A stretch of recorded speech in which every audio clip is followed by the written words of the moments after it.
Might have if I turn that back up.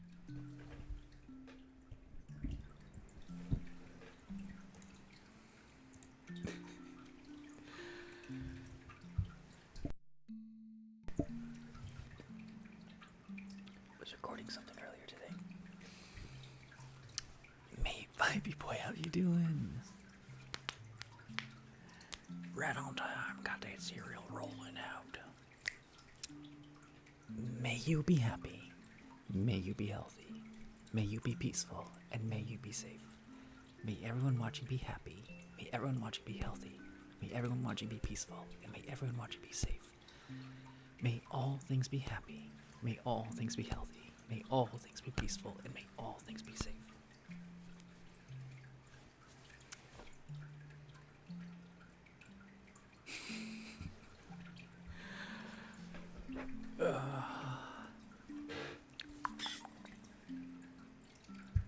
I gotta massage myself out the gate. Oh, good gosh. Let's start the stream right.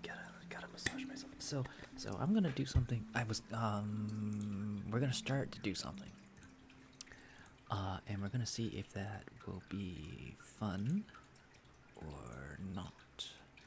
I need to window capture that source. Don't make a noise at me. I really don't want you to make a noise at me.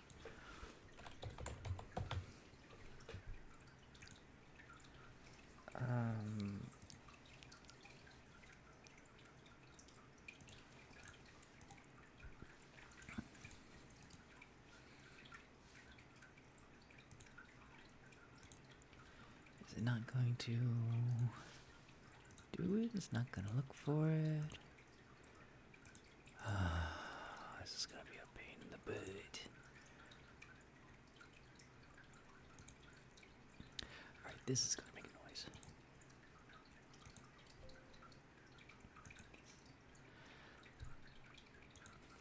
Alright, up.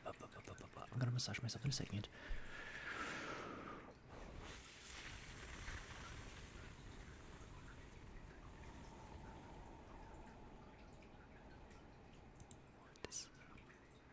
No, we don't need to capture the entire thing.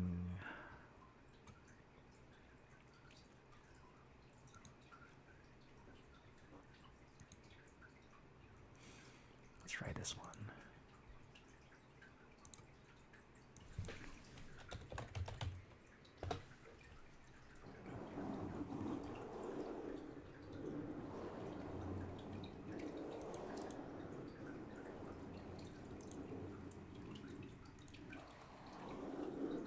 No, that's not it.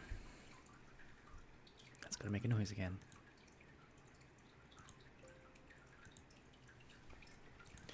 It won't let me look at the thing I need to get to see. I don't know why not. Why will you not? Look at what I am looking at. It is a terrible thing.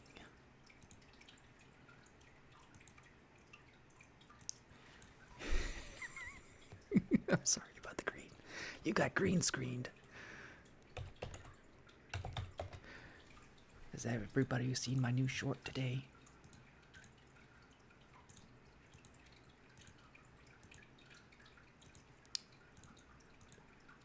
This is abysmal. It does not want to.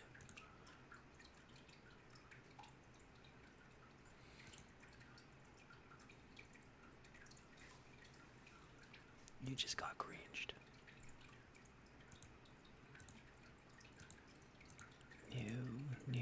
No. It does not want to show up. Cancel. Okay, I'm just gonna give up on this.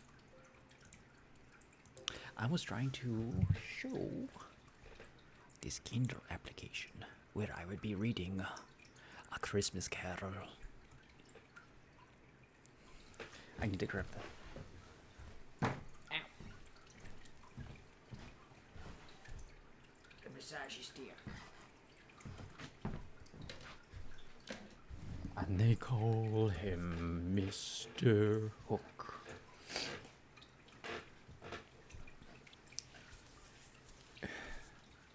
Oh my goodness. Okay, let's see. Shall we do Winneco? As we read. Maybe not. Maybe that would be a bit too much.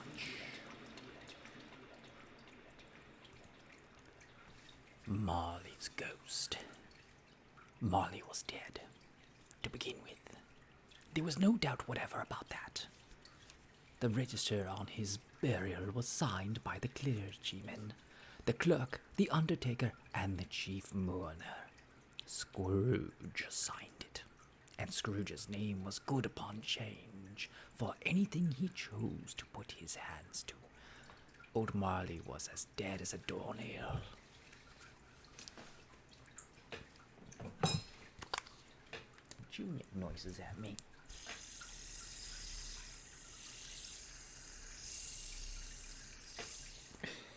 Someone give me a fidget spinner today.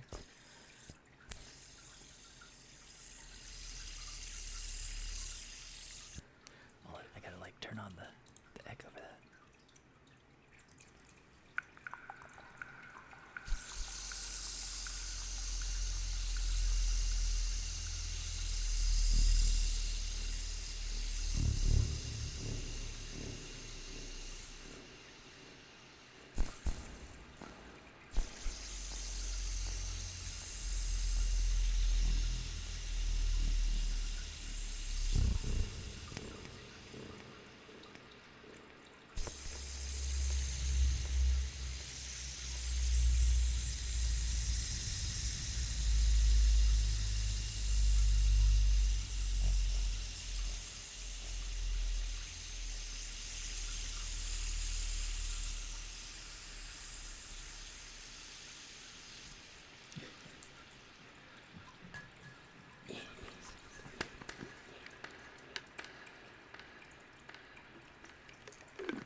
Mind, I do not mean to say that I know.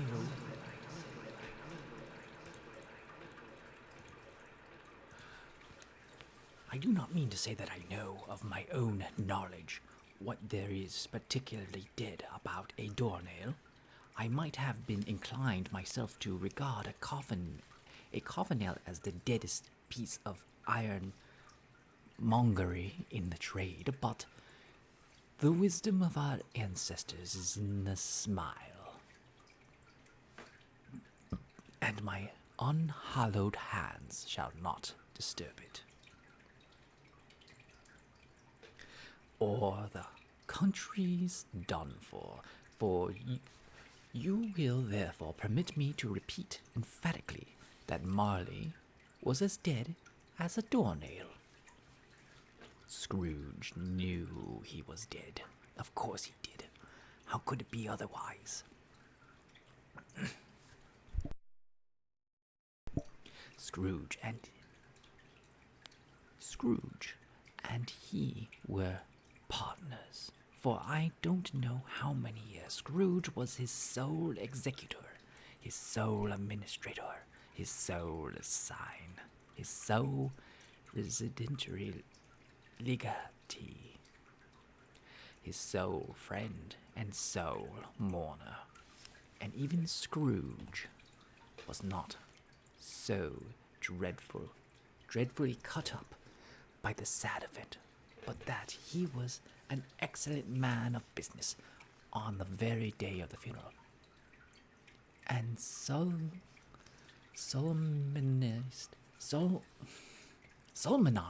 it with an undoubted bargain. He solemnized it with an undoubted bargain. The mention of Marley's funeral brings me back to the point I started from. There is no doubt that Marley was dead. This must be distinctly understood, or nothing wonderful can come of this story, and I am going to relate. Nothing wonderful can come of the story I am going to relate if we were not perfectly convinced that Hamlet's father died before the play began. There would be nothing more remarkable in his taking a stroll at night and an easterly wind upon his own ramparts than there would be in any other middle-aged gentleman rashly turning out after dark in a breezy spot, say St. Paul's churchyard, for instance, literally to astonish his son's weak mind. Scrooge never painted out old Marley's name. There it stood, years afterwards, above warehouse door, Scrooge and Marley. The firm was known as Scrooge and Marley. Sometimes people knew the business, called Scrooge Scrooge, and sometimes Marley, but he answered to both names. It was all the same to him. Oh, but he was tight-fisted, hand and grindstone Scrooge, a squeezing wench, grasping, scraping, clutching, clovenous old sinner, hard and sharp as flint, from which no steel has ever struck out a generous fire secret. I'm trying to... Oh my goodness, would you just... There it goes.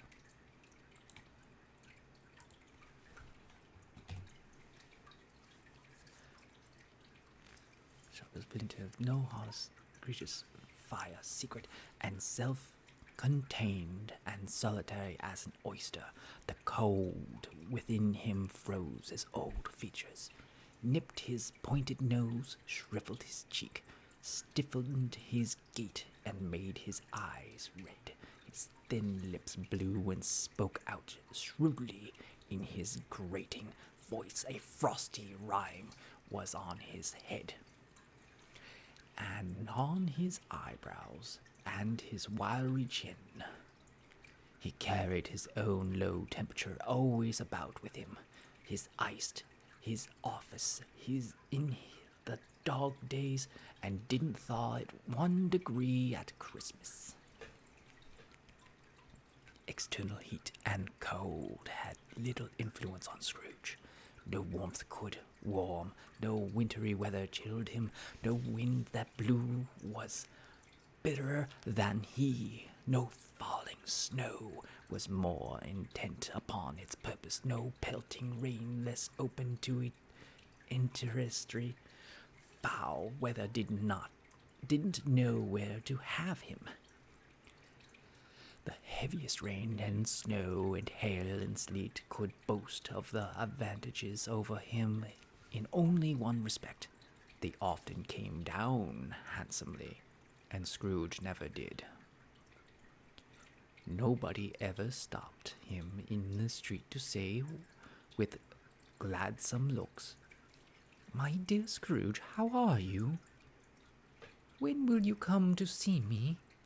No beggar implored him to bestow a trifle. No children asked him what it was o'clock. No man nor woman ever once in all his life inquired the way to such and such a place of Scrooge.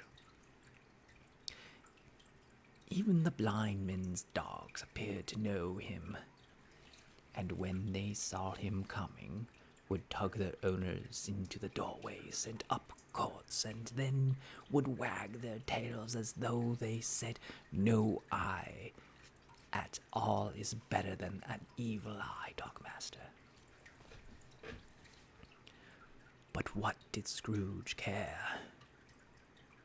It was the very thing he liked.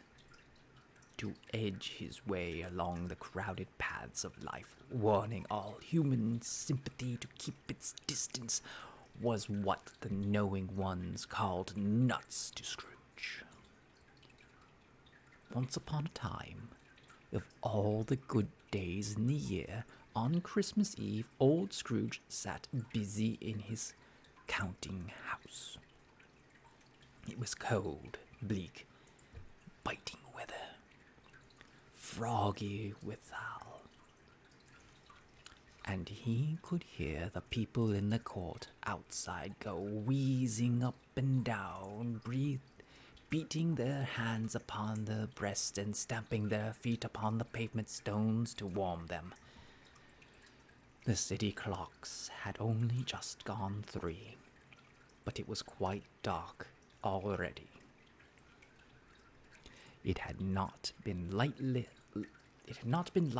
all day, and candles were flaring in the windows of the neighboring offices like ruddy smears upon the palpable brown air.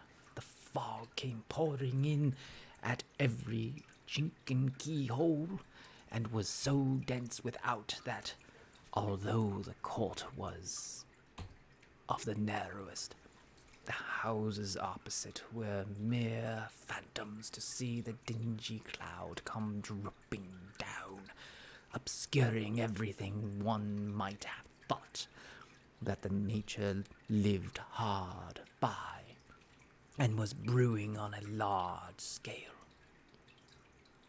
The door of Scrooge's counting house was open, that he might keep his eye upon his clerk, who in the dismal little cell beyond a sort of tank was copying letters.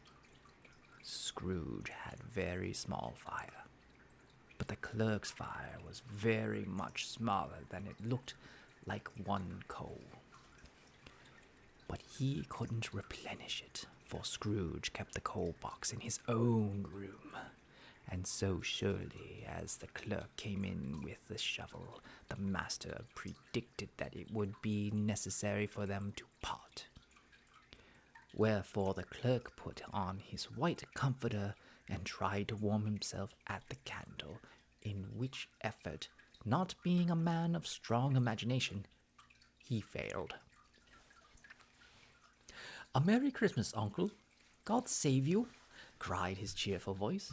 It was the voice of Scrooge's nephew, who came upon him so quickly that this was the first intimidation he had of his approach. "Bah!" said Scrooge. "Humbug!" He had so heated himself with rapid walking in the fog and frost, this nephew of Scrooge, that he was all in a glow. His face was ruddy and handsome, his eyes sparkled, and his breath smoked again. "Christmas? Humbug, Uncle," said Scrooge's nephew. "Don't you mean that? You don't mean that, I'm sure." "I do," said Scrooge. "Merry Christmas? What right have you to be merry? What reason have you to be merry? You're poor enough." "Come, then," returned the nephew gravely. What right have you to be dismal? What reason have you to be morose? You're rich enough." Scrooge, having no better answer already, on the spur of the moment said, "Bah!" again, and followed it up with a "humbug." "Don't be cross, Uncle," said the nephew.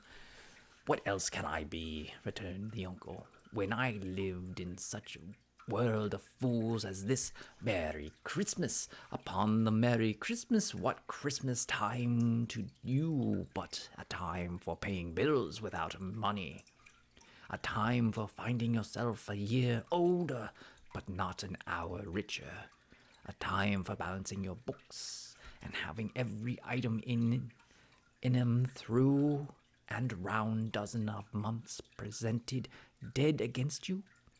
"If I could work my will," said Scrooge indignantly, "every idiot who goes about with Merry Christmas on his lips should be boiled with his own pudding and buried with a stake of holly through his heart. He should." "Uncle," pleaded his nephew. "Nephew," returned the uncle sternly, "keep Christmas in your own way, and let me keep it in mine." "Keep it," repeated Scrooge's nephew. But you don't keep it." "Let me leave this alone, then." "Much good may it do you. Much good has ever done you. Has it ever done you? There are many things from which I might have derived good, but by which I have not profited, I dare say," returned the nephew. Christmas among the rest, but I am sure I have always thought of Christmas time when it has come round, apart from the veneration due its sacred name and origin, if anything belonging to it can be apart from it, as a good time, a kind of forgiving, charitable, pleasant time, the only time I know of in the long calendar of the year where men and women seem to be one consent to open their shut up hearts freely and to think people below them as if really were fellow passengers to the grave, and not another race of creatures beyond others' journeys. And therefore, uncle, though it has never put a scrap of gold or silver in my pocket, I believe that it has done me good. Will do me good. And I say, God bless it. The clerk in the tank involuntarily applauded, becoming immediately sensible of the improbability that he poked the fire and extinguished the last frail spark of forever. Let me hear another sound from you, said Scrooge, and you'll keep your Christmas by losing your situation. You're quite a powerful speaker, sir, he added, turning to his nephew. I wonder you don't go into Parliament. I wonder you don't go into Parliament. Don't be angry, uncle. Come, dine with us tomorrow. Scrooge said that he would see him. Yes, indeed he did, and went the whole length of the expression and said that he would see him in that extremity first. But why? Cried Scrooge's nephew. Why? Why did you get married? Said Scrooge. Because I fell in love. Because you fell in love, growled Scrooge, as if that were the only one thing in the world more ridiculous than Merry Christmas. Good afternoon. Nay, uncle. But you never came to see me before that happened. Why give it a reason for not coming now? Good afternoon, said Scrooge. I want nothing from you. I ask nothing of you. Why cannot we be friends? Good afternoon, said Scrooge. I am sorry with all my heart to find yourself so resolute. We have never had any quarrel to which I have been party, but I have made the trial in homage to Christmas, and I'll keep my Christmas humor to the last. So a Merry Christmas, uncle. Good afternoon, said Scrooge, and a Happy New Year. Good afternoon, said Scrooge. His nephew left the room without an angry word. Notwithstanding, he stopped at the outer door to bestow the greeting of the season on to the clerk, who, cold as he was warmer than Scrooge, for he had returned them cordially. There's another fellow, muttered Scrooge, who overheard him. My clerk, with 15 shillings a week and a wife and a family, talking about a Merry Christmas. I'll retire to the bedlam. This lunatic in the letting Scrooge's nephew out had let 2 other people in. They were portly gentlemen, pleasant to behold, and now stood with their hats off in Scrooge's office. They had books and papers in their hands and bowed to him. Scrooge and Marley, I believe, he said to the gentleman, referring to his list. Have I the pleasure of addressing Mr. Scrooge or Mr. Marley? Mr. Marley has been dead these 7 years, Scrooge replied. He died 7 years ago this very night. We have no doubt that his liberty is well represented by his surviving partner, said the gentleman, presenting his credentials. It certainly was, for they had been 2 kindred spirits. At the ominous word liberty, Scrooge frowned and shook his head and handed the credentials back. At this festive season of years, Mr. Scrooge, said the gentleman, taking up a pen, it is more than unusually desirable that we should make some slight provisions for the poor and destitute, who suffer greatly at the present time. Many thousands are in want of common necessities. Hundreds of thousands are in want of common comforts, sir. Are there no prisons? Said Scrooge. Plenty of prisons, said the gentleman, laying down the pen again. And the Union workhouses? Demanded Scrooge. Are they still in operation? They are still, returned the gentleman. I wish I could say that they were not. The treadmills and the poor law are in full vigor, then? Said Scrooge. Both very busy, sir. Oh, I was afraid from what you had said at first that something had occurred to stop them in their useful course, said Scrooge. I'm very glad to hear it. Under the impression that they scarcely furnished Christian cheer of my mind or body or multitude, returned the gentleman, a few of us are endeavoring to raise a fund to buy the poor some meat and drink and means of warmth. We chose this time because it's a time for all others when want is keenly felt and abundance rejoices. What shall I put you down for? Nothing, replied Scrooge. You wish to be anonymous? I wish to be left alone, said Scrooge, since you ask me what I wish. Gentlemen, that is my answer. I don't make merry myself at Christmas, and I can't afford to make idle people merry. I help to support the establishments I have mentioned.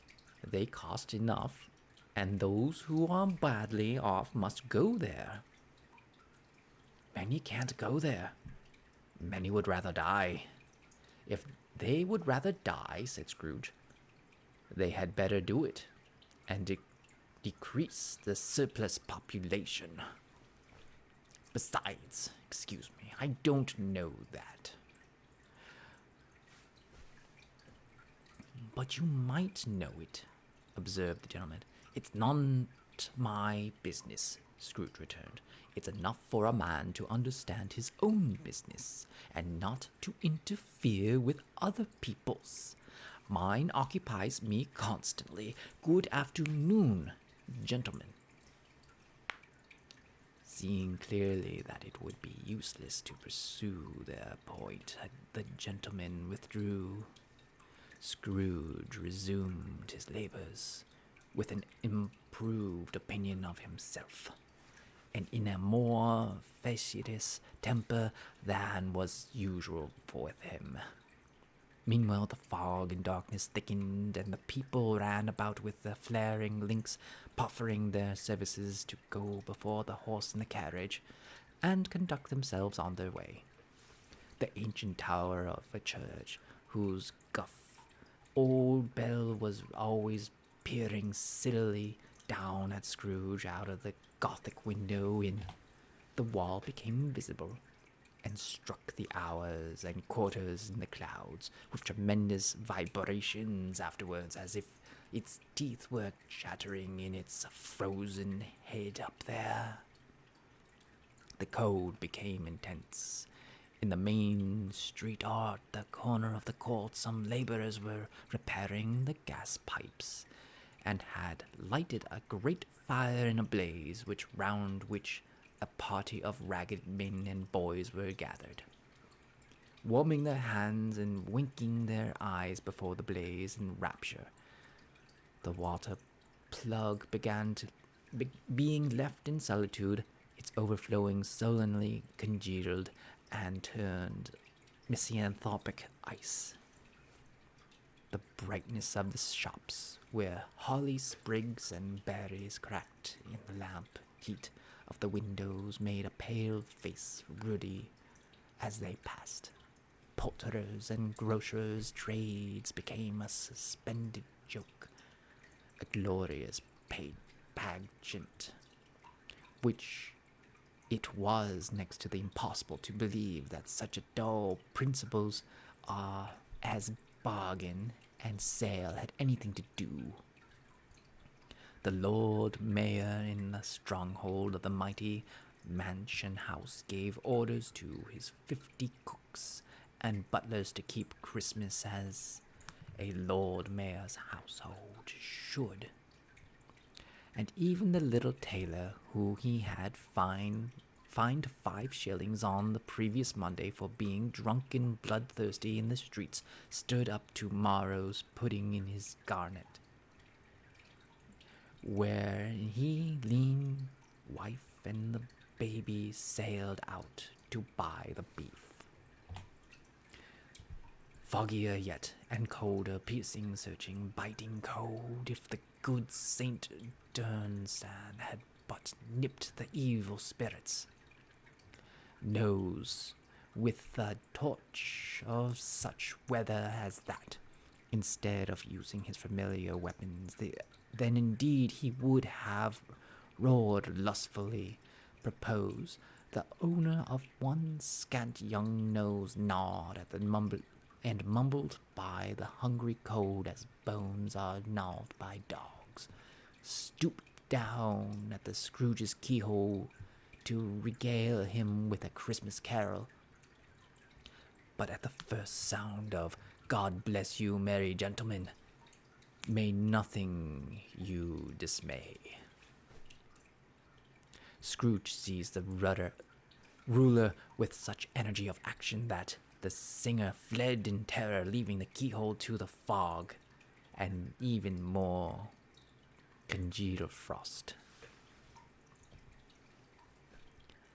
At length, the hour of shuttering up of the continuing houses arrived. With an ill-will, Scrooge dismounted from his stool. "Hello, Lexi Wolf." Dismounted from his stool and tactfully omitted the fact to the expectant clerk in the tank, who instantly snuffed his candle out and put on his hat. "You'll want all day off tomorrow, I suppose," said Scrooge. "Quite convenient, sir." "It's not convenient," said Scrooge, "and it's not fair. If I was to stop half a crown for it, you'd think yourself ill-used, I'll be bound." The clerk smiled faintly. "And yet," Scrooge said, "you don't think me ill-used when I pay a day's wage for no work." The clerk observed that it was only once a year. "A poor excuse for picking a man's pocket every 25th of December," said Scrooge, buttoning his great coat in the chain. "But I suppose you must have the whole day. Be here all the earlier next morning." The clerk promised that he would, and Scrooge walked out with a grovel. The office was closed in a twinkling, and the clerk, with the long end of his white comforter dangling below his waist, for he had boasted no great coat, went down the slide on the cornhill at the end of the lane of the boys, 20 times in an hour, honoring of its being Christmas Eve, and then ran home to Camden Town as hard as he could pelt to pay a blind man's bluff. We are reading the original 1843 edition of Charles Dickens' Christmas Carol.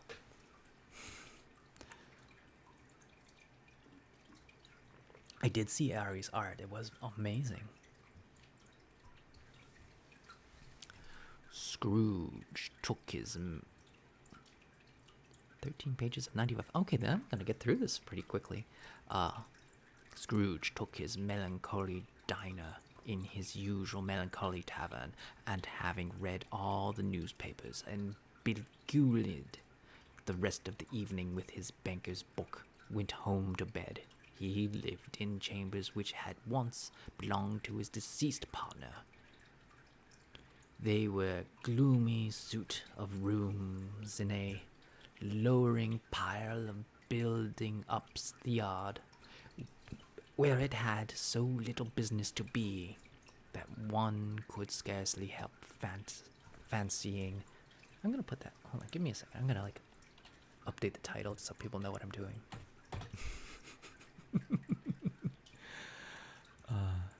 Because nobody's telling me to do a different trigger, and I'm having a lot of fun reading this with the voices. The voices are very captivating.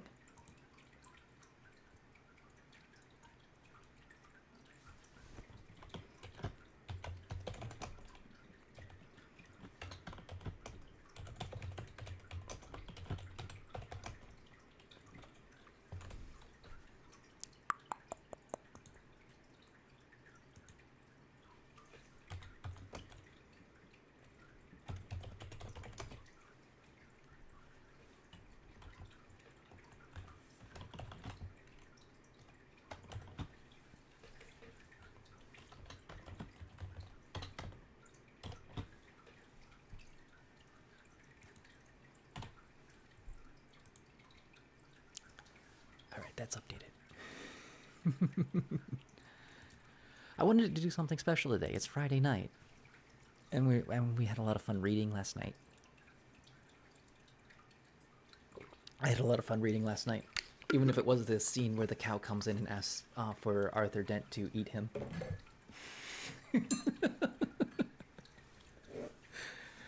Check the title.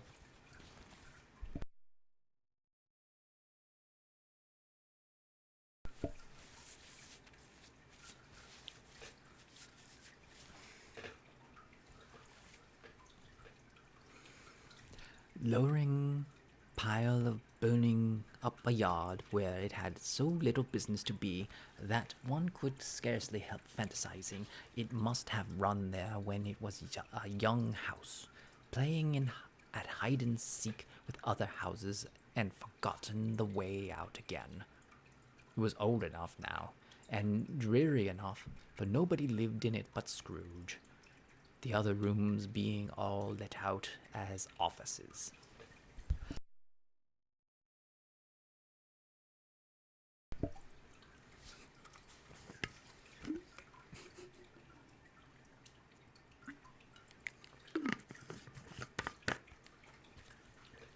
The yard was so dark that even Scrooge, who knew its every stone, was fain to grope with its hands. The fog and frost so hung about the black old gateway of the house that it seemed as if the genuine of the weather. The genius of the weather sat in the mournful meditation on the threshold. Now it is a fact that there was nothing at all particular about the knocker on the door, except that it was very large. The door had large knocker. It was also a fact that Scrooge had seen it night and morning during his whole residence in the place. Also that Scrooge had a little of what is called fancy about him, as any man in the city of London, evening included, which is a bold word, the corporation, aldermen, and livery.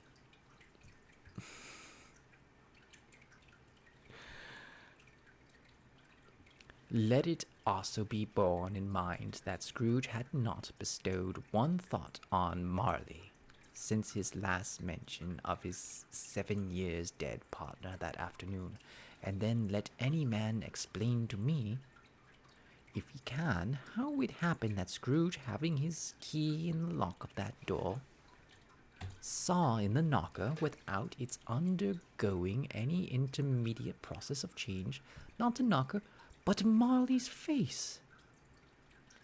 Marley's face. It was not an impenetrable shadow as the other objects in the yard were, but it had a dismal light about it. Like a bad lobster in the dark cellar, it was not angry or ferocious.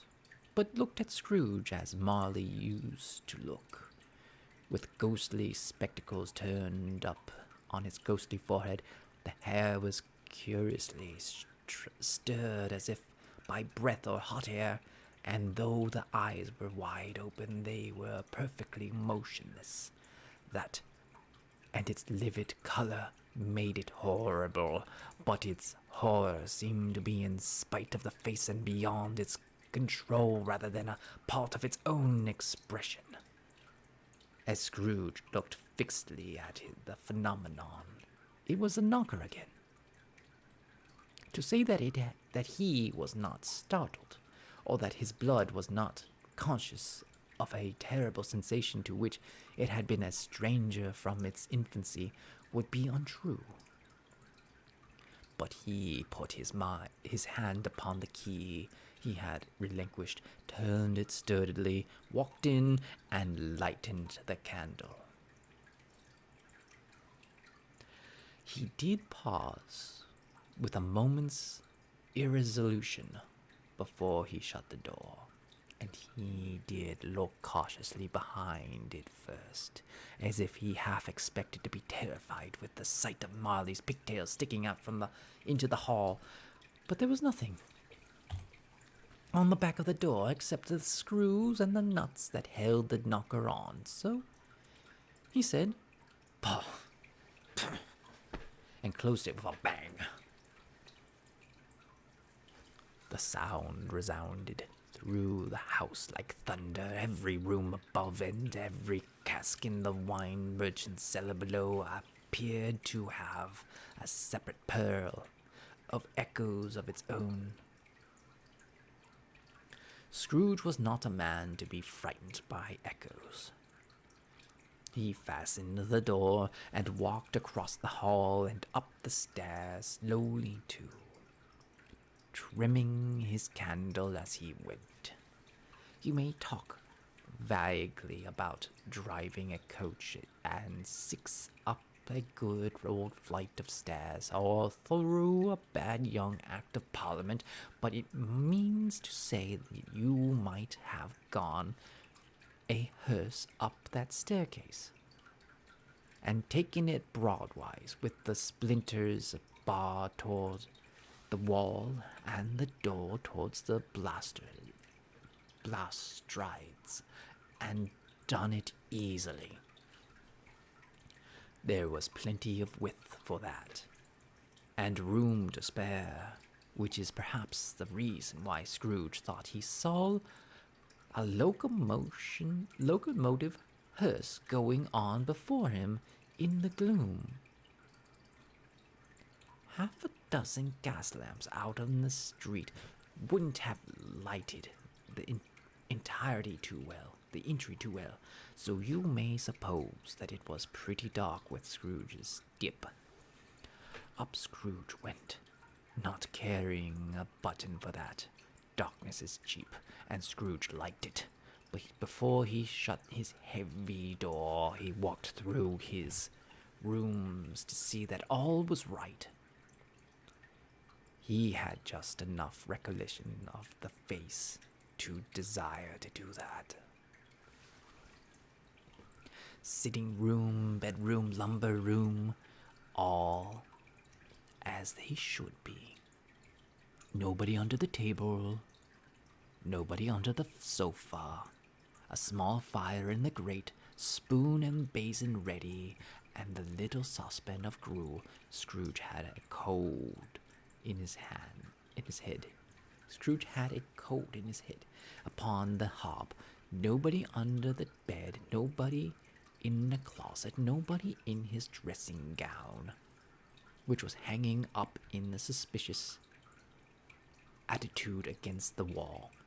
Lumber room as usual, old fire guard, old shoes, 2 fish baskets, washing stand on 3 legs, and a poker. Quite satisfied, he closed the door and double locked himself in, which was not his custom. Thus secured against surprise, he took off his cravat, put on his dressing gown and slippers and his nightcap, and sat down before the fire to take his gruel. Bolos. The new winter. The new winter comes to bite at Scrooge's nose as he recounts this haunted house of his that has not been haunted before, but has been spurred by the visage of Marley at his knocker face door. A knocker that has never once before looked anything like Marley, but tonight it had. The man had died several years prior, this very night.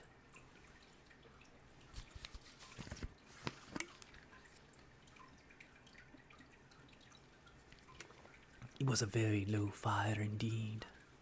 Nothing on such a bitter night.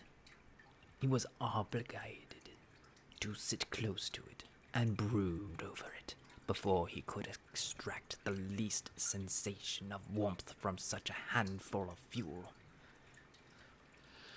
The fireplace was an old one, built by some Dutch merchant long ago, and paved all round with quaint Dutch tiles designed to illustrate the scriptures.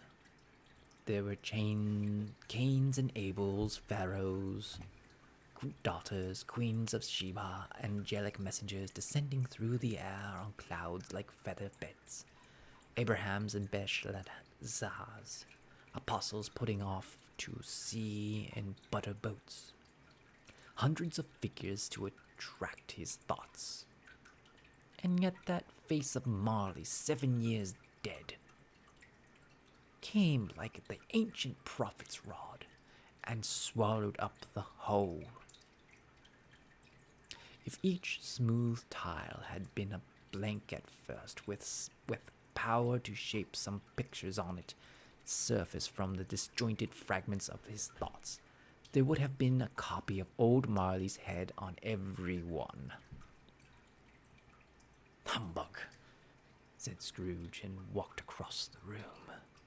After several turns he sat down again, and then, as he threw his head back in the chair, his glance happened to rest upon the bell, and disgusted bell, that hung in the room and communicated for some purpose now forgotten with a chamber in the highest story of the building.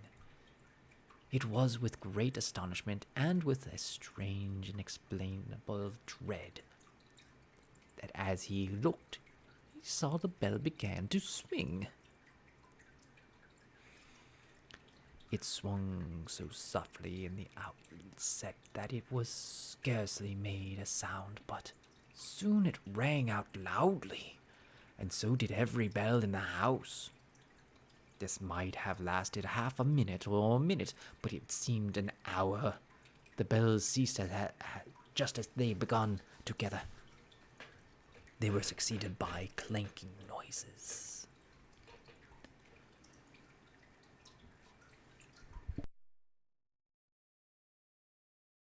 Deep down below, as if some person were dragging a heavy chain over the casks in the wine merchant's cellar. Scrooge then remembered to have heard that ghosts in the haunted house were described as dangling chains. The cellar door flew open with a booming sound, and then he heard the noise much louder on the floors below. Then coming up the stairs and coming straight toward his door. "It's humbug still," said Scrooge. "I won't believe it." His colors changed, though, when without a pause it came on through the heavy door and passed into the room before his eyes. Upon it coming in, the dying flames leapt as though it cried, "I know him, Marley's ghost," and he fell again. The same face, the very same Marley in his pigtails, usual waistcoat, thighs and boots and tassels on a ladder bristling like his pigtails and his coat skirts. and the hair upon his head. The chin he drew was clasped about his middle. It was long and wound about him like a tail, and it was made, for Scrooge's observed it closely, of cash, boxes, keys, padlocks, ledgers, deeds, and heavy purses wrought with steel. His body was transparent, so that Scrooge, observing him, and looked through his waistcoat, could see the two buttons on his coat behind. Scrooge had often heard that it said that Marley had no bowels, but he had never believed it until now. No, nor did he believe it even now, though he looked the phantom through and saw it standing before him, though he felt a chilling influence of its dead cold eyes, and marked the very texture of the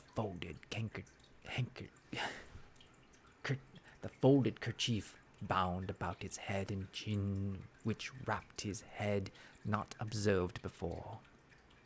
He was still incredulous and fraught against his senses. "How now?" said Scrooge, caustic and cold as ever. "What do you want with me?" "Much." Molly's voice, no doubt about it. "Who are you?" "Ask me who I was." "Who were you then?" said Scrooge, raising his voice in a particular for a shade. "You're particular for a shade," he was going to say, "to a shade," but substituted this as more aptitude.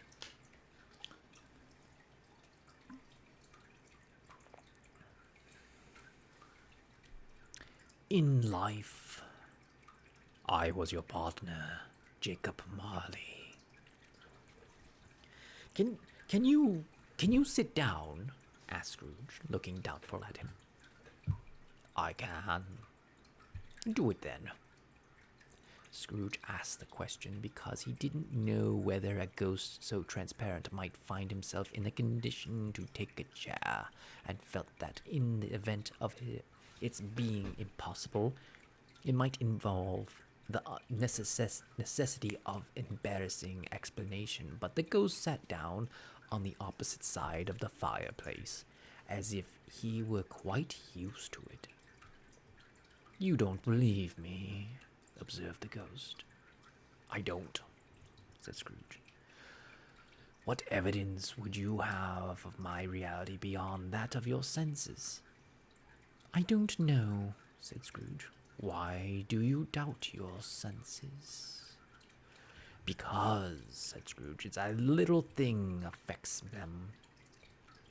A little thing affects them. A slight disorder of the stomach makes them cheat. You may be an undigested bit of beef, a blot of mustard, a crumb of cheese, the fragment of underdone potato. There's more gravy than the grave about you, whatever you are."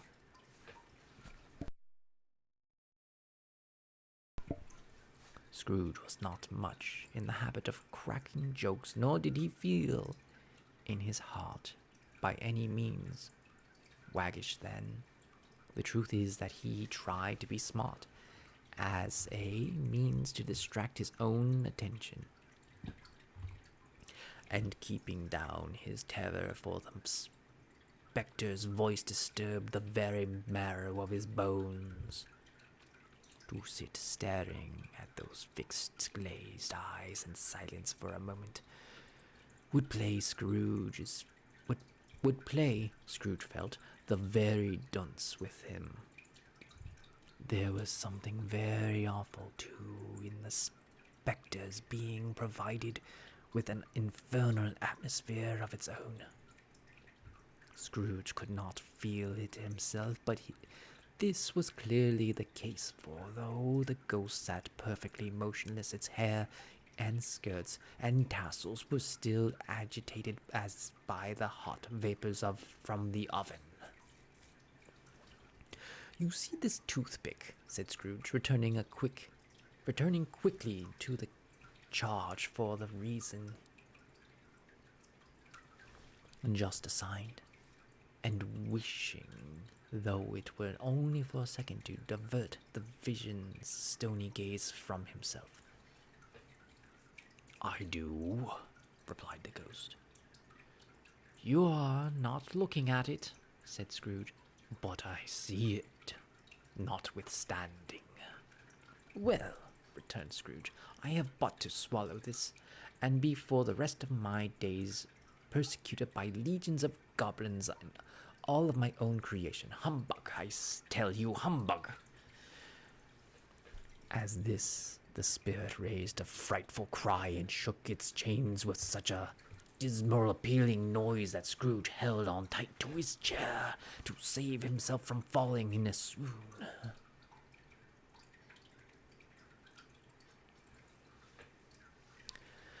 But now, much greater was his horror when the phantom, taking off its bandage, rounded its head as if it were too warm to wear indoors. Its lower jaw dropped down to its breast. Scrooge fell upon his knees and clasped his hands before his face. "Mercy," he said, "dreadful apparition, why does you trouble me?" "Man of worldly mind," replied the ghost, "do you believe in me or not?" "I do," said Scrooge. "I must. But why do spirits walk the earth, and why do they come to me?" "It's required of every man," the ghost returned, "that the spirits within him should walk abroad among his fellow man, and travel far and wide, and if the spirit goes not forth in life, it is condemned to do so after death. It is doomed to wander the world. Woe is me, and witness what it cannot share, for might have shared on earth, and turned to happiness." Again the spectre raised a cry and shook his chains, wrought the shadowy hands. "You are fettered," said Scrooge, trembling. "Tell me why." "I wear the chains I forged in life," replied the ghost. "I made it link by link, and yard by yard. I grinded it on my own free will, and of my own free will I wore it. Is it patterned, strange to you?" Scrooge trembled more and more. "Or would you know," pursued the ghost, "the weight and length of the strong coil you bear yourself? It was full and heavy and long as this 7 Christmases Eve ago. You have labored on it since. It is a ponderous chain."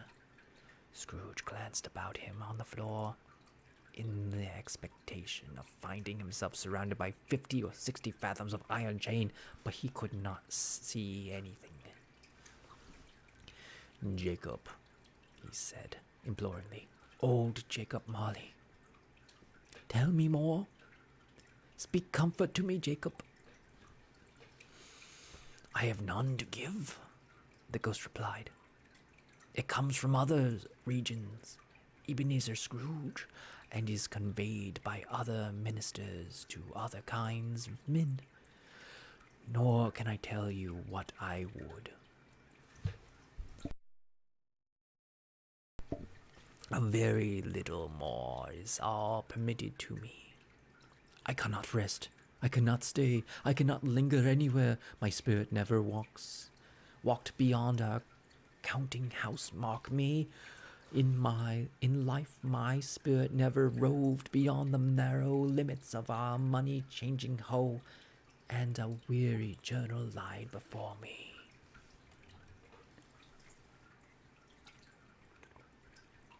It was a habit with Scrooge, wherever he became thoughtful, to put his hands in his breeches pocket, pondering on what the ghost had said. He did so now, but without lifting up his eyes or getting off his knees. You must have been very slow about it, Jacob, Scrooge observed in a businesslike manner, through with humility and deference. Slow? Repeated. Several years dead, mused Scrooge, and traveling all this time?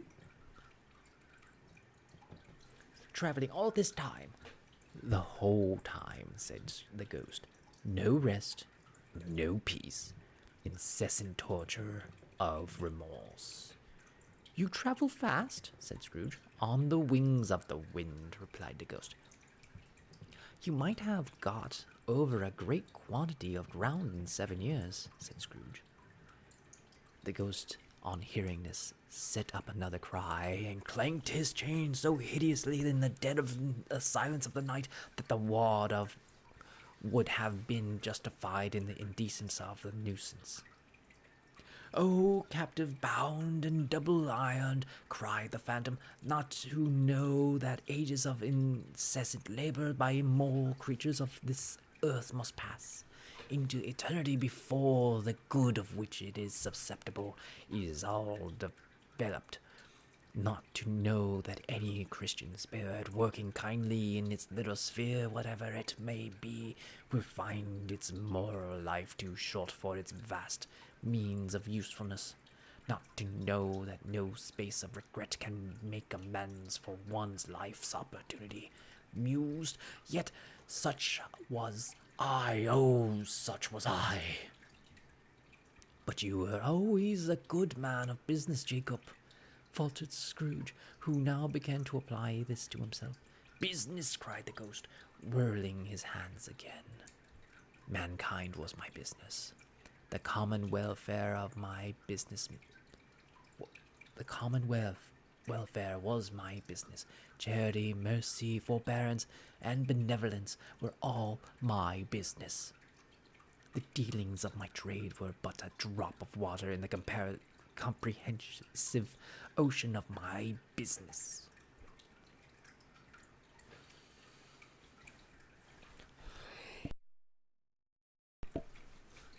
It held up to its chain at arm's length, as if that were the causes of all its unraveling grief, and flung it heavily upon the ground again. At this time of rolling year, the spectre said, I suffer most. Why did I walk through the crowds of fellow beings with my eyes turned down and never raise them to that blessed star which led the wise men to a poor adobe? Were there no poor homes to which its light would have conducted me? Scrooge was very much dismayed to hear the spectre going on at this rate, and began to quake exceedingly. Hear me, cried the ghost. My time is nearly gone. I will, said Scrooge, but do not be hard upon me. Do not be flowery. Jacob, pray. How it is that I appear before you in a shape that you can see, I may not tell. I have sat invisible beside you many a day. It was not an agreeable idea, Scrooge shriveled, and wiped the perspiration from his brow. That is no light part of my penance, perused the ghost. I am here tonight to warn you that you have yet a chance and hope of escaping my fate. A chance and hope, a procure of my procuring Ebenezer. You are always a good friend to me, said Scrooge. Thank ye. You will be haunted.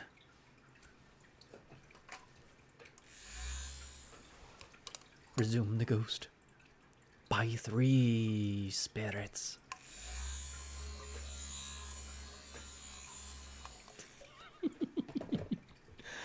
Scrooge's countenance fell almost as low as the ghost had done. Is that the chance and hope you mentioned, Jacob? He demanded in a faltering voice. It is. I think I'd rather not, said Scrooge. Without their visits, said the ghost, you cannot hope to shun the path I tread. Expect the first tomorrow when the bell tolls 1. I couldn't take them all at once. Couldn't I take them all at once and have it over, Jacob? Hinted Scrooge. Expect the second one on the night at the same hour. On the next night at the same hour, the third upon the next night, when the last stroke of 12 had ceased its vibration, look to see me no more, and look that, for your own sake, you remember what has passed between us. When it had said these words, the spectre took its wrapper from the table and bound it round his head as before. Scrooge knew this to be the smart sound its teeth made when the jaws were brought together by the bandage. He ventured to raise his eyes again and found his supernatural visitor comforting him in an erect attitude, with his chin wound over and about its arm. It's Nibbles.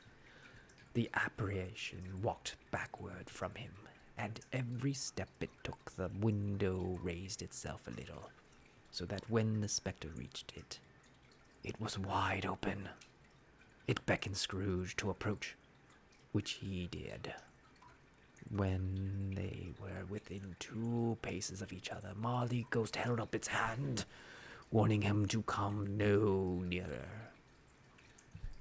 Scrooge stopped, not so much in obedience as in surprise and fear, for on the raising of the hand he became sensible of confused noise in the air, coherent sounds of the lamentation and regret, wailings inexpressibly sorrowful and still accusatory.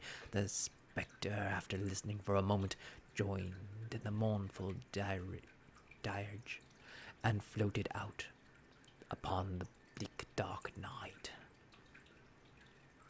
Scrooge followed through the window. Desperate in his curiosity, he looked out. The air was filled with phantoms wandering hither and thither in restless haste, and moaning as they went, every one of them who wore change like Marley's ghost. Some few, they might have been guilty governments, were linked together. None were free. Many had been personally known to Scrooge in their lives. He had been quite familiar with one old ghost in a white waistcoat, with a monstrous iron safe attached to its ankle, who carried piteously at the being unable to assist at a wretched woman with an infant, who it saw below upon a doorstep. The misery with them all was clearly that they sought to interfere for good in human matters, and had lost the power forever. Whereas these creatures faded into the mist, or the mist enshrouded them, he could not tell, but they and their spirit voices faded together, and the night became as it had been when he walked home. Scrooge closed the windows and examined the door by which the ghost had entered. It was double-locked, as he had locked it with his own hand, and the bolts were undisturbed.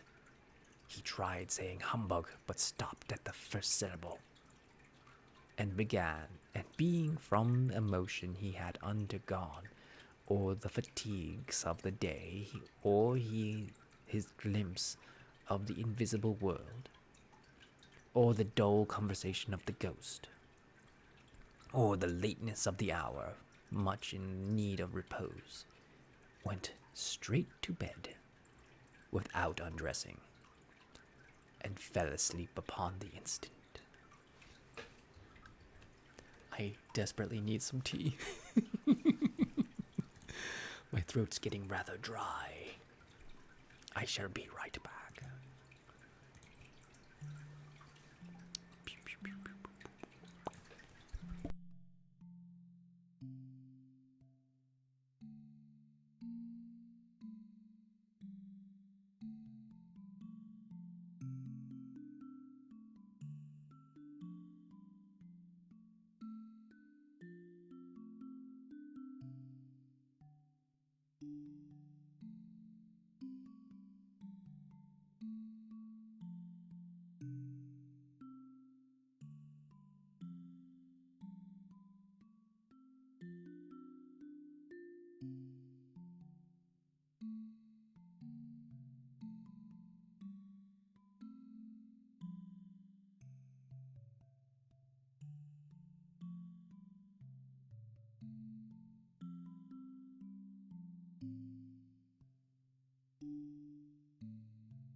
So I ask upon all of you this evening if you would like me to continue reading.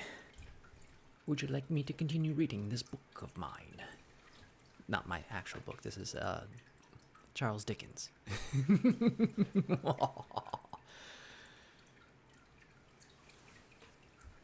Or would you like me to do some ASMR or some musical from afar?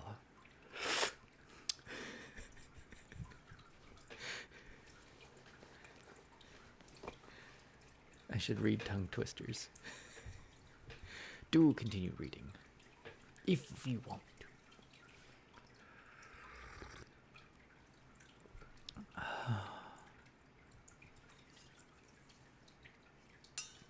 I shall continue with Stave 2. I am going to say this. I don't think I've ever known that Marley goes to wander with all the other ghosts. I didn't know there was other ghosts in A Christmas Carol. Other than, like, you always know, like, the three ghosts, and Marley visits him. But I didn't know that there were other chained people out in the land. That was a surprise to me. Also, the early version doesn't have much of him talking to his clerk. I noticed that because you're used to, like, the movie version where the clerk has some words and back and forth with Ebenezer.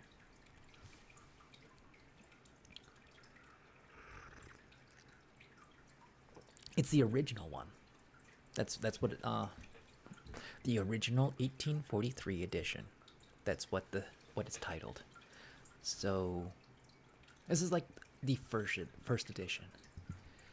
So this is what he wrote first time down. I'm like, things probably like get updated because books do that.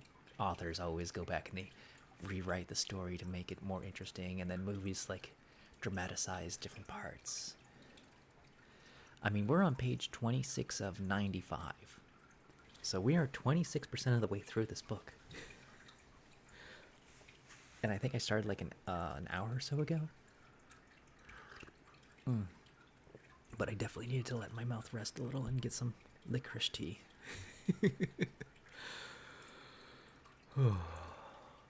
Oh, this does warm up the cockles of my heart. There is one thing that I do like about reading old books, is they have a vocabulary that you do not hear very often, and words are like, wow, how do you even say that word? I'm gonna read more. I'm just giving myself a minute. I've been talking in an accent this whole time.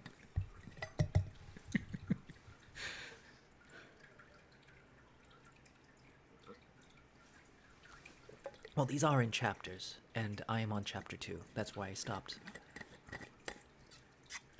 Lento con suhiku. Alright, am I saying something inappropriate? Is this Japanese?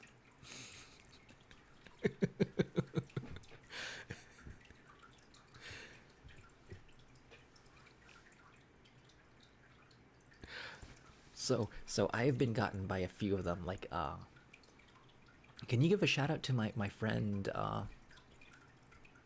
Mike? His last name is Hawk. It's his birthday. Mr. Hawk. First name Mike.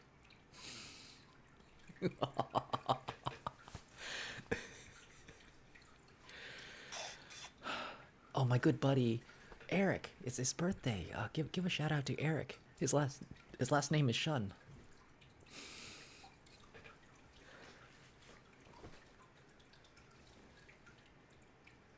And Mr. Hunt. Of course, Mr. Hunt. First name Mike.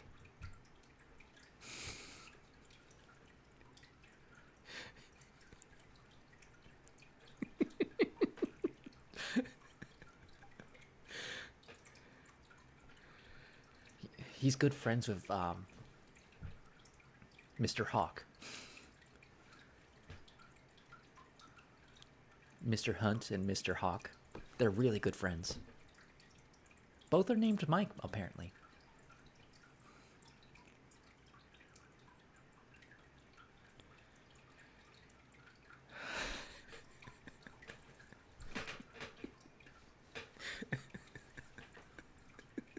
This is a wholesome stream, by the way.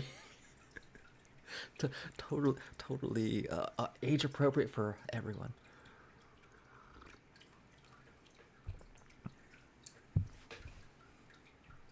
Huge jazz man. I love his movies.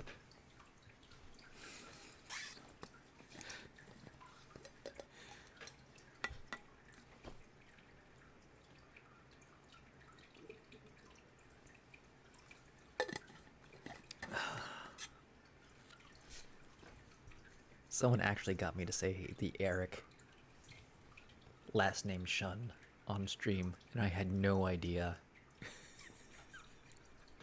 That might be in the like archives. That was many years ago.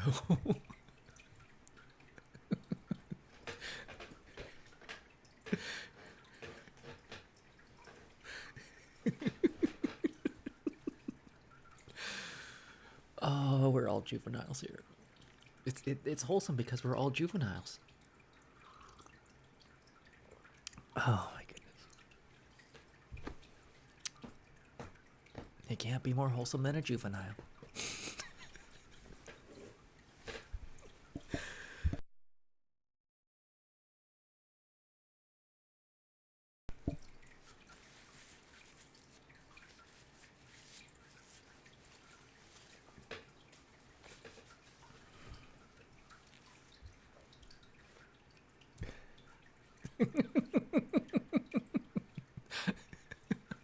Leah has no idea how to pin messages on.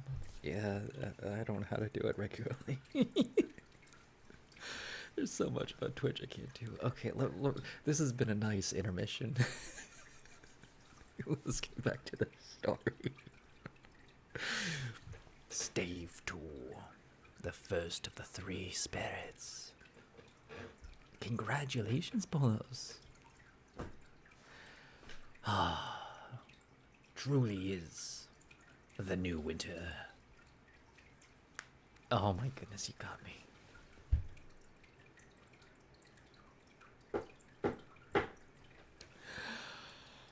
Oh my goodness. You see, I believed you, and I'm like, dude, that's awesome. And you just knocked me down, man. You knocked me down. You believed you.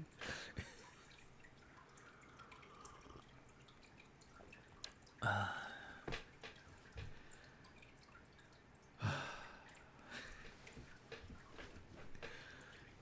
good job, Leah. Good job. I need an interview. I've not gotten an interview. My resumes are terrible.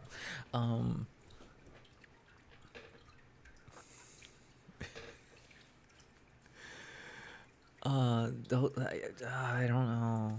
Oh, that's what I was in the middle of asking, if you guys wanted me to read or if you wanted me to do triggers.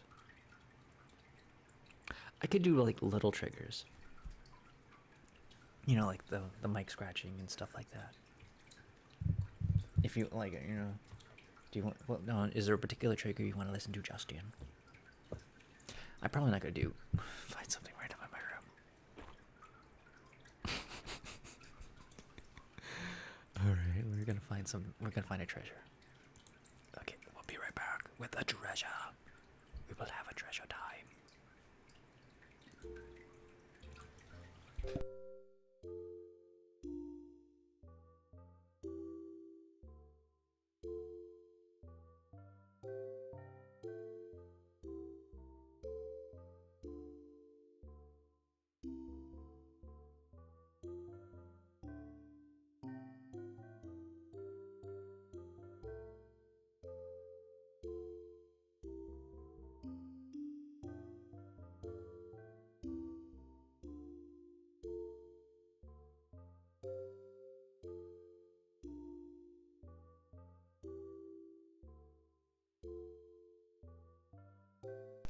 So I don't want to try too hard, so I have this.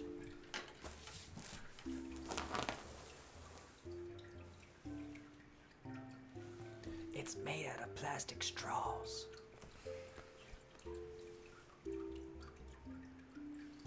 Or like, not like drinking straws, but like just, it's woven plastic.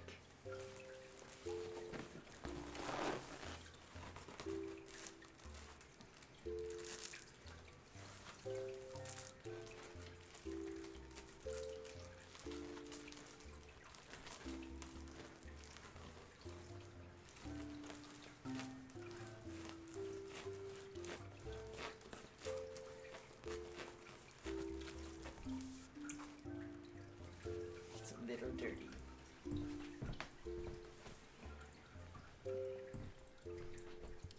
So back when I actually had my own massage business, Ah, that was hanging on my wall. That was my decoration for my massage room.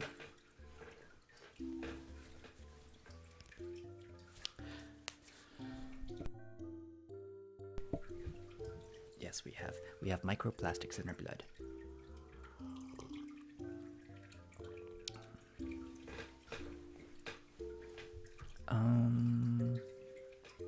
Anyways, what trigger do you want me to do? It's just allergies. I'm just coughing all the time now.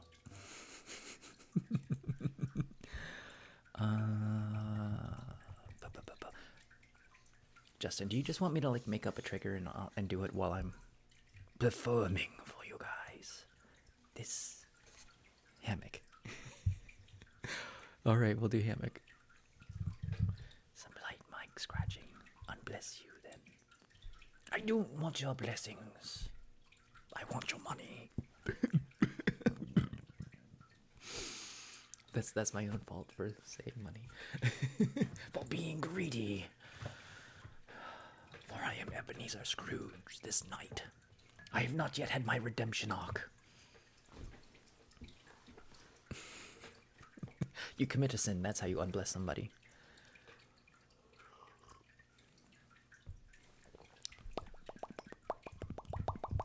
And I have a flask of coffee here, in opposed to my usual soda.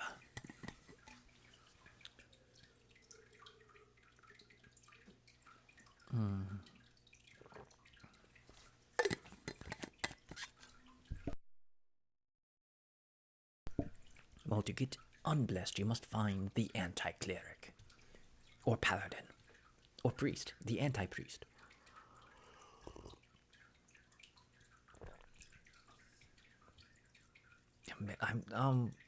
No. No, we're not getting into that dark magic. We shall not have that. I will not send you my baby teeth. They're mine. They're mine. They're my teeth. You cannot have my teeth. They're sparkly, clickety clackities.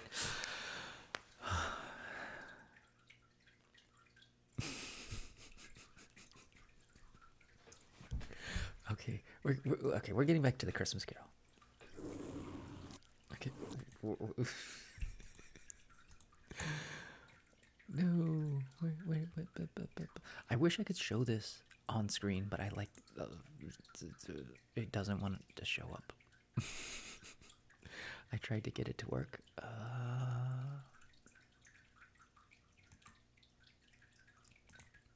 Can I?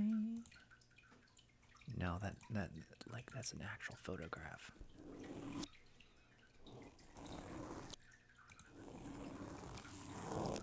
Oh. You know what? I can use that. I'm gonna do that. There we go. We'll put this up in the corner. Delightfully so. Do you want this a little bigger? So you can actually read the words. I might make this thinner. Oop, oop.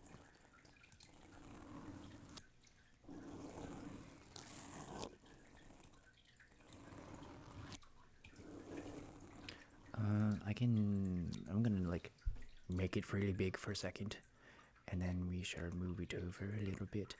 I have got to alter some of these settings a little bit.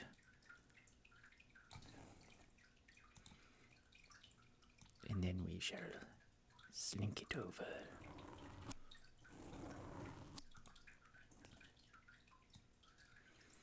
How does that look?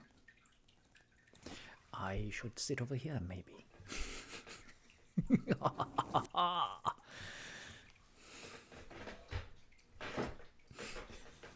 I should be on this side, as we choose sides in this battle.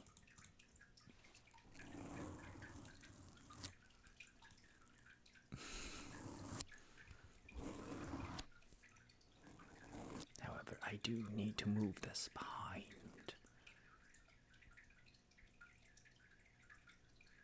Come on.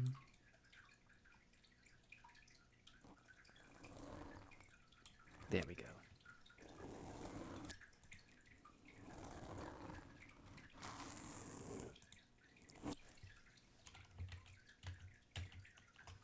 just want that there. Because, alright, I need to remove that back down there.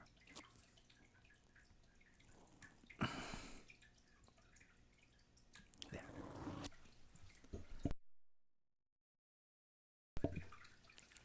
Alright, now, back to the show.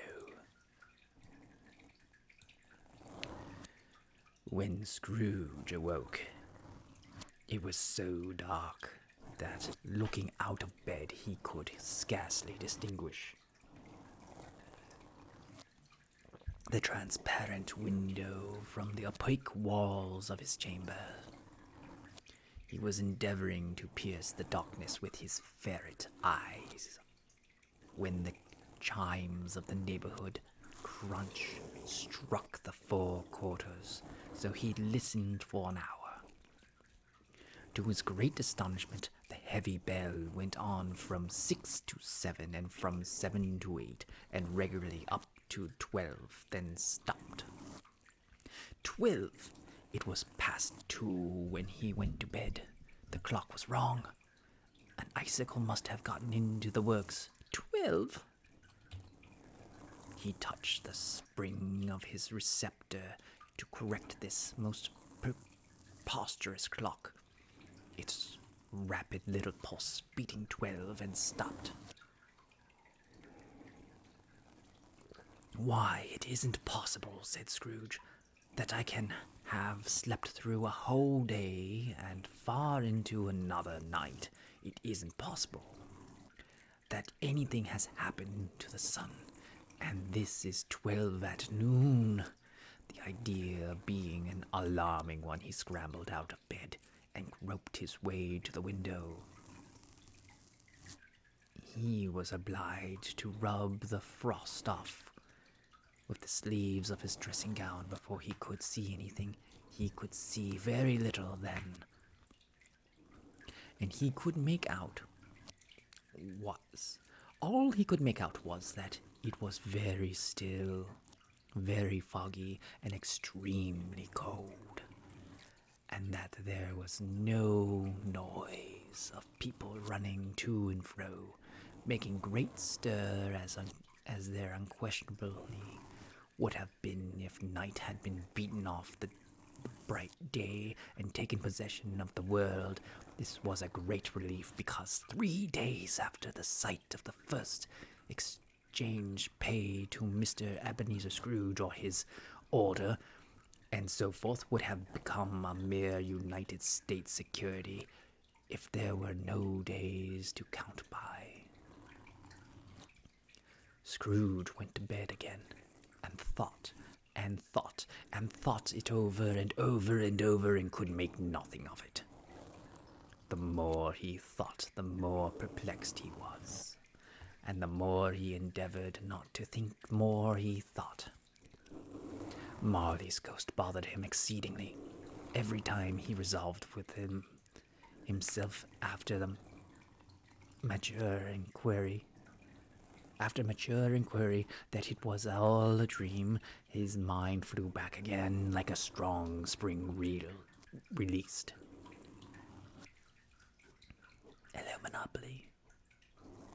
To its first position, and presented the same problem to be worked all through. Was it all a dream or not?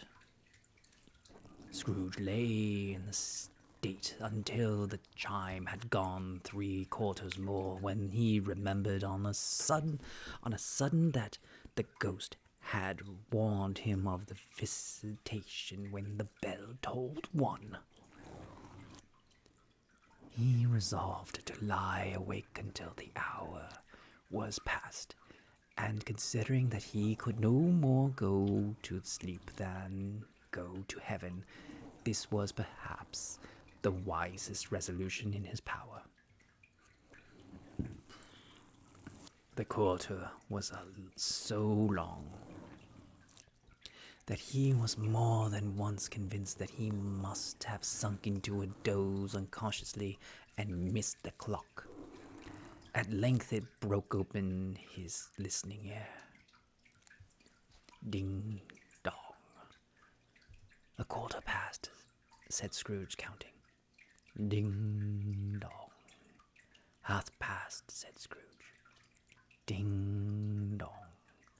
A quarter to it, said Scrooge. Ding dong. The hour itself, said Scrooge triumphantly. And nothing else. He spoke before the hour bell sounded, which it now did with a deep, dull howl, melancholy one. Light flashed up in the room upon the instant, and the curtains of his beds were drawn.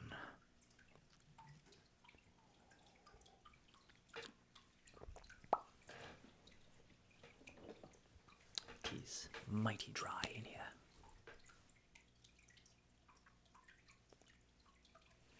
Even as the fountain pours liquid ambrosia into the air, it is very dry indeed. The curtains of his bed were drawn aside, I tell you, by a hand. Not the curtain at his feet, nor the curtains at his back, but the walls which his face was addressed. The curtains of his beds were drawn aside, and Scrooge, staring up into a half-recumbent attitude, found himself face to face with an unearthly visitor who drew them as close to it as I am now to you, and I am standing in the spirit at your elbow. It was a strange figure, like a child, yet not so like a child as like an old man, viewed through some supernatural medium which gave him the appearance of having receded from the view and being diminished to a child's proportions. Its hair, which hung about its neck and down its back, was white, as if it with age, and yet the face had not a wrinkle on it. And the tenderest bloom was on its skin. The arms were very long and muscular, the hands the same, as if its hold were of uncommon strength. Its legs and feet, most delicately formed, were, like those upper members, bare. It wore a tunic of purest white, and round its waist was bound a luxurious belt, the sheen of which was beautiful. It held a branch of fresh green holly in its hand, and in a singular contradiction of that winery emblem had its dress trimmed with summer flowers. But the strangest thing about it was that from the crown of its head there was sprung a bright clear jet of light, by which all of this was visible, and which was doubtless to the occasion of its using in its duller moment a great extinguisher from the cap which it now held under its arm. Even this, though, when Scrooge looked at it with increasing steadiness, was not its strangest quality. For as its belt sparkled and glittered now in one part and now in another, and what was light one instant at another time was dark, so the figure itself fluctuated in its distinctionness, being now a thing with one arm, now with one leg, now with 20 legs, now a pair of legs without a head, now a head without a body, of which dissolving parts no outline would be visible in the densest gloom wherein they melted away, and in the very wonder of this it would be itself again distinct and clear as ever. "Are you the spirit, sir, whose coming was foretold to me?" asked Scrooge. "I am." The voice was soft and gentle, singularly low, as if instead of being so close beside him, it was at a distance. "Who?" And what are you? Scrooge demanded. I am the ghost of Christmas past. The long past, inquired Scrooge, observant of its dwarfish stature. No, your past. Perhaps Scrooge could not have told anybody why, but if anybody could have asked him. But he had a special desire to see the spirit in his cap, and begged him to be covered. What? Explained the ghost. Would you so soon put out with worldly hands the light that I gave?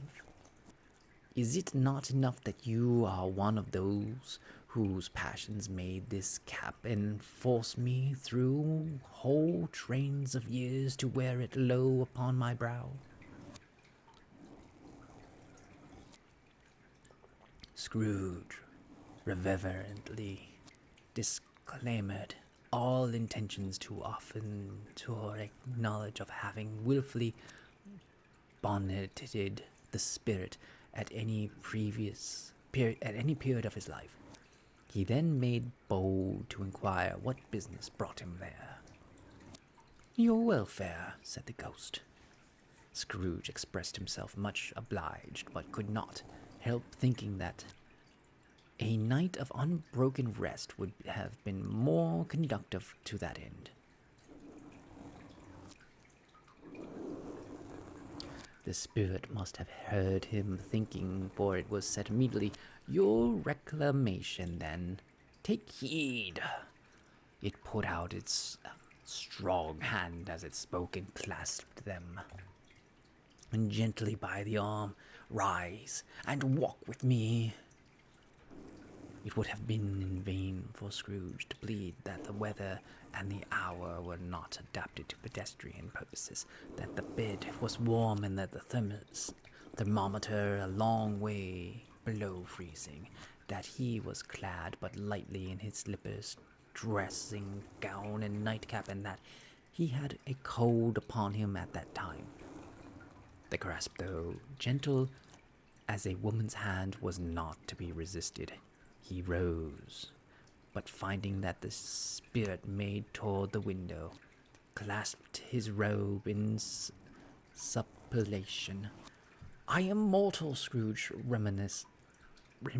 remonstrated. I am liable to fall. Bear but a touch of my hand there, said the spirit. Lay it upon his heart, said the spirit, laying it upon his heart. And you shall be upheld in more than this.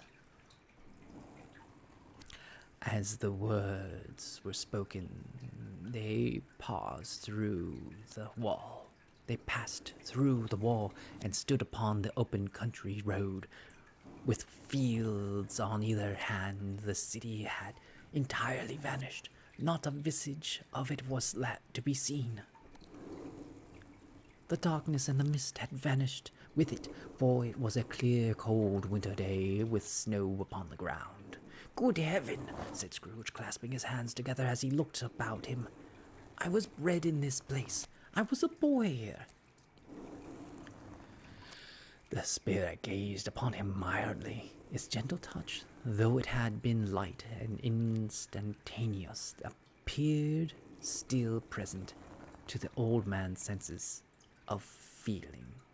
He was conscious of 1,000 ideas floating in the air, each one connected with 1,000 thoughts and hopes and joys and cares long forgotten. Your lip is trembling, said the ghost. And what is that upon your cheek? Scrooge muttered with an unusual catching in his voice that it was a pimple, and begged the ghost to lead him where he would. You recollect the way? Inquired the spirit. Remember it? Cried Scrooge with fervor. I could walk it blindfolded. Strange to have forgotten it for so many years, observed the ghost. Let us go on. They walked along the road, Scrooge recognizing every gate and post and tree until the little market town appeared in the distance with its bridge and its church and its winding river. Some shaggy ponies now were seen trotting toward them with boys upon their backs who called to the other boys in the country, gigs and carts driven by farmers.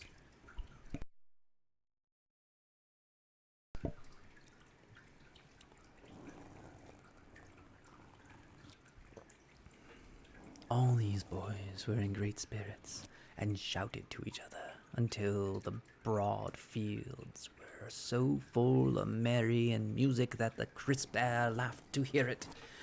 These are but shadows of the things that have been, said the ghost. They have no consciousness of us. The June's traveler came on, and as they came, Scrooge knew and named them every one. Why was he rejoiced beyond all bounds to see them? Why did his cold eyes glisten and his heart leap up as they went past? Why was he filled with gladness when he had heard them give each other Merry Christmas as they parted at crossroads and byways for their several homes? What a Merry Christmas to Scrooge! Out upon Merry Christmas, what good had it ever done him?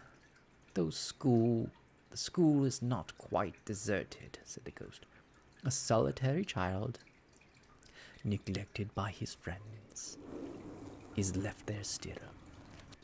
Scrooge said he knew it, and he sobbed. They left the high road by well-remembered lane and soon approached the mansion of dull red brick with a little weathercock surmounted cupola on the roof and a bell hanging in it. It was a large house, but one of broken fortunes, for the spacious offices were little used and their walls were damp and mossy, their windows broken and their gates decayed. Fowls cackled and strutted in the stables, and the coaches' houses and sheds were overrun with grass, nor was it more retentive of its ancient state within, for entering the decayed hall, glancing through the open doors of many rooms, they found them poorly furnished, cold, and vast. There was an unearthly savor in the air, a chilly bareness in the place, which associated itself somehow with too much getting up by candlelight, and not too much to eat. They went, the ghost and Scrooge, across the hall to a door at the back of the house. It opened before them and disclosed a long, bare, melancholy room, made barer still by lines of painted forms and decks. At one of these a lonely boy was reading near a feeble fire, and Scrooge sat down upon the form and wept to see his poor forgotten self as he used to be.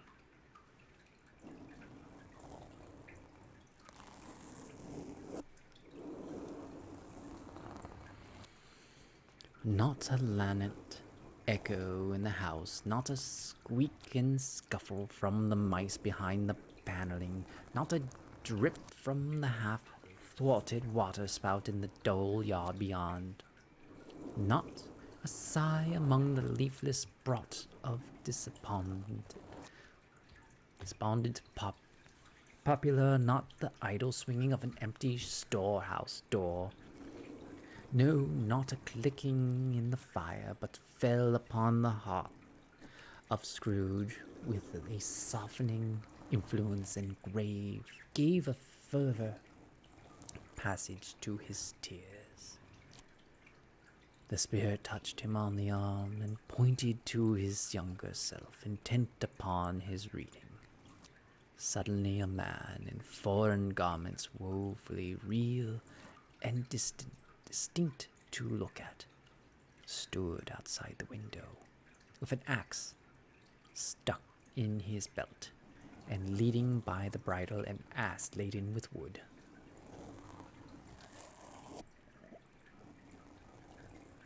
"Why, it's Ali Baba!" Scrooge exclaimed.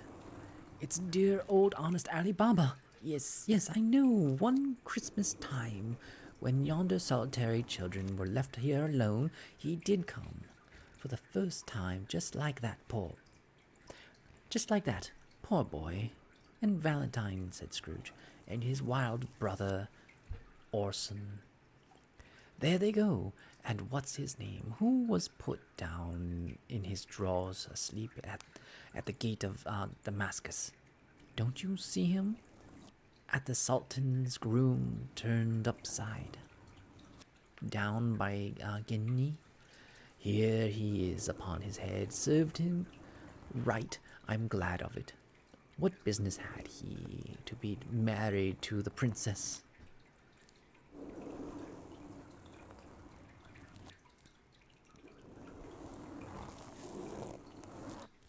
That's right, Streamer Awards.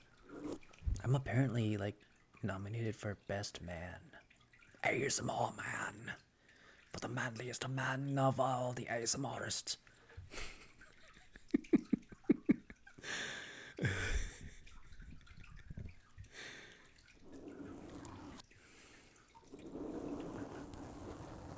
To hear Scrooge expending all his earnestness of his nature on such subjects in the most extraordinary voice between laughing and crying, and to see his heightened and excited face would have been a surprise to his business friends. In the city, indeed. There's the parrot," cried Scrooge. "Green body and yellow tail, with a thing like a lettuce growing out of its top of its head. There he is, poor Robin Crusoe. He called him. When he came home again after sailing around the island, poor Robinson Crusoe. Where have you been, Robinson Crusoe?" The man thought he was dreaming, but he wasn't. It was the parrot, you know. There goes Friday, running for his life to the little creek. Halloa, hoop, hallo. Then, with rapidly transitioning very foreign to his usual character, he said in pity for his former self, "Poor boy," he cried again.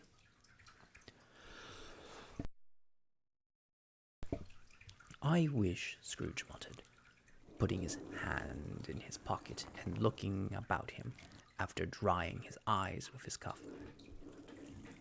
"But it's too late now." "What is the matter?" asked the spirit. "Nothing. Nothing," said Scrooge. "There was a boy singing a Christmas carol at my door last night. I should have liked to have given him something. That's all." The ghost smiled thoughtfully and waved his hand, saying as it did so, "Let us see another Christmas." Scrooge's former self grew larger, and the world and the room became a little darker and more dirty. The panels shrunk, the windows cracked, the fragments of plaster fell out of the ceiling, and the naked lads were shown instead. But how all this was brought about, Scrooge knew no more than you do. He only knew that it was quite correct, that everything had happened so. That there he was, alone again, when all the other boys had gone home for the jolly holiday. He was not reading now, but walking up and down despairingly. Scrooge looked at the ghost, and with a mournful shaking of his head, glanced anxiously toward the door. It opened, and a little girl much younger than the boy came darting in and putting her arms round his neck, and often kissing him, addressing him as dear, dear brother. I have come to bring you home, dear brother, said the child, clasping her tiny hands and bending down to laugh. To bring you home, home, home. Home, little Fan, returned the boy. Yes, said the child, brimming with glee. Home for good and all. Home for ever and ever. Father is so much kinder than he used to be. The home like heaven. He spoke so gently to me one dear night when I was going to bed that I was not afraid to ask him once more if you might come home. And he said, yes, you should. And he sent me in a coach to bring you. And you're to be a man, said the child, opening her eyes. And are never to come back here. But first, we're to be together all Christmas long and have the merriest of times in all the world. You are quite a woman, little Fan, exclaimed the boy. She clasped her hands and laughed, and tried to touch his head, but being too little, laughed again, and stood on tiptoe and embraced him. Then she began to drag him in her childish eagerness toward the door, and he, nothing loth to go, accompanied her. A terrible voice in the hall cried, "Bring down Master Scrooge's box here!" And in the hall appeared the schoolmaster himself, who glared on Mr. Scrooge with a ferocious condescension, and threw him into a dreadful state of mind by shaking hands with him. He then conveyed him and his sister into the verest of old well of shivering best parlor that ever was seen, where the maps upon the walls and the celestials and the terrestrial globes and the windows were waxy with cold.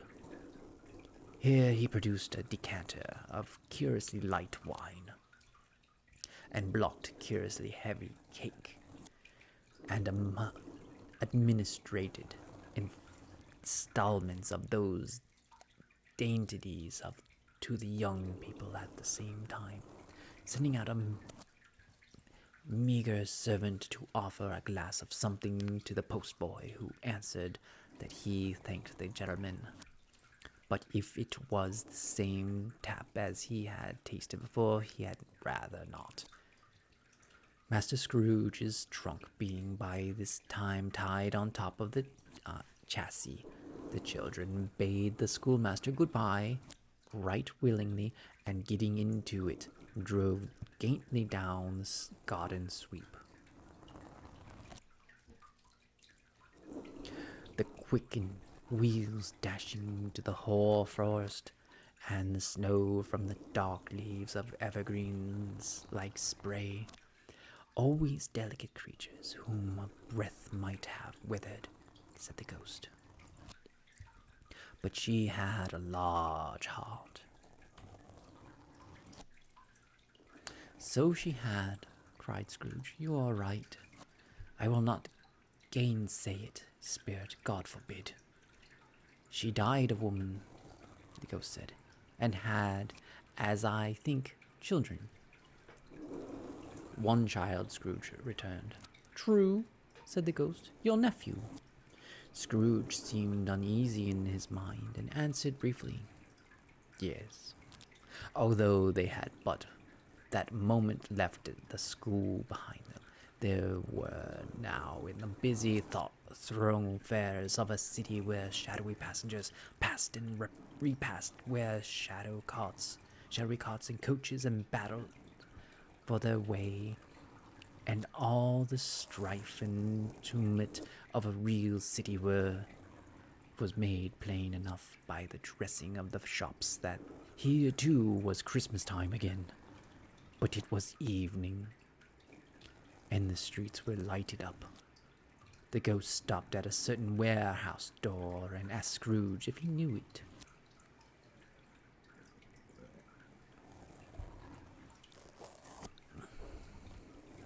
I know it, said Scrooge. I was apprenticed here. They went in, at the sight of an old gentleman in a Welsh wig, sitting behind such a high desk that if he had been 2 inches taller, he might have knocked his head against the ceiling. Scrooge cried in great excitement. "Why, that's old Fezziwig! Bless his heart, it's Fezziwig! Alive again!" Old Fezziwig laid down his pen and looked up at the clock, which pointed to the hour of 7. He rubbed his hands, adjusted his capacious waistcoat, laughed all over himself, from his shoes to his organ of benevolence, and called out in comfortable, oily, rich, fat, jovial voice, "Yo-ho there, Ebenezer! Dick!" Scrooge's former self, now grown a young man, came briskly in, accompanied by his fellow prentice, Dick Wickson, to be sure, said Scrooge to the ghost. "Bless me, yes, there he is. He was very much attached to me, was Dick. Poor Dick, dear me, dear." "Yo-ho, my boys," said Fizwig. "No more work tonight. Christmas Eve, Dick. Christmas Ebenezer. Let's have the shuttering up," cried the old Fizwig, with a sharp clasp of his hand, "before a man can stay Jack Robinson." You wouldn't believe how those two fellows went at it.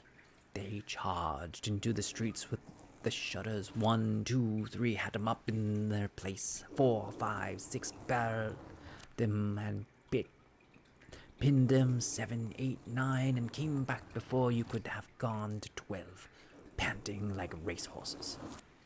"Hilly-ho!" cried old Fizwig, skipping down from the side desk with woefully agility. "Clear away, my lads, and let's have lots of room here. Hildy-ho, Dick! Cheery up, Ebenezer!" Clear away there was nothing they wouldn't have cleared away, or couldn't have cleared away, with old Fizwig looking on them. It was done in a minute. Every movable was packed off as if it were dismissed from public life for evermore. The floor was swept and watered, the lamps were trimmed, and fuel was heaped upon the fire, and the warehouse was as snug and warm and dry and bright as a ballroom, as you would desire to see on a winter's night. In came a fiddler with a music book, and went up to the lofty desk and made an orchestra of it, and tuned like 50 stomach aches. In came Mrs. Fizwig, one vast substantial smile. In came 3 Miss Fizwigs, beaming and lovable, and came in 6 young fellows whose hearts they broke. In came all the young men and women employed in the business. In came the housemaids with her cousin, in the baker. In came the cook with her brother, particular friends, the milkman. In came the boy from over there, the way, who was suspected of not having bored enough of his master, trying to hide himself behind the girl from the next door but one, who was proved to have had her ears pulled by her mistress.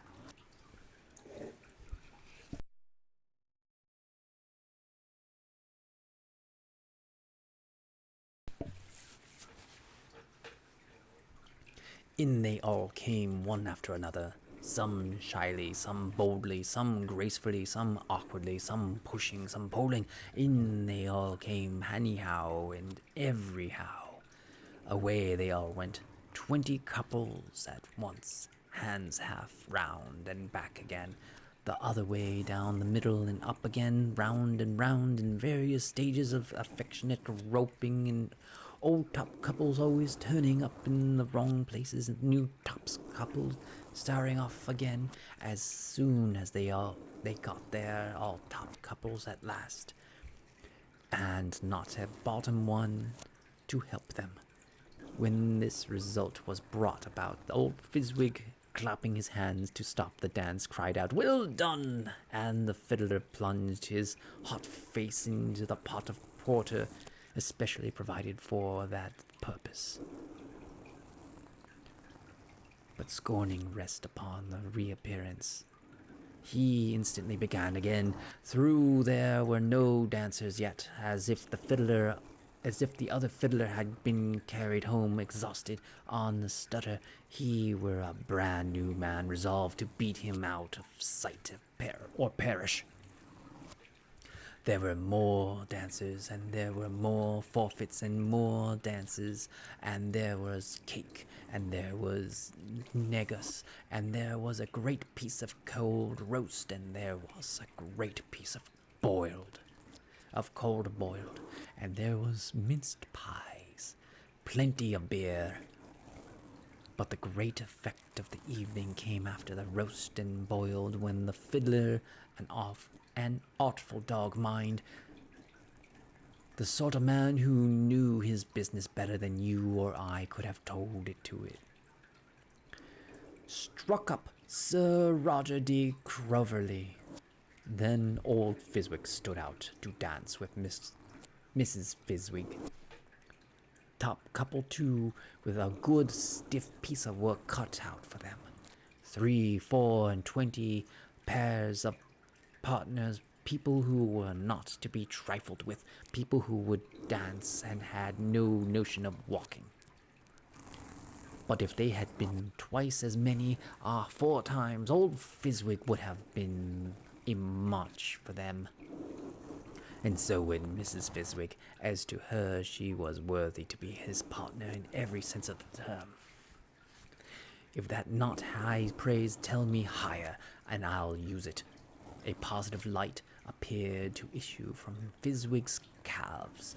They shone in every part of the dance like moons. You could have predicted at any given time what would have become of them next. You could not have predicted. For anyone who's curious, negus is a historic term for a hot drink of port, sugar, lemon, and spices. Ooh. That does sound lovely.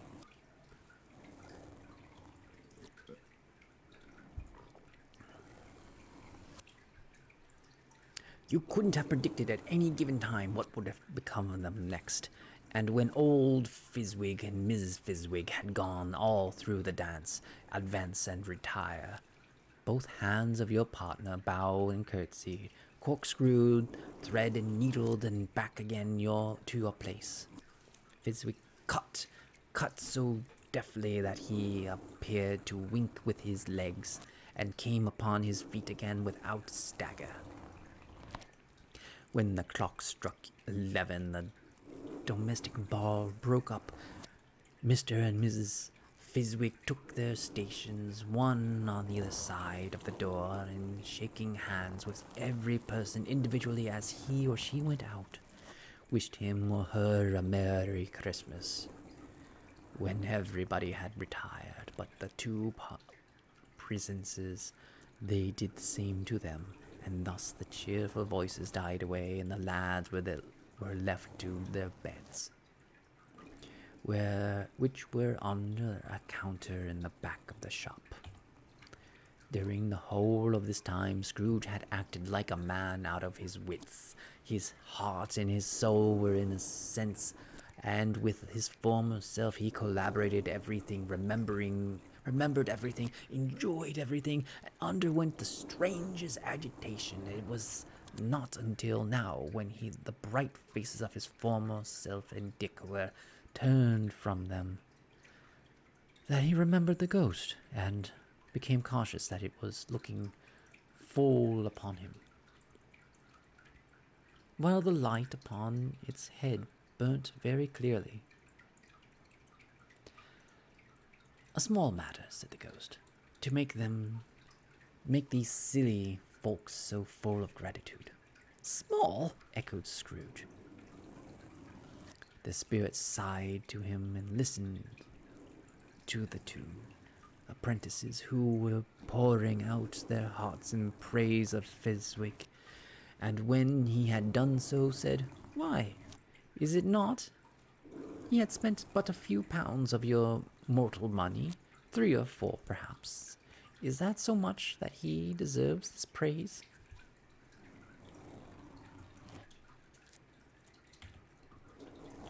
It isn't that, said Scrooge, hearted by the remark and heated by the remark and speaking unconsciously like his former, not his latter, self. It isn't that, Spirit. He had the power to render us happy or unhappy, to make our service light or burdensome, a pleasure or a toil. Say that his power lies in words and looks, in things so slight and insignificant that it is impossible to add and count them up. What then? The happiness he gives is quite great, as if it cost a fortune.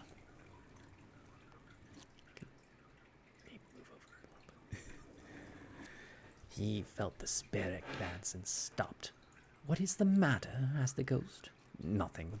Nothing particular, said the Scrooge. Something, I think. Something, I think, the ghost insisted. No, said Scrooge. No, I should like to be able to say a word or two to my clerk just now, that's all.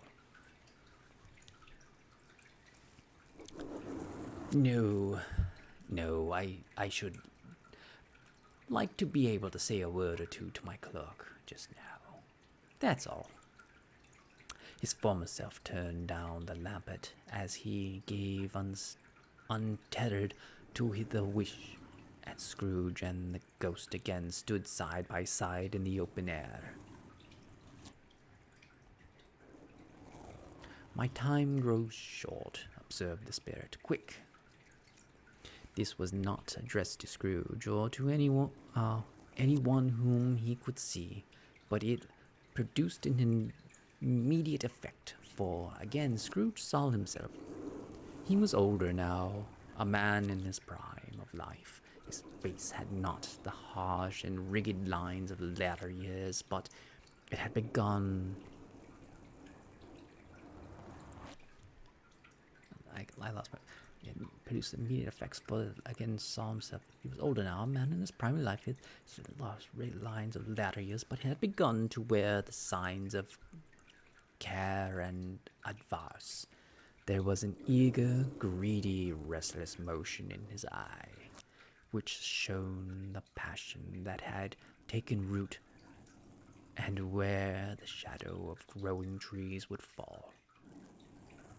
He was not alone, but sat by the side of a fair young girl in mourning dress, in whose eyes there were tears which sparkled in the light that shone out of the ghost of Christmas past. It matters little, she said softly. To you, very little. Another idol had displaced me, and if it can cheer and comfort you in the time to come, as I would have tried to do, I have no just cause to grieve.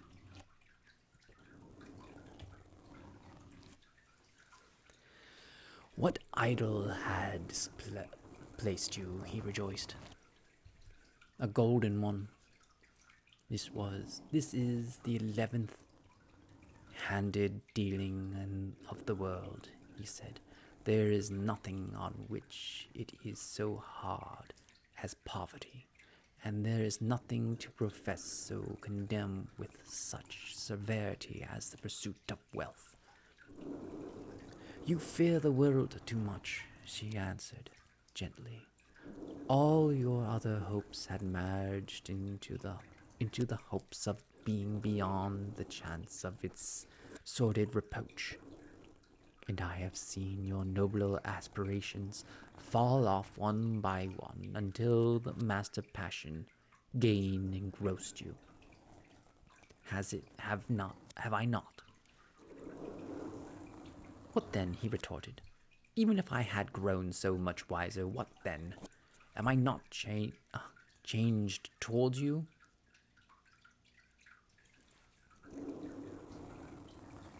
Chained told you? She shook her head. Am I?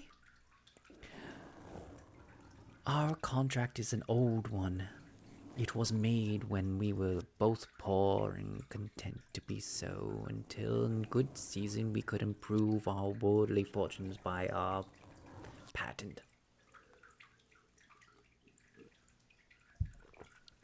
our patent industry.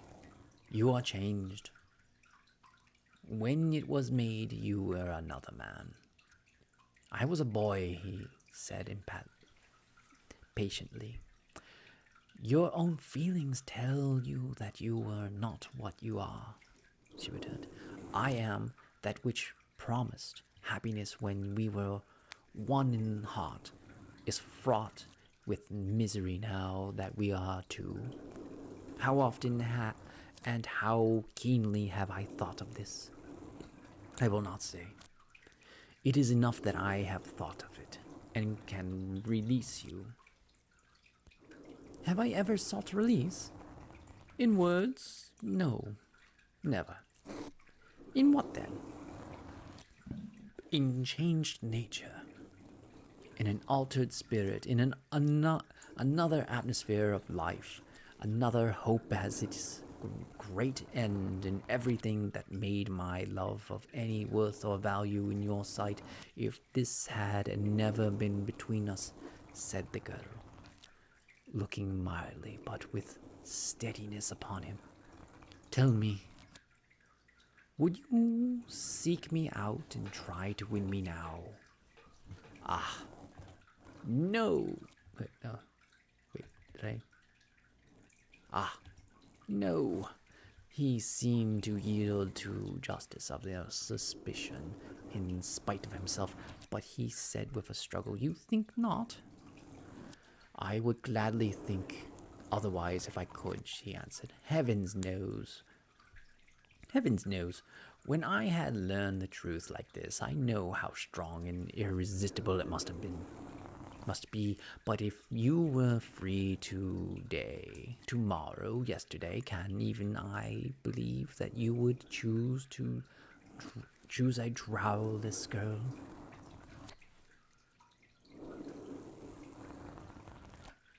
Good night, Bolos.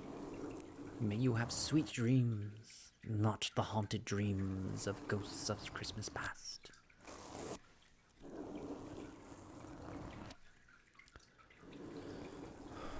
Would you have chosen a trowelless girl? You who, in your very confidence with her, weigh everything by gain, or choosing her if for a moment you were false enough to your own guide principle to do so, do I not know what your reverence and regret would surely follow? I do, and I release you. With a full heart for love of him you once were.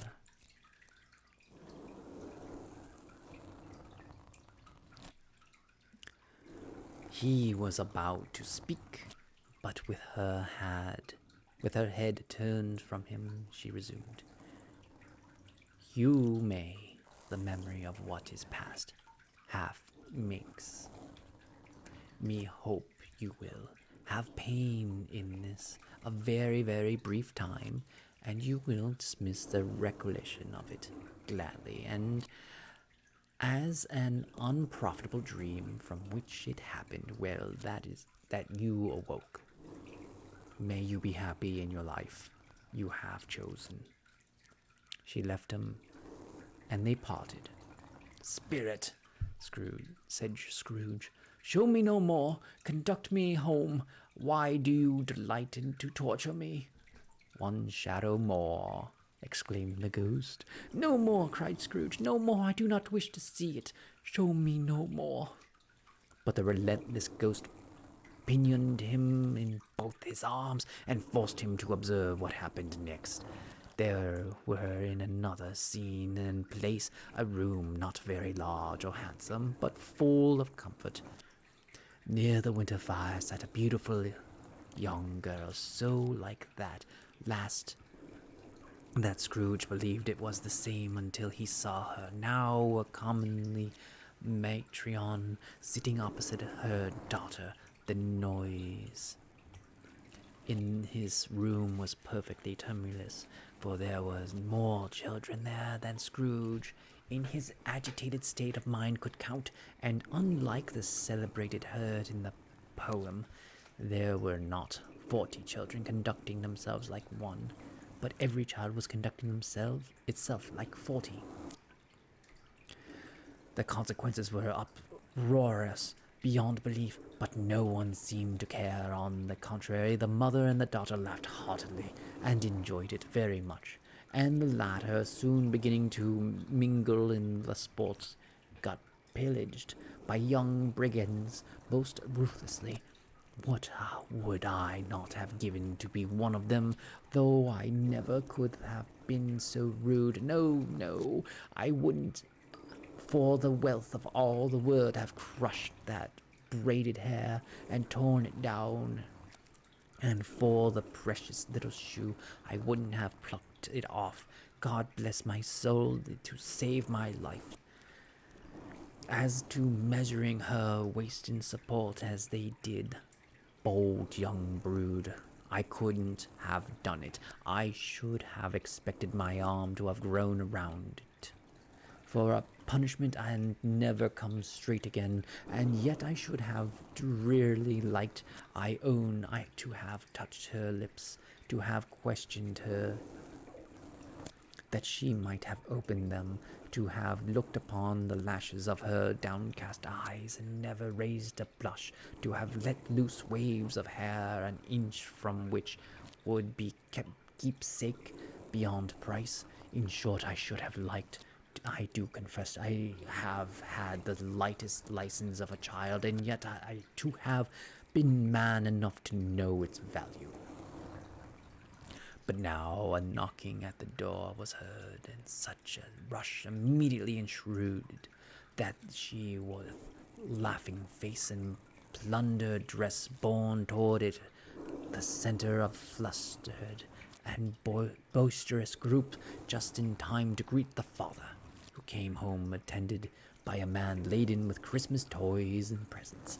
Then the shouting and the struggling and the onslaught that was made on the defenseless porter, the scaling him with chairs for ladders drived into his pockets, despoiled him of brown paper parcels, holding on tight by his cravat, hung him around his neck, pommeled his back, and kicked his legs in irresponsible affection. The shout of wonder and delight with which the development of every passage was received, the terrible announcement that the baby had been taken in the act of procuring a doll's frying pan into its mouth, and was more than suspected of having swallowed fictitious turkey glued on a wooden platter. The immediate relief of finding this false alarm, the joy and gratitude and ecstasy, they were all indescribable alike. It is enough that by degrees the children and their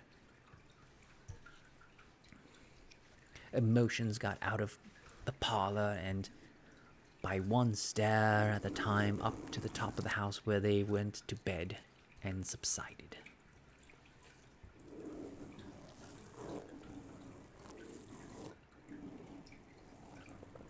And now Scrooge looked on more attentively than ever when the master of the house, having his daughters leaning fondly on him, sat down with her and her mother at his own fireside, and when he thought that such another creature, quite as graceful and full of promise, might have called him father, and have been as springtime in the haggard winters of his life, his sight grew very dim indeed. Belle, said the husband, turning to his wife with a smile, I saw an old friend of yours this afternoon. Who was it? Guess. How can I? Don't I know? She added in the same breath, laughing as he laughed. Mr. Scrooge it was. I passed his office window as it was not shut up, and he had a candle inside, I could scarcely help seeing him. His partner lies upon the point of death, I hear. And there he sat alone, quite alone in the world, I do believe. Spirit, said Scrooge in a broken voice, remove me from this place. I told you these were shadows of things that have been, said the ghost. That they are what they are. Do not blame me. Remove me, Scrooge exclaimed. I cannot bear it. He turned up the ghost, and seeing that it looked upon him with a face in which, in some strange way, there were fragments of all the faces it had shown him, wrestled within it. Leave me, take me back, haunt me no longer in the struggle, if that can be called a struggle, in which the ghost was, with no visible resemblance on its own part, was undisturbed by any effort of its adversary. Scrooge observed that its light was burning high and bright, and dimly connecting that with its influence over him. He seized the extinguisher cap, and by a sudden action pressed it down upon its head. The spirit dropped beneath it, so that the extinguisher covered its whole form, but through Scrooge pressed it down with all his force, he could not hide the light, which streamed from under it in an unbroken flood upon the ground. He was conscious of being exhausted and overcome by irresistible drowsiness, and further, of being in his own bedroom. He gave the cap a parting squeeze, in which his hand relaxed, and had barely time to reel to the bed before he sank into a heavy sleep.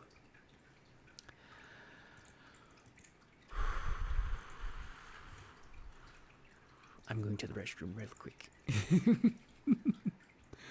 Let's see, I think it's that button.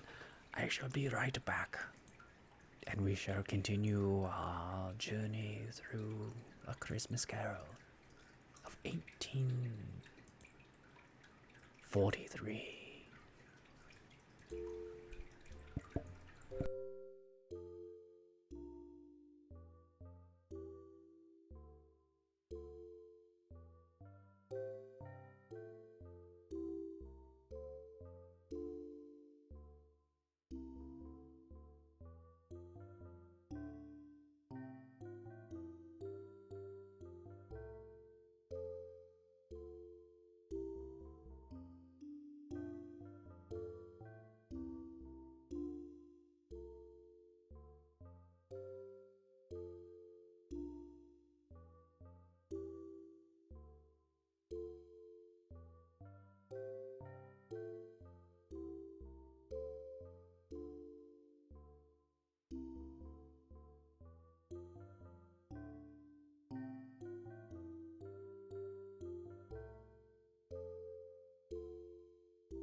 How's everybody doing tonight? Are we still up for continuing our journey through the Christmas Carol? Are we ready to talk about the second of the three spirits? I'm doing actually a lot of fun. This is a lot of fun to do. Talking in a very dramatic accent that is straining my throat.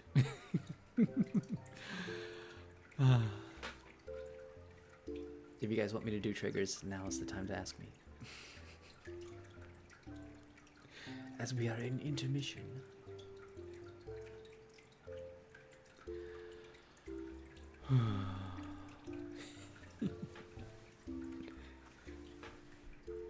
Ghost Cowboy.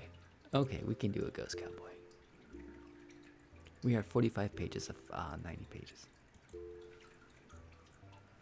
Let me hide this, and we shall continue this in a bit.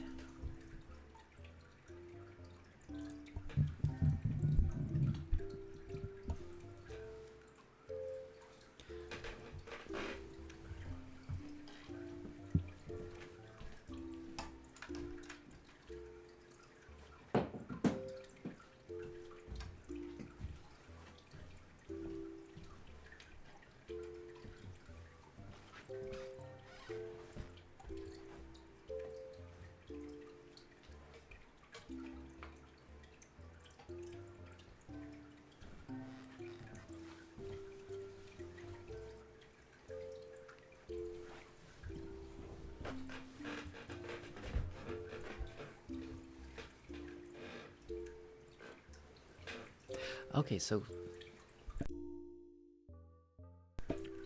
far I've noticed, and we haven't gotten to the second ghost yet, there's no Tiny Tim. Like, there's not been a mention of him yet. There might be when we get into the second ghost.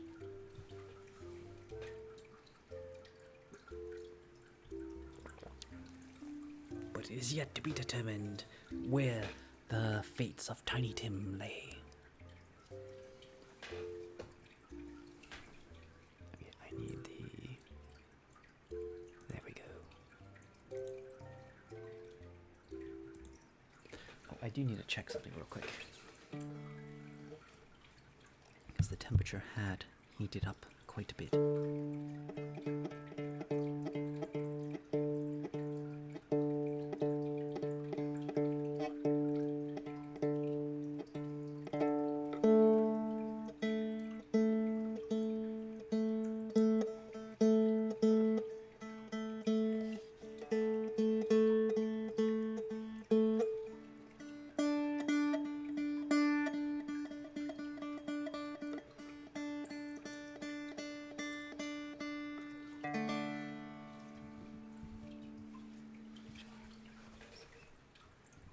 I think they added more dialogue between the sub-characters.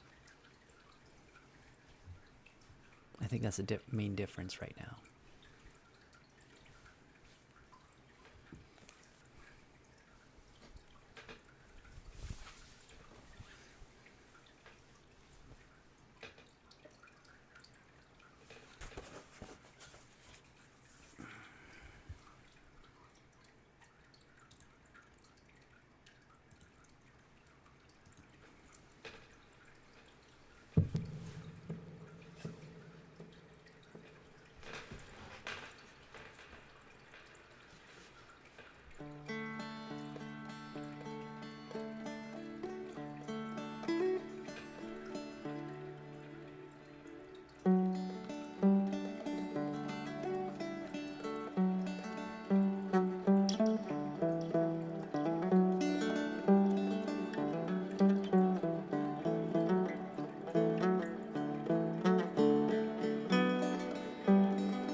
read at. This is Ghost Cowboy.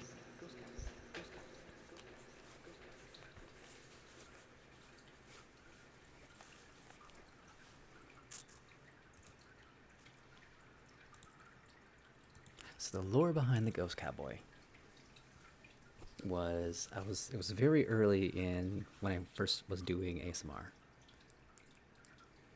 And I was like, okay, let me do like a funny thing where I can't see the chat. So I put a thing over my head and I put the thing on there and I started doing like triggers, dressed up as a ghost. I put the mustache over my thing, so I became a cowboy. And then it just became like, you know what, there's a point reward thing. I'll play the dulcimer, and then it just exclusively became dulcimer. Like I thought I was gonna like originally be like, okay, it's gonna be like how some streamers are like no talking time. The Ghost Cowboy is like no talking time. It's just dulcimer. And I can't see the chat. I can't see what's going on, which is a little dangerous. But that's basically the lore behind the Ghost Cowboy.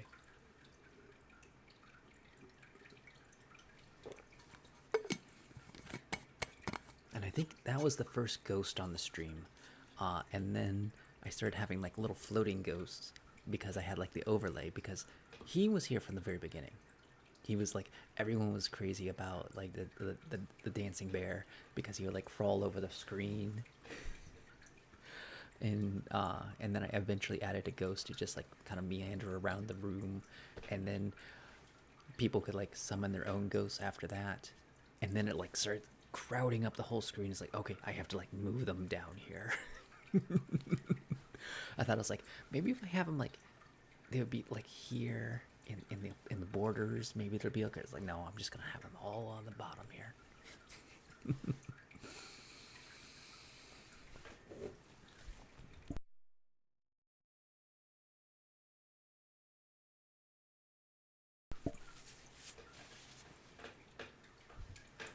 So, are we ready for more A Christmas Carol, or does anybody want a trigger? Forever, speak now or forever hold your. We're not stopping for the bathrooms until next exit. Go to the bathroom while you're ready, because we're not stopping. It's going full speed ahead.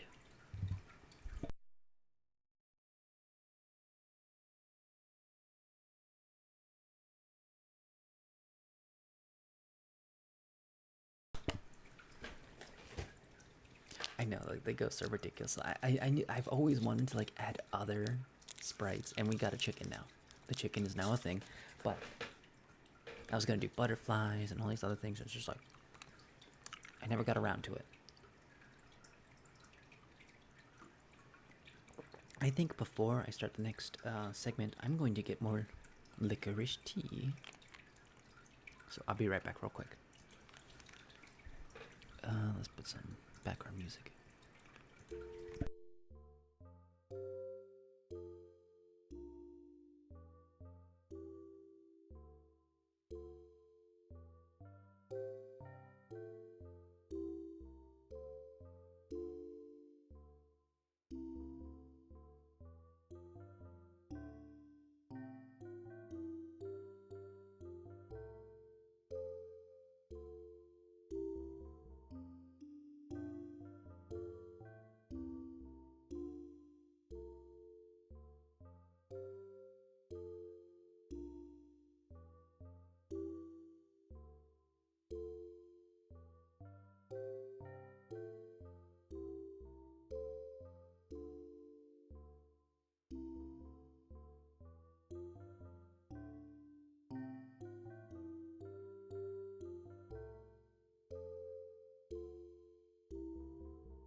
ready. We're stronger than ever.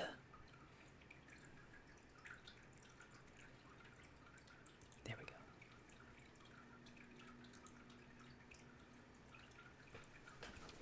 The second of the three spirits. Awakening.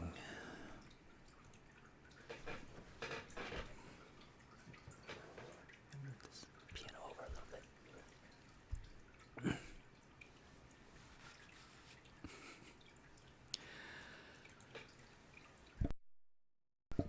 Awakening in the middle of the prodigious through snore.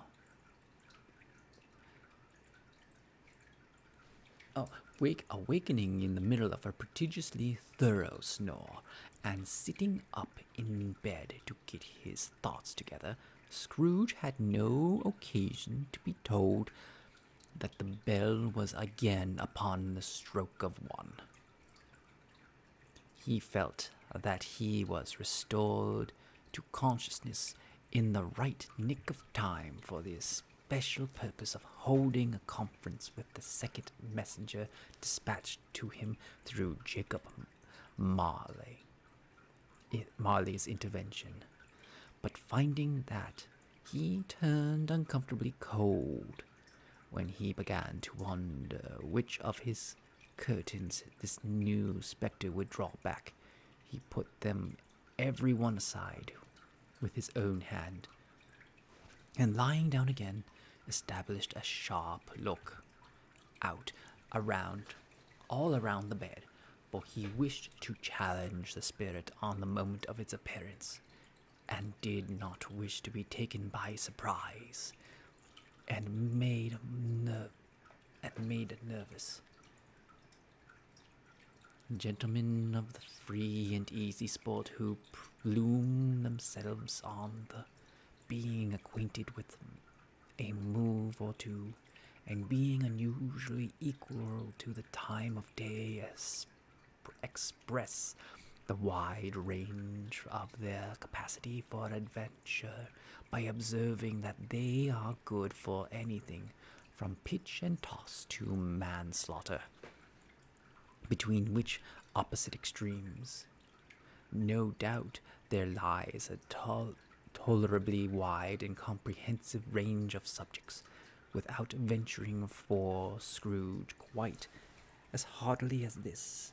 I don't mind calling on you to believe that he was ready for a good broad field of strange appearances, and that nothing between a baby and a rhinoceros would have astonished him very much. Now, being prepared for almost anything, he was not by any means prepared for nothing. And consequently, when the bell struck one, and no shape appeared, he was taken with a violent fit of trembling. 5 minutes, 10 minutes, a quarter, an hour went by, yet nothing came. All this time he lay upon his bed, the very core and center of a blaze of ruddy light, which steamed upon it when the clock proclaimed the hour, and which, being only light, was more alarming than a dozen ghosts, as he was powerless to make out what it meant, or what would be at, and was sometimes apprehensive that he might be at the very moment an interesting case of spontaneous combustion without having the consolation of knowing it. At last, however, he began to think, as you or I have thought at first, for it is always the person not in the predicament who knows what ought to have been done in it, and would unquestionably have done it too. At last, I say, he began to think that the source and secret of this ghostly light might be in the adjacent room, from whence, on further tracing it, it seemed to shine. This idea taking full possession of his mind, he got up softly and shuffled his slippers to the door, The moment Scrooge's hand was on the lock, a strange voice called him by his name and bade him to enter. He obeyed. It was his own room. There was no doubt about it. But it had undergone a surprising transformation. The walls and ceilings were so hung with living green that it looked a perfect grove, from every part of which bright and gleaming berries glistened, the crisp leaves of the holy mistletoe and ivy reflected back the light, as if so many little mirrors had been scattered there, and such a mighty blaze went roaring up the chimney as the dull petrification of a hearth had never known in Scrooge's time, or Marley's.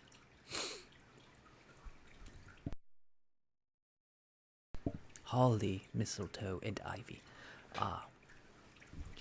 Blaze went petrification of a hearth had never known in Scrooge's time, or Marley's, all for many and many a winter season's gone, heaped up on the floor to form a kind of throne, where turkeys, geese, game, poultry, brawn, great joints of meat, suckling pigs, long wreaths of sausages, minced pies, plum puddings, barrels of oysters, red hot chestnuts, cherry-cheeked apples, juicy oranges, luxurious pearls, immense twelfthing cakes, and seething bowls of punch that made the chamber dim with their delicious steam. In easy state upon this couch there sat a jolly giant, glorious to see, who bore a glowing torch in shape not unlike a plenty horn, and held it up high, up to shed its light on Scrooge, and he came peeping around the door.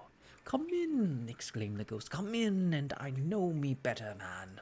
Scrooge entered timidly, and hung his head before the spirit. He was not the dogged Scrooge he had been, and though the spirit's eyes were clear and kind, he did not like to meet them. "I am the ghost of Christmas Present," said the spirit. "Look upon me." Scrooge reverently did so. It was clothed in one simple green robe or mantle, broadened with white fur. This garment hung so loosely on the figure that its capacious breast was bare, as if disdaining to be warded or concealed by any artifice. Its face observable beneath the ample folds of the garment are also bare, and on its head wore no other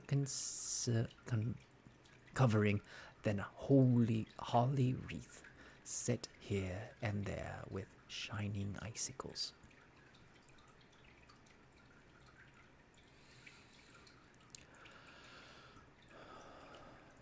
Its dark brown curls were long and free as a gentle face.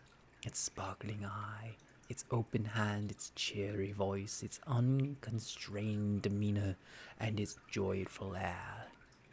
Girdled around its middle was an antique scabbard, but no sword was in it, and the ancient sheath was eaten up with rust.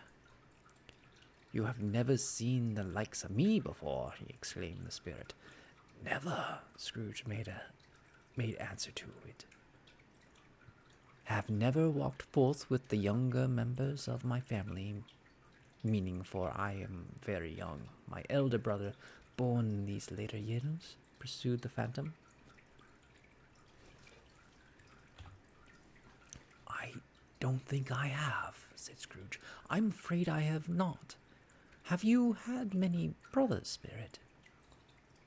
"More than 1,800, said the ghost. "A tremendous family to provide for," muttered Scrooge. The ghost of Christmas Present rose. "Spirit," said Scrooge submissively, Conduct me where you will.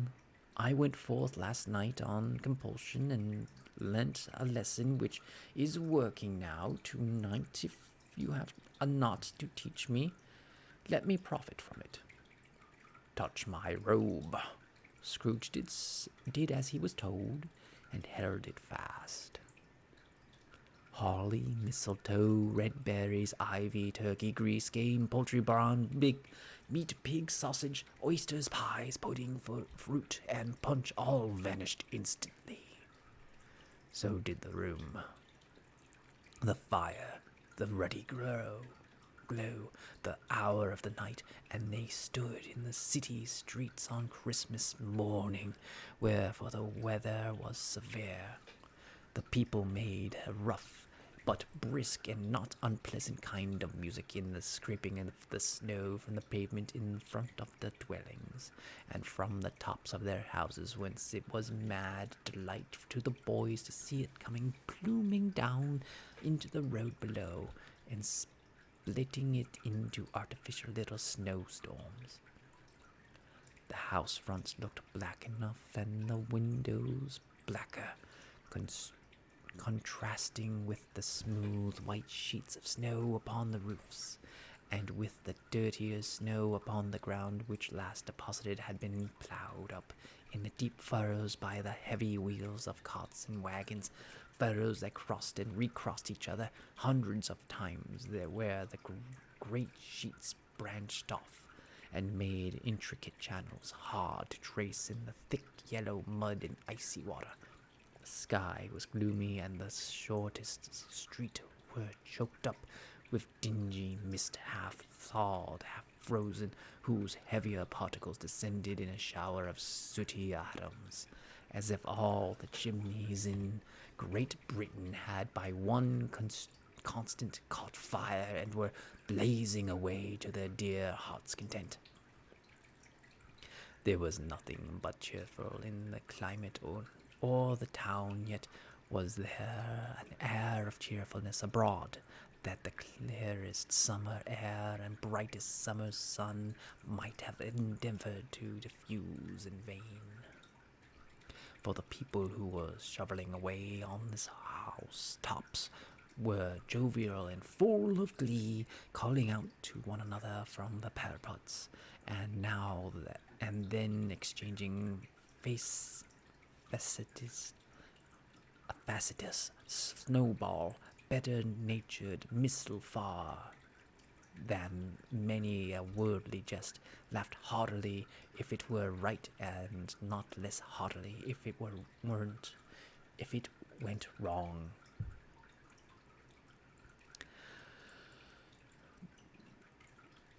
The polluters' shops were still half open, and the fruiters were radiant in their glory. There were great round pot-belly baskets of chestnuts shaped like the waistcoats of jolly old gentlemen lolling at their door and tumbling out into the streets in the apoplectic opulence. There were ruddy, brown-faced, broad-girthed Spanish onions, shining in the fatness of the growth like Spanish friars, and winking from their shelves in the wanton slyness as the girls as they went by and glanced dreamily at the hung-up mistletoe. There were pears and apples, and clustered high in the blooming pyramids there were bunches of grapes made in the shopkeeper's benevolence to dangle from the conscriptious hooks that mouths might water grates as they passed. There were piles of filberts and mossy and brown, recalling in their fragrance ancient walks among the woods and pleasant shuffling ankle-deep through withered leaves. There were Norfolk biffins and squat and swartly, setting off the yellow of the oranges and lemons, and the great compactness of their juicy persons, urgency entering and beseeching to carried home in paper bags and eaten half after dinner, the very gold and silver fish set forth among these choicest fruits in the bowl threw members of dull and stagnant brood blooded race appeared to know that there was something going on, and to a fish went gasping round and round their little world in slow and passionless excitement.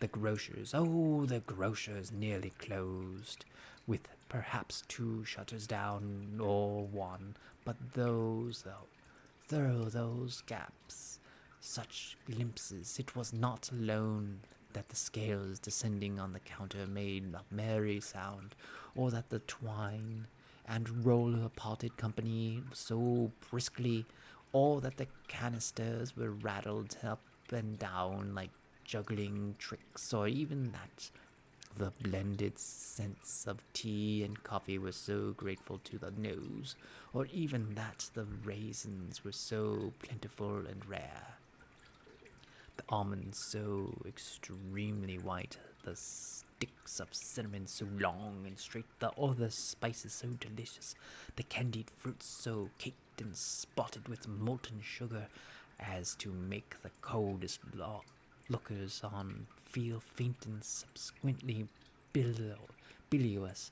Nor was it that the figs were moist and plumpy, or that the French plums blushed in the modest tartness from their highly decorated boxes, or that everything was good to eat and in its Christmas dress.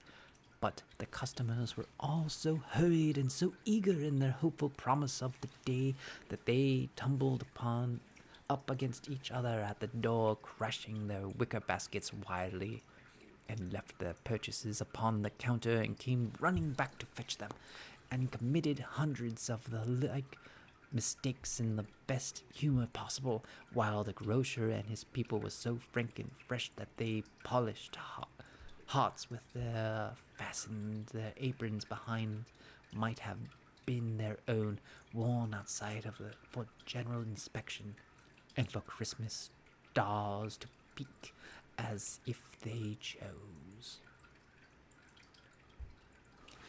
Who asked me to find something random?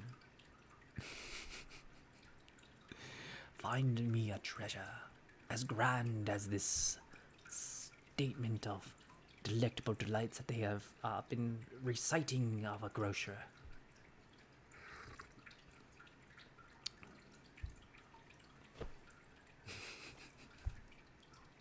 Hold on, I shall find us a treasure. Be right back.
So,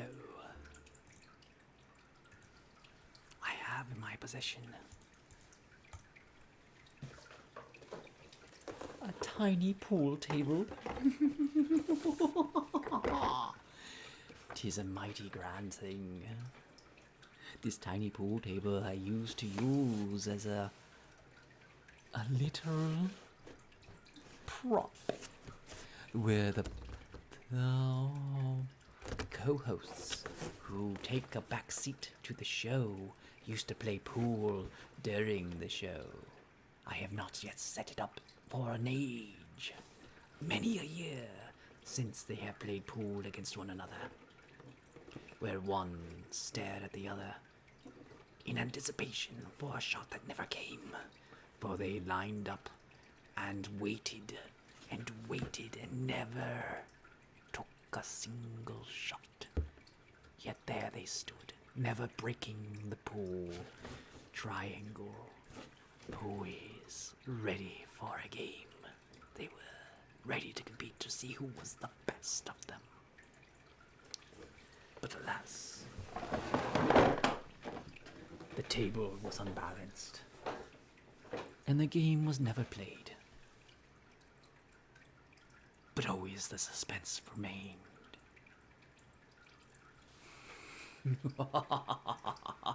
Indeed, the suspense was truly there.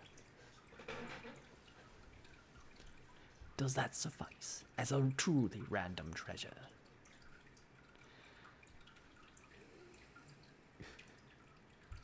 I don't have a level place to put it.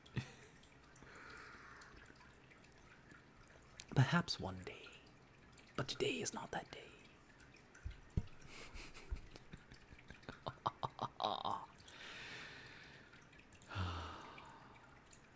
Here we go. Back to the story at hand. We are 50 pages of a 95-page book. Highly decorated boxes, or that even with good to eat in its Christmas dress. Oh, I read that.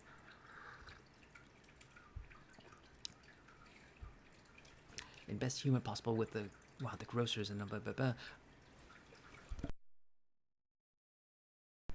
Were outside for general inspection and for Christmas draws to peck as if they chose.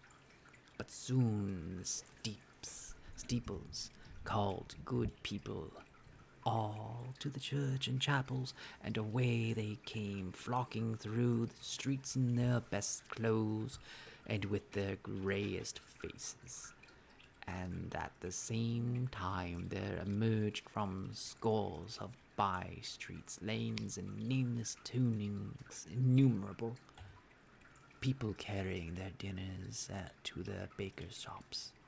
The sight of these poor revelers appeared to interest the spirit very much, for he stood with Scrooge beside him in a baker's doorway, and taking off the covers as their bearers passed, sprinkling incense on their dinners for his torch. And it was very uncommon kind of touch, for once or twice when there were angry words between some dinner carriers who had jostled each other, he shed a few drops of water on them, and their good humor was restored directly, for they said it was a shame to quarrel upon Christmas Day, and so it was. God love it, so it was. In time the bells ceased, and the bakers were shut up, and yet there were a gentle shadowing forth of all these dinners and their progress of their cooking in the thorn botches of wet above each baker's oven, where the pavement smoked as if the stones were cooking too. Is there a particular flavor in what you sprinkled from your torch? Asked Scrooge. There is. My own. Would it apply to any kind of dinner or on this day? Asked Scrooge. To any kindly given, to a poor one most. Why to a poor one most? Asked Scrooge. Because it needs it most. Spirit, said Scrooge, after a moment's thought. I wonder you if, of all the beings in many worlds about us, should desire to cramp these people's opportunities of innocent enjoyment. I cried the spirit. You would deprive them of their means of dining every seventh day, often the only day on which they can be said to dine at all, said Scrooge. Wouldn't you? Aye, cried the spirit. You seek to close these places on the seventh day, said Scrooge, and it comes to the same thing. I seek, exclaimed the spirit. Forgive me if I am wrong. It has been done in your name, or at least in that of your family, said Scrooge. There are some upon this earth of yours, returned the spirit. There are some upon the earth of yours, returned the spirit, who lay claim to know us, and who do their deeds of passion, pride, ill will, hatred, envy, bigotry, and selfishness in our name, who are as strange to us and all our kith and kin, as if they had never lived. Remember that, and charge their doings on themselves, not us. Scrooge promised that he would, and they went on, invisible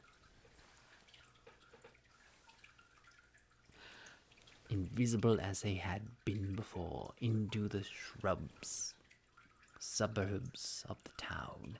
It was remarkable quality of ghost, which Scrooge had observed at the baker's, that notwithstanding his gigantic size, he could accommodate himself to any place with ease, and that he stood beneath a low roof quite as gracefully and like a supernatural creature as it was possible he could have done in any lofty hall. And perhaps it was the pleasure of the good spirit had in showing off his power of his, or else it was his own kind, generous, hearty nature, and his sympathy with all poor men that led him straight to Scrooge's clerks. For there he went and took Scrooge with him, holding to his robe, and on the threshold of the door the spirit smiled, and stopped to bless Bob Cratchit's dwelling with the sprinkling of his torch. Think of that! Bob and his had but 15. Bob a week himself. He pocketed on Saturdays but 15 coppers of his Christian name, and yet the ghost of Christmas present blessed his 4-roomed house. Then up rose Mrs. Cratchit's wife, dressed out but poorly in a twine-turned gown, but brave in ribbons, which are cheap and make a godly show for sixpence, and she lay the cloth assisted by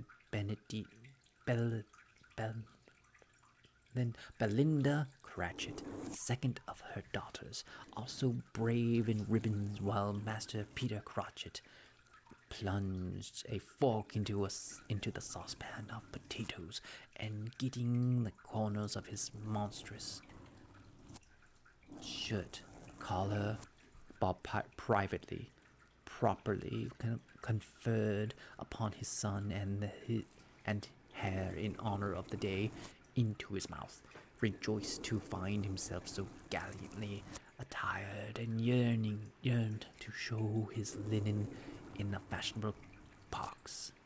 And now 2 smaller Cratchits, boy and girl, came tearing in, screaming that outside the baker's they had smelt the goose and known it for their own, and basking in the luxurious thoughts of sage and onion, these young Cratchits danced about the table and exalted Master Peter Cratchit to the skies, while he, not proud although his collar nearly choked him, blew the fire until the slow potatoes bubbling up, knocked loudly at the saucepan lid to be let out and peeled. "What has ever got your precious father, then?" said Mrs. Cratchit. "And your brother, Tiny Tim, and Martha wasn't as late last Christmas Day by half an hour?" "Here, Martha, mother. Here's Martha, mother," said a girl appearing as she spoke. "Here's Martha, mother," cried two young Cratchits. "Hurrah! There's such a goose, Martha." "Why, bless your heart alive, my dear, how late you are," said Mrs. Cratchit, kissing her a dozen times and taking off her shawl and bonnet for her with official zeal. "We'd have a deal of work to finish up last night," replied the girl, "and had to clear away this morning, mother."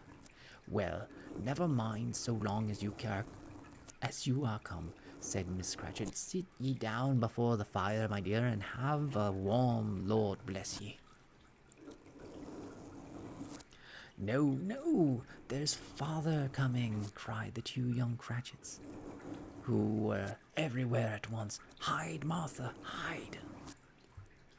So Martha hid herself, and in came little Bob, the father, with at least 3 feet of comforter, exclusive of the fringe, hanging down before him, and his threadbare clothes darned up and brushed to look seasonable, and Tiny Tim upon his shoulder.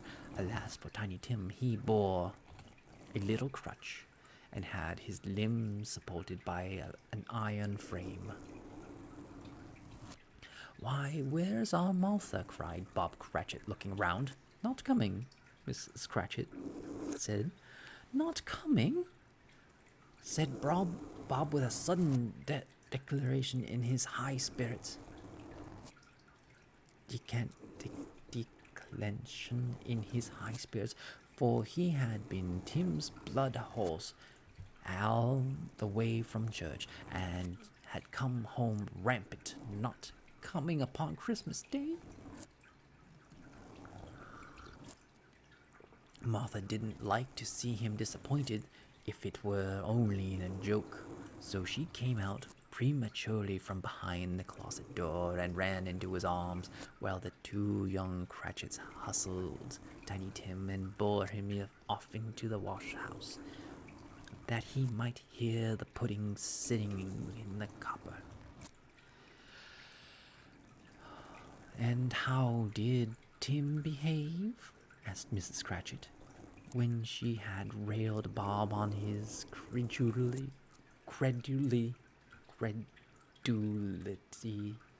Oh my goodness, that's such a hard word to say.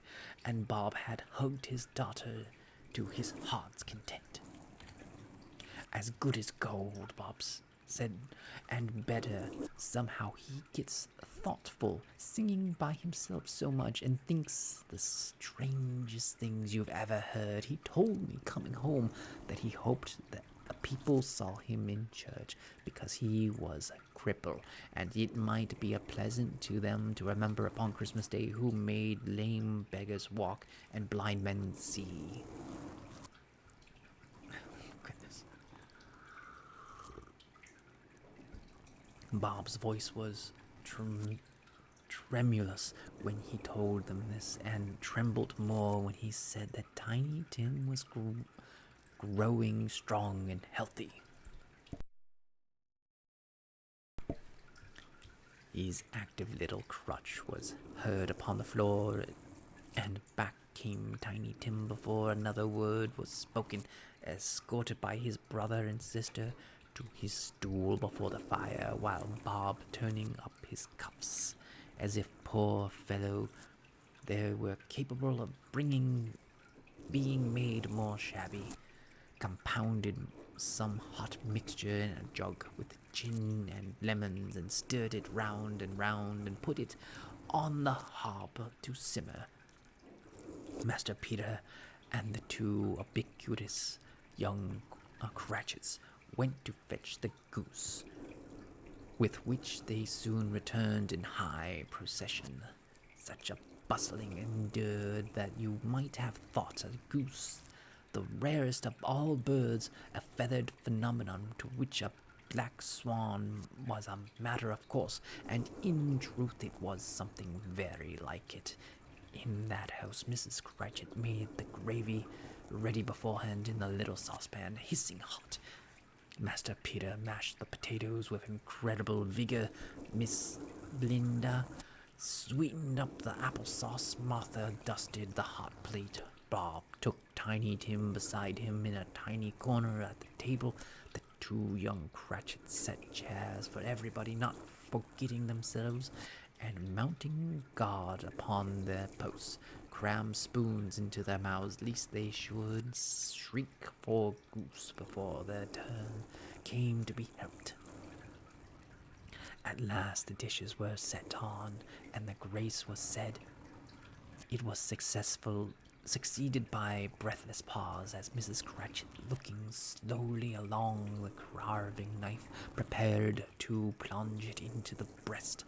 But when she did, and when the long-expected gush of stuffing inside issued forth, one murmur of delight arose around the board, and even Tiny Tim, excited by the two young Cratchits, beat on the table with the handle of his knife and feebly cried, "Hurrah!" There was never such a goose, Bob said. He didn't believe there ever was such a goose cooked. Its tenderness and flavor, its size and cheapness were the themes of the universal admiration. Eked out by applesauce and mashed potatoes, it was sufficient dinner for the whole family. Indeed, as Mrs. Cratchit said with great delight, surveying one small atom of a bone upon the dish, they hadn't ate it at all, at least, yet everyone had had enough. And the youngest Cratchit in particular was steeped in sage and onions and to their eyebrows. But now the plates were being changed by Miss Blinda. Miss Cratchit left the room alone, too nervous to bear witness, to take the pudding up and bring it in. Suppose it should not be done enough. Suppose it should break in turning out. Suppose somebody should have gone over to the wall of the backyard and stolen it while they were merry with the goose. A supposition at which the two young Cratchits became livid. All sorts of horrors were supposed. Hallo! A great deal of steam. The pudding was out of the copper, a smell like washing day, and that was the cloth. A smell like eating house and pastry cooks next door to each other, with a laundry dress next door to that. That was the pudding. In half a minute Miss Cratchit entered, flustered, but smiling proudly with the pudding, like a spectre of cannonballs so hard and firm, blazing half a quartern of ignited brandy and bedight with Christmas holly stuck into the top. "Oh, a wonderful pudding," Bob Cratchit said, and calmly too, that he regretted it as the greatest success achieved by Mrs. Cratchit since their marriage. Mrs. Cratchit said that now the weight was off her mind, she would confess that she had her doubts about the quality of flour. Everybody had something to say about it, but nobody said or thought it was at all small pudding for a large family. It would have been flat heresy to do so. Any Cratchit would have blushed it to hint at such a thing. At last the dinner was all done. The cloth was cleared, the hearth was swept, and the fire was made up. The compounds in the jug had been tasted and considered perfect. Apples and oranges were put upon the table, and a shovel full of chestnuts on the fire. Then all the Cratchit's family drew round the hearth. in what Bob Cratchit called a circle, meaning half a one, and at Bob's Cratchit elbow stood the family displays of glass, 2 tumblers, and a custard cup without a handle.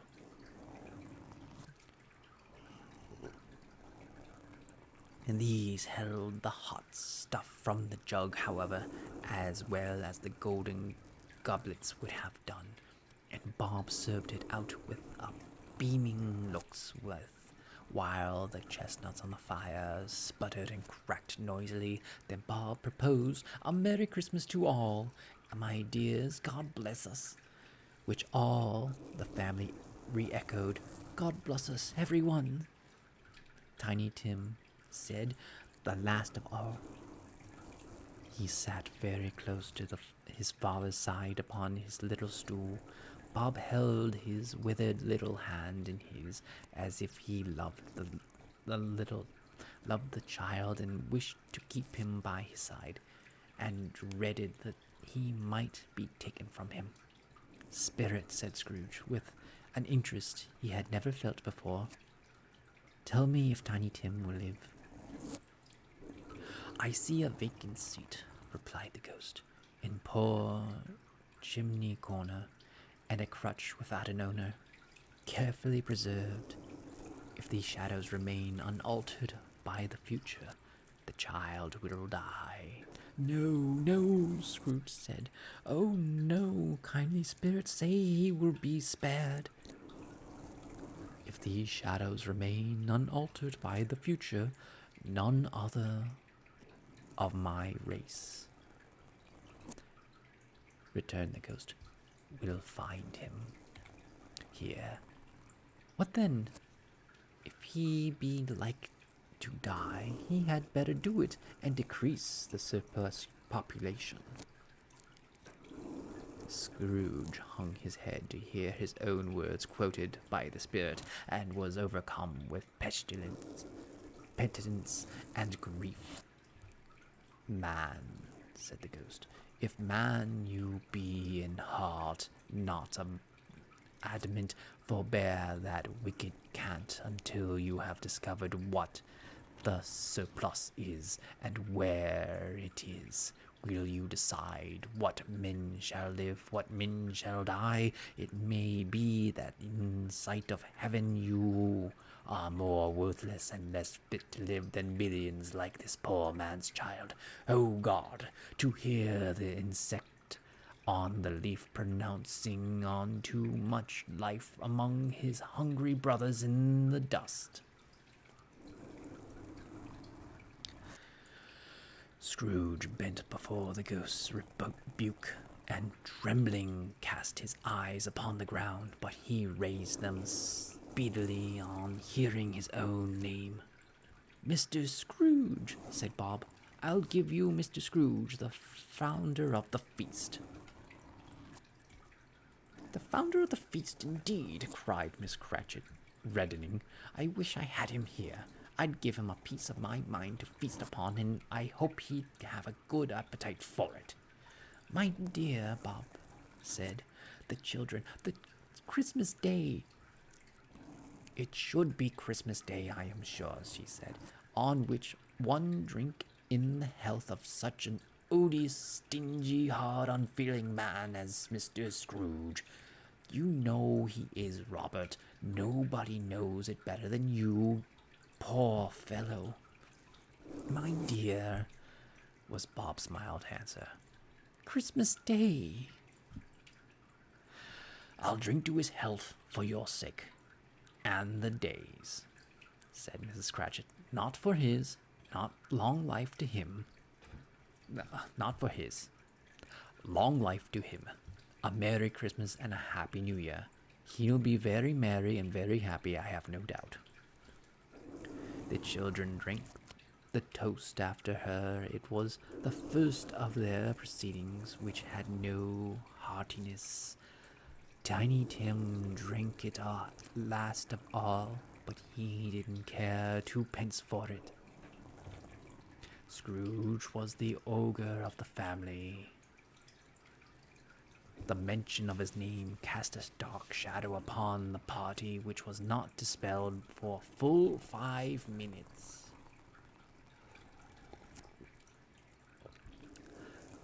After it had passed away, they were 10 times merrier than before, from the mere relief of Scrooge to be baleful being done with. Bob Cratchit told them how he had a situation in his eye for Master Peter, which would bring in, if obtained, a full 5 and 6 pence weekly. The two young Cratchits laughed tremendously at the idea of Peter's bringing a man of business, and Peter himself looked thoughtfully at the fire from between his collar, as if he were deliberating what particular investment he should favor when he came into the receipt of such bewildering income. Martha, who was poor apprentice at a milliner's, then told them, Mr. Beckle. Martha indeed told them, Mr. Beckle. They were quite perplexed by this, Mrs. Cratchit and Crowley. and Bob Cratchit. They did not know who this Mr. Pickle was, but he had happened by their house at such a strange hour to interrupt their dinner. He exclaimed, I am a surgeon off to surgeries. I will fix your Tiny Tim for a pittance. That did not happen, for it was just an illusion professed by the spirit.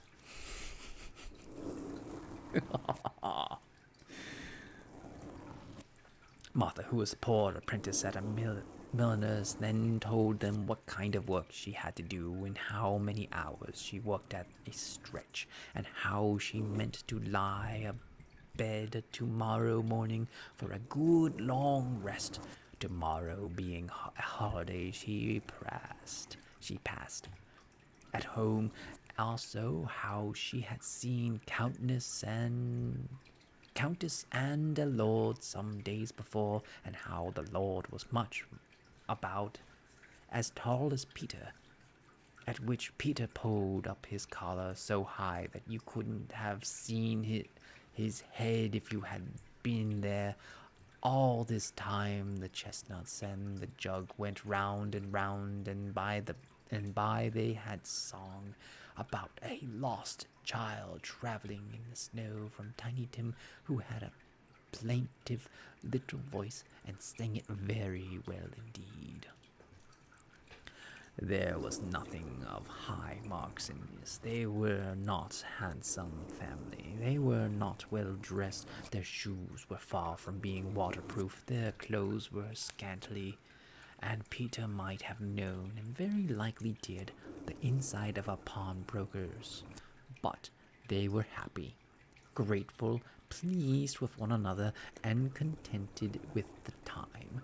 And when they faded, and looked happier yet in the bright sprinkle of the spirit's torch at parting, Scrooge had his eye upon them, and especially on Tiny Tim, until the last. By this time it was getting dark and the snowing pretty heavily, and as Scrooge and the spirit went along the streets, the brightness of the roaring fires in the kitchen parlors and all the sorts of rooms was wonderful. Here the flickering of the blaze showed preparations for a cozy dinner, with hot plates baking through and through before the fire, and deep red currants ready to be drawn to shut out the cold and darkness. There all the children of the house were running out into the snow to meet their married sisters and brothers, cousins, uncles, aunts, to be the first to greet them. Here again were shadows on the windows, blinds of guests assembling, and there a group of handsome girls, all hooded and fur-booted, all chattering at once, tripped lightly off to some near neighbor's house, where woe upon the single man who saw them enter artful witches, well they knew it in glow.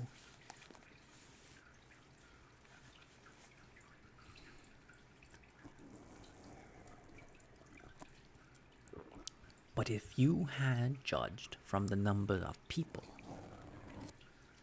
on their way to a friendly gathering, you might have thought that no one was at home to give them welcome when they got there. Instead of every house expecting company and piling up its fires half chimney high, blessings on it, now the ghost exulted. How it bared its breath of breath, breath of breast, and opened its capacious palm and floated on, outpouring with gentle, generous hand its bright and harmless mirth on everything within its reach. The very lamplighter who ran on before, dotting the dusky streets with specks of light, and who was dressed to spend the evening somewhere, laughed out loudly as the spirit passed through the little candid and lamplighters that he had any company but Christmas.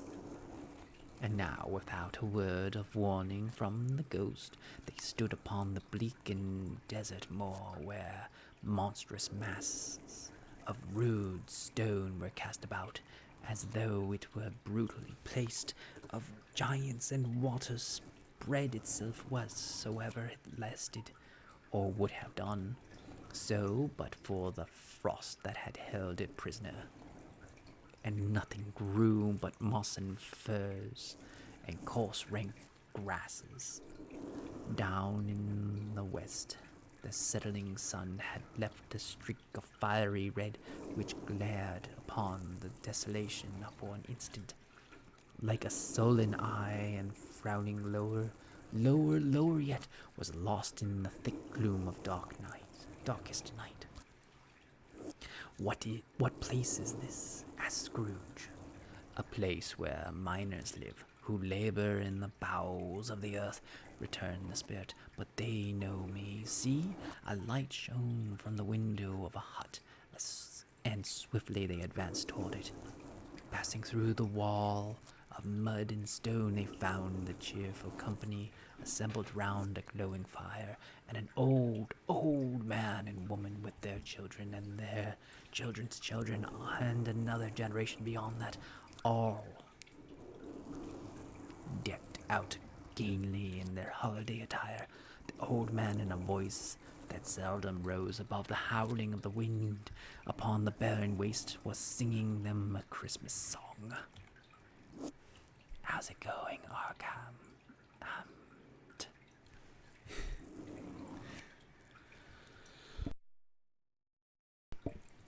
It had been a very old song. I am doing quite well. So well indeed that we're reading A Christmas Carol, the original 1843 edition by Charles Dickens. It had been a very old song.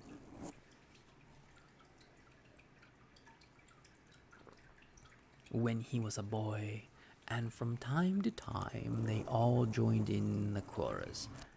So surely as they raised their voices, the old man got quite bith and loud, and so surely as they stopped, his vigor sank again.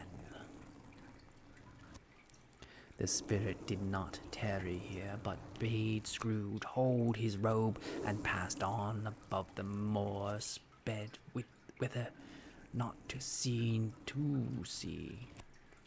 To Scrooge's horror, looking back, he saw the last of the land, frightful range of rocks behind them, and his ears were deafened by the thundering of water as it rolled and raged among the dreadful caverns that had worn and fiercely tried to undermine the earth. Built upon the dismal reef of sunken rocks, some leagues or so from the shore, on which waters chafed and dashed the wild years through, there stood a solitary lighthouse. Great heaps of seaweed clung to its base, and the storm birds, born of the wind, one might suppose, as seaweed of the water rose and fell about it like the waves they skimmed. But even here, two men who watched the light had made a fire that through the loophole in the thick stone wall shed out a ray of brightness on the awful sea, joining their horny hands over the rough table at which they sat. They wished each other a Merry Christmas, and in their can of grog, and one of them, the eldest, too, with his face all damaged and scarred with hard weather, as the figurehead of an old ship might be, struck up a sturdy song that was like gale in itself. Again the ghost sped on, above the black and heaving sea, on until being far away as he told Scrooge from any shore they lighted. On his ship they stood beside the helmsman at the wheel, the lookout in the bow, the officers who had the watch, the dark ghostly figures in the several stations, but every man among them hummed a Christmas tune, or had a Christmas thought, or spoke below his breath to his companion to some bygone Christmas day with homeward hopes belonging to it. And every man on board, waking or sleeping, good or bad, had a kinder word for another on that day than on any day in the year, and had shared to some extent in its festivities, and had remembered those he cared for at a distance, and had known that they delighted to remember him. It was great surprise to Scrooge, while listening to the moaning of the wind, and thinking what a solemn thing it was to move through the lonely darkness over unknown abyss, whose depths were secrets and profound as death. It was great surprise to Scrooge, while thus eager to hear a hearty laugh. It was much greater surprise to Scrooge to recognize it as his own nephew's, and to find himself in a bright, dry, gleaming room with the spirit standing smiling by his side, and looking at the same nephew with approving of affability. "Ha ha!" laughed Scrooge's nephew. "Ha ha ha ha! If you should have happened by any unlikely chance to know a man more blessed in a laugh than Scrooge's nephew, all I can say is I should like to know him too. Introduce him to me, and I'll cultivate his acquaintance." It is a fair, even-handed, noble adjustment of things that while there is infection in disease and sorrow, there is nothing in the world more irresistibly contagious than laughter and good humor. When Scrooge's nephew laughed in this way, holding his sides, rolling his head, and twisting his face into the most extravagant contortions, Scrooge's niece by marriage laughed as heartily as he. And their assembled friends, being not a bit behindhand, roared lustfully. "Ha ha ha! He said that Christmas was a humbug, as I live," cried Scrooge's nephew. "He believes it too." "More shamed for him, Fred," said Scrooge's niece indignantly. "Bless those women, they never do anything but by halves. They always in earnest. She was very pretty, exceedingly pretty, with a dimpled, surprised looking capital face, a ripe little mouth that seemed made to be kissed, and no doubt it was, all kinds of good little dots about her chin that melted into one another when she laughed, and the sunniest part of eyes you ever saw in any little creature's head. Although altogether she was what you would call provoking, you know, but satisfactory too. Oh, perfectly satisfactory." He's a comical old fellow, said Scrooge's nephew. That's the truth, and not so pleasant as he might be. However, offenses carry their own punishment, and I have nothing to say against him. I'm sure he's very rich, Fred, hinted Scrooge's niece. At least you always tell me so. What of that, my dear? Said Scrooge's nephew. His wealth is of no use to him. Don't he, he don't do any good with it. He don't make himself comfortable with it. He hasn't the satisfaction of thinking that he is ever going to benefit us with it. I have no patience with him, observed Scrooge's niece. Scrooge's niece's sisters and all the other ladies expressed the same opinion. Oh, I have, said Scrooge's nephew. I am sorry for him. I couldn't be angry with him if I tried, for who suffers by his ill wills? Himself always. Here he takes it into his head to dislike us, and he won't come and dine with us. What's the consequence? He doesn't lose much of a dinner. Indeed, I think he loses a very good dinner, interrupted Scrooge's niece. Everybody else said the same, and they must be allowed to have been competent judges because they had just had dinner, and with the dessert upon the table were clustered around the fire by lamplight. Well, I'm very glad to hear it, said Scrooge's nephew, because I haven't great faith in these young housekeepers. What do you say, Topper? Topper had clearly got his eye upon one of Scrooge's niece's sisters, for he had answered that a bachelor was a wretched outcast who had no right to express an opinion on the subject, whereas Scrooge's niece's sisters, the plump one with the lace tucker, not the one with the roses, blushed. Do go on, Fred, said Scrooge's niece, clapping her hands. He never finishes what he begins to say. He's such a ridiculous fellow.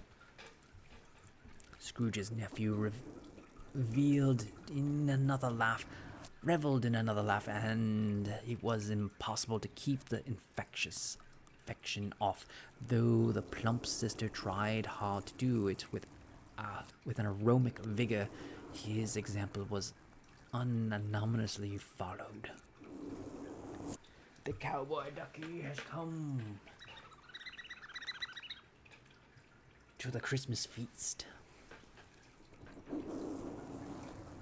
I was only going to say, said Scrooge's nephew, that the consequences of his taking a disliking to us and not making merry with us is, as I think, his loss some pleasant moments, which could do him no harm. I am sure he loses pleasanter companions than he can find in his own thoughts, either in his moldy old office or his dusty chambers. I mean to give him the same chance every year, whether he likes it or not, for I pity him. He may rail at Christmas till he dies, but he can't help thinking better of it. I defy him. If he finds me going there in good temper year after year and saying, Uncle Scrooge, how are you? If it's only to put him in vain to leave his poor clerk £50, that's something, and I think I shook him yesterday. It was their turn to laugh now at the notion of his shaking Scrooge, but believing thoroughly good-natured and not much caring for what they laughed at, so that they laughed at any rate, he encouraged them in their merriment, and passed the bottle joyously. And after tea, they had some music, for they were a musical family and knew what they were about when they sung a glee or catch. I can assure you, especially Topper would could roll away in the bass like a good one, and never swell the large veins in his forehead, or get red in the face over it. Scrooge's niece played well upon the harp, and played among other tunes a simple little air, a mere nothing you might learn to whistle in 2 minutes, which had been familiar to the child who had fetched Scrooge from the boarding school, as he had been reminded of the ghost of Christmas past. When the strain of music sounded, all the things the ghost had shown him came upon his mind. He softened more and more, and thought that if he could have listened to it often, years ago, he might have cultivated the kindness of life for his own happiness with his own hand, without resorting to the sexton's spade of buried Jacob's Molly. But they didn't devote the whole evening to music. After a while they played at forfeits, for is good to be children sometime, and never better than at Christmas, when its mighty founder was a child himself. Stop. There was first a game at Blind Man's Bluff, of course there was, and I no more believe Topper was really blind than I believe he had eyes in his boots. My opinion is that it was a done thing between him and Scrooge's nephew, that the ghost of Christmas present knew it. And that the ghost of Christmas present knew it.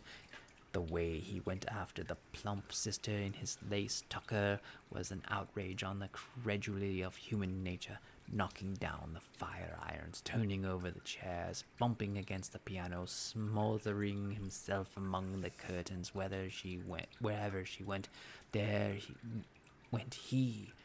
He always knew where the plump sister was. He wouldn't catch anybody else.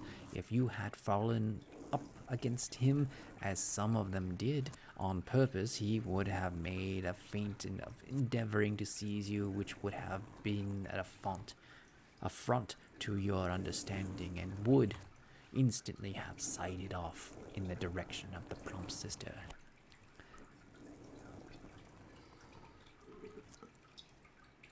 She often cried out that it wasn't fair, and it really was not, but when at last he caught her, when in spite of all the silken rustling and her rapid flutterings past him, he got her into the corner whence there was no escape, and then his conduct was the most execrable, for he, pretending not to know her, pretending that it was necessary to touch her headdress, and further to assure himself of her identity by pressing a certain ring upon her finger and certain chain about her neck, was vile, monstrous. No doubt she told him her opinion of it, when another blind man being in office, they were so very confidential together behind the curtains. Scrooge's niece was not one of the Blind Man Bluff's party, but was made comfortable with a large chair and a footstool in a snug corner, where the ghost and the Scrooge were close behind her. But she joined in the forfeits, and loved her love to admiration with all the letters of the alphabet. Likewise, at the game of how, when, and where she was very great, and to the secret of joy of Scrooge's nephew, beat her sister's hollow through. They were sharp girls too, and Topper could have told you, there might have been 20 people there, young and old, but they all played, and so did Scrooge, for wholly forgetting in the interest he had in what was going on, that his voice made no sound in their ears. He sometimes came out with his guess quite loud, and very often guessed quite right, too. For the sharpest needle best Whitechapel wanted not to cut in the eye was not sharper than Scrooge, but blunt as he took it in his head to be. The ghost was greatly pleased to find him in this mood, and looked upon him with such favor that he begged like a boy to be allowed to stay until the guests departed. But this the spirit said could not be done. "Here is a new game," said Scrooge. "1 half hour. Spirit only one." "Here is a new game," said Scrooge. 1 half hour. Spirit only one." It was a game called Yes and No, where Scrooge's nephew had to think of something, and the rest must find out what he only answered to the questions yes or no. And as this case was, the brisk fire of questioning to which he exposed elicit from him that he was thinking of an animal, a live animal, rather a disagreeable animal, a savage animal, an animal that growled and grunted sometimes and talked sometimes and lived in London and walked about the streets and wasn't made a show of and wasn't led by anybody and didn't live in a menagerie and was never killed in market and was not a horse or an ass or a crow or a bull or a tiger or a dog or a pig or a cat or a bear. At every fresh question that was put upon him, his nephew burst into fresh roar of laughter and was so inexpressibly tickled that he was obliged to get up off the sofa and stamp. And at last the plump sister, falling into a similar state, cried out, "I have found out. I know what it is, Fred. I know what it is." "What is it?" cried Fred. "It's your Uncle Scrooge."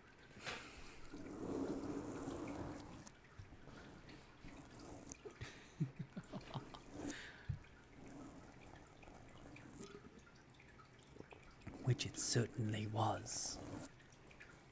Admiration was the universal sentiment, through some objected that they reply to it. Is it a bear? Ought to have been, yes. Instamash has the answer in a negative, was sufficient to have diverted their thoughts from Mr. Scrooge. Supposedly they hadn't ever had any tendency that way. "He has given us plenty of merriment, I am sure," he said, Fred. "And it would be ungrateful not to drink his health. Here is a glass of mulled wine ready to our hand, and at the moment, and I say, Uncle Scrooge." "Well, Uncle Scrooge," they cried, "a Merry Christmas and a Happy New Year to the old man wherever he is," said Scrooge's nephew. "He wouldn't take it from me, but may he have it, nevertheless. Uncle Scrooge." Uncle Scrooge had imperceptibly become so gay and light of heart that he would have pledged the unconscious company in return, and thanked them in an audible speech, if the ghost had given him time. But the whole scene passed off in the breath of a last word spoken by the nephew, and he and the spirit were again upon their travels. Much they saw and far they went, many homes they visited, but always with a happy end. The spirits stood beside sick beds, and they were cheerful. On foreign lands, and they were close at home by struggling men, and they were patient in their greater hopes by poverty. It was rich in an Amish house, hospital, a jail, in a misery, every refuge, where the vain man in his little brief authority had not made fast the door and barred the spirit out. He left his blessing and taught Scrooge his precepts. It was a long night, if it were only a night, but Scrooge had his doubts of this, because the Christmas holiday appeared to be condensing into the space-time they had passed together. It was strange, too, that while Scrooge remained unaltered in his outward form, the ghost grew older and clearly older. Scrooge had observed this change, but never spoke of it until they left the children's 12th night party, when, looking at Spirit, as they stood together in an open place, he noticed that its hair was grey. "Our spirits lived so short? Are their lives so short?" asked Scrooge. "My life upon this globe is very brief," replied the ghost. "It ends tonight." "Tonight!" cried Scrooge. "Tonight at midnight. Hark! The time is drawing near." The chimes were ringing the 3/4 past 11 at the moment.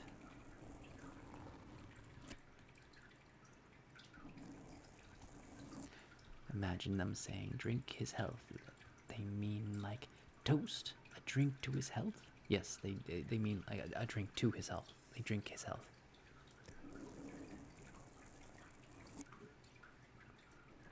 "Forgive me if I am not justified in what I ask," said Scrooge, looking intently at the spirit's robe, "but I see something strange and not belonging to yourself protruding from your skirts.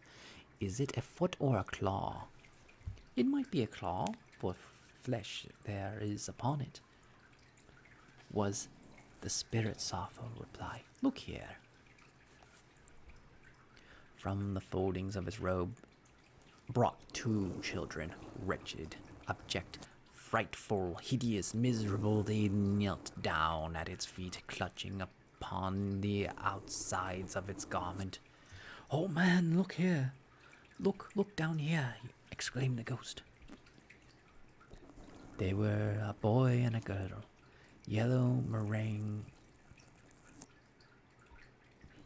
meager, ragged, scowling, wolfish, but prostrate, too, in their humility, where graceful youth should have filled their features out and touched them with its freshest tint.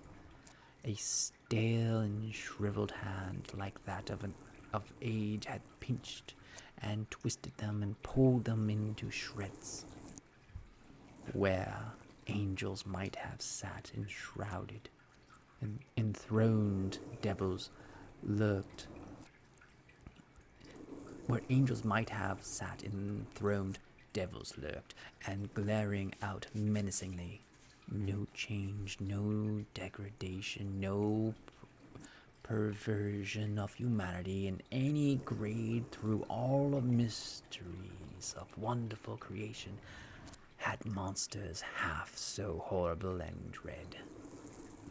Had monster half so little. Scrooge stared back, appalled at having them shown him in his way. He tried to say that they were fine children, but the words choked themselves rather than be parties to a lie such enormous magnitude. "Spirit, are they yours?" Scrooge could see no more. "They are man's," said the spirit, looking down at them, "and they cling to me, appealing from their fathers. This boy is ignorance, and this girl is want. Beware them both, and all of their degree. But most of all beware this boy, for on his brow I see that written which is doom, unless the writing be erased. Deny it!" cried the spirit, stretching out its hand toward the city. "Slander those who tell it ye, admit it for your factious purposes, and make it worse, and bride the end. Have they no refuge or resource?" cried Scrooge. Are there no prisons?" said the spirit, turning on him for the last time with his own words. Are there no workhouses? The bell struck 12. Scrooge looked about him for the ghost, and saw it not. And the last stroke ceased to vibrate. He remembered the prediction of old Jacob Marley, and lifted his eyes up, beheld the solemn phantom, draped and hooded, coming like the mist along the ground towards him.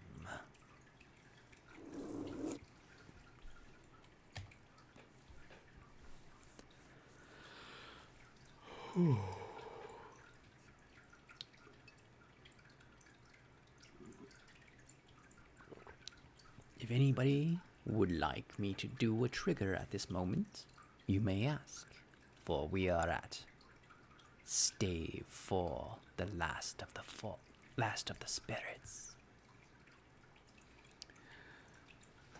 Oh.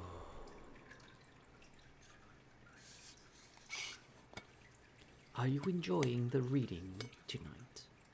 Have you a mighty drink of your own?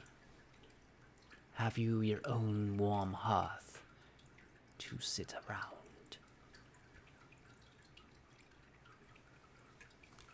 I hope you all have a cozy night. That your night has been as cozy as mine has been. That you're surrounded by warm and fuzzy feelings that bring you much joy. For we are at stave 4, the last of the spirits.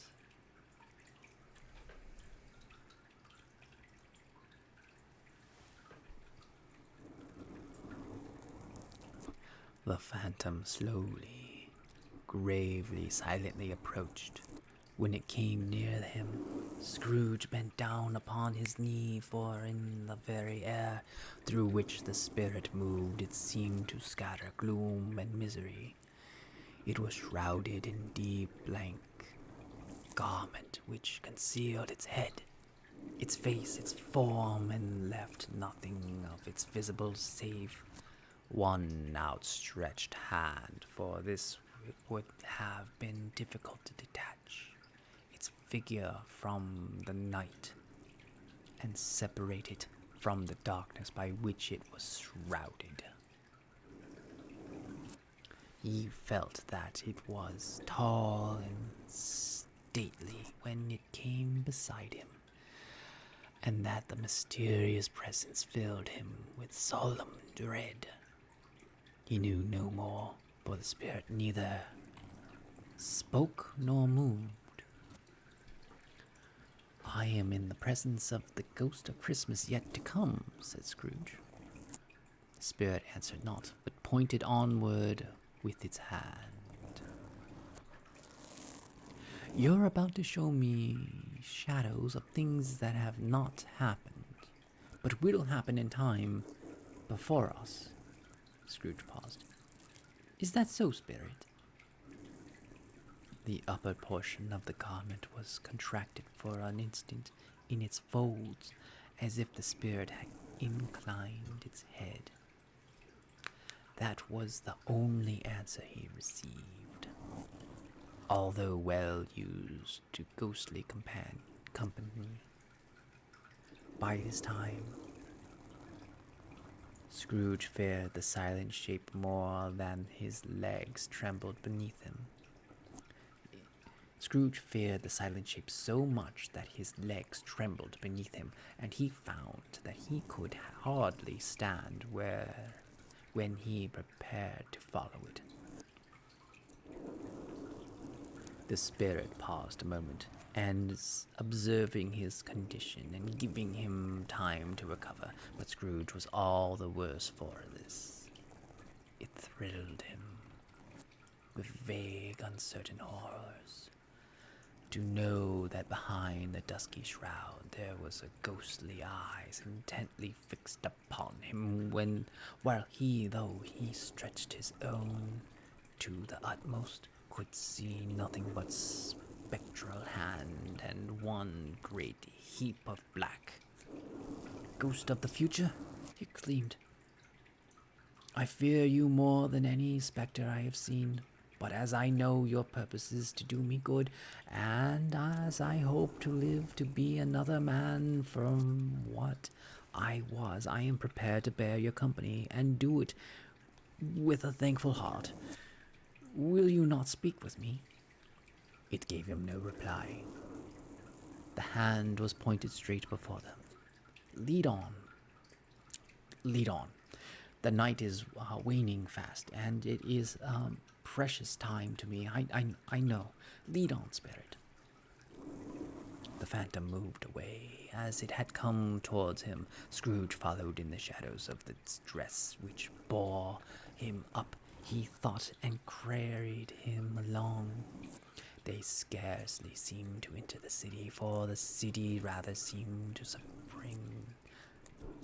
spring up about them and encompass them of its own act. But there they were in the heart of it, on the change, amongst the merchants who hurried up and down and chinked the money in their pockets, and conversed in groups and looked at their watches and trifled thoughtfully with their great gold seals and so forth,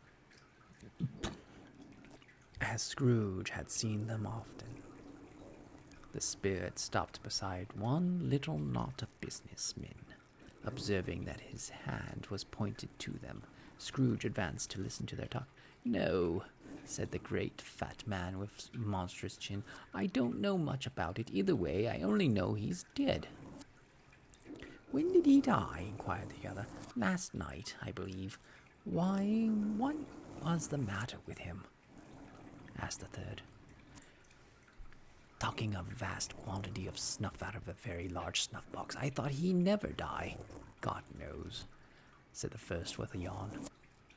"What has he done with his money?" asked a red-faced gentleman with a pedulous excretionus on the end of his nose that shook like the gills of a turkey cock. "I haven't heard," said the man with the large chin, yawning again. "Left it to his company, perhaps. He hasn't left it to me, that's all I know." This pleasantry received with a general laugh. "It's likely to be a very clean funeral. A very cheap funeral," said the speaker. "For upon my life, I don't know of anybody to go to it. Suppose we make up a party and volunteer."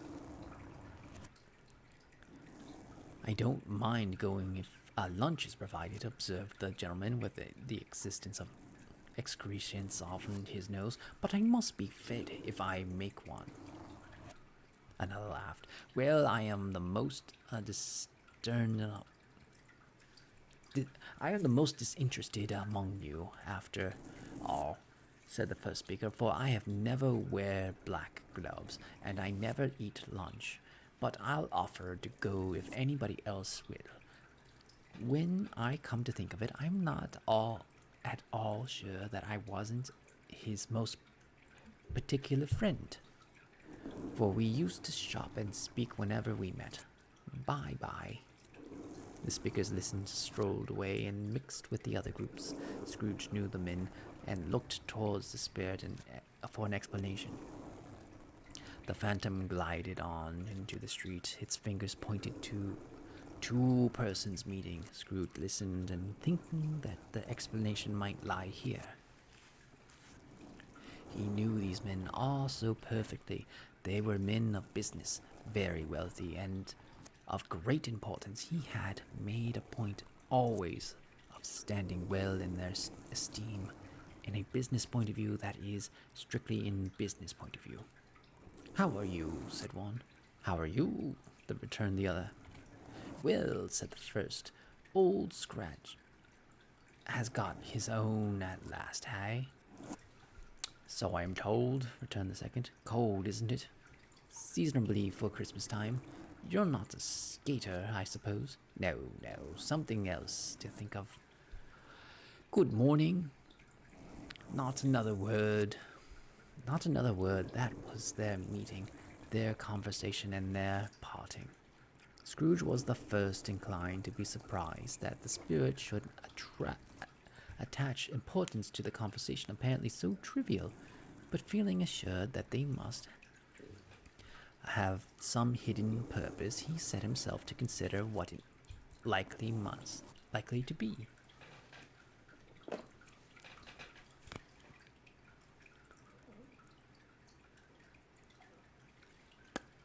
They could have scarcely be supposed to have any bearing on the death of Jacob, his old partner, for that was the past, and this ghost province was the future, nor could he think of any one immediate connected with himself, to whom he could apply them, but nothing, doubting that whoever they applied, they had some lament mortal of his own improvement. He resolved to treasure upon every word he heard, and everything he saw, and especially to observe the shadow of himself when it appeared, for he had an expectation that the conduct of his future self would give him the clues he missed, and would render the solution to these riddles easily. He looked about in the very place of his own image, but another man stood in the accustomed corner, and through the clock pointed his usual time of day for the being there. He saw no likeness in himself among the multitudes that poured in through the porch. It gave him a little surprise, however, for he had been revolving in his mind a change of life, and thought and hoped he saw his new-born resolutions carried out in this. Quiet and dark beside him stood the phantom with its outstretched hand. When he roused himself from the thoughtful quest, he fancied from the turn of hand and its situation in reference to himself that the unseen eyes were looking at him keenly. It made him shudder and feel very cold. They left the busy scene and went into an obscure part of town where Scrooge had never penetrated before. Although he recognized its situation and its bad rapture, the ways were foul and narrow, and the shops and houses were wretched, and people half naked, drunken, slipshod, ugly, alleys and archways like so many cesspools disgorged their offences of small and dirt. And life upon the staggering streets and the whole quarter reeked with crime, with filth and misery. Far in this den of infamous resort, there were low-browed, beetling shops below a penthouse roof, where all iron old rags, bottles, bones, greasy offal, were brought upon the floor. Upon the floor within were piles up heaps of rusty keys, nails, chains, hinges, files, scales, weights, and refuse iron of all kinds, secrets that few would like to scrutinize were bred and hidden in mountains of unseemly rags, masses of corrupt fat, and scrupules of bone. Sitting in among the wares he dealt in by a charcoal stove made of old brick was a gray. Thank you for the follow. Who just Fig boy.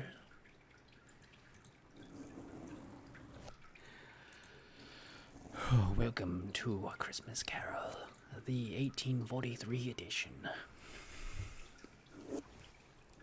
Sitting among the wares in his dealt in by a charcoal stove made of old bricks was a gray-haired rascal nearly 70 years of age, who had screened himself from the cold air without by Frusy,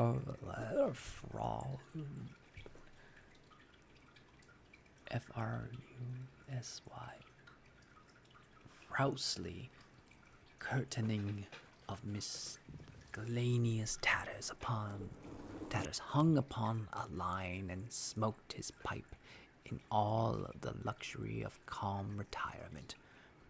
Scrooge and the Phantom came into the presence of this man, just as a woman with a heavy bundle of slunk into the shop. But she had scarcely entered when another woman, similarly laden, came in too.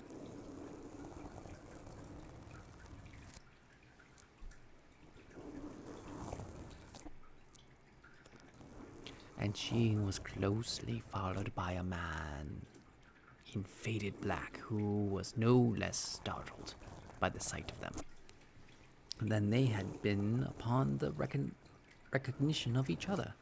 After a short period of blank astonishment, in which the old man with the pipe had joined them, they all three burst into a laugh. Let the cot woman alone to be the first, she cried, who had entered first. Let the laundress alone be the second, and let the undertaker's man alone be the third. Look here, old Joe, here's a chance. If we haven't all three met here without it meaning it.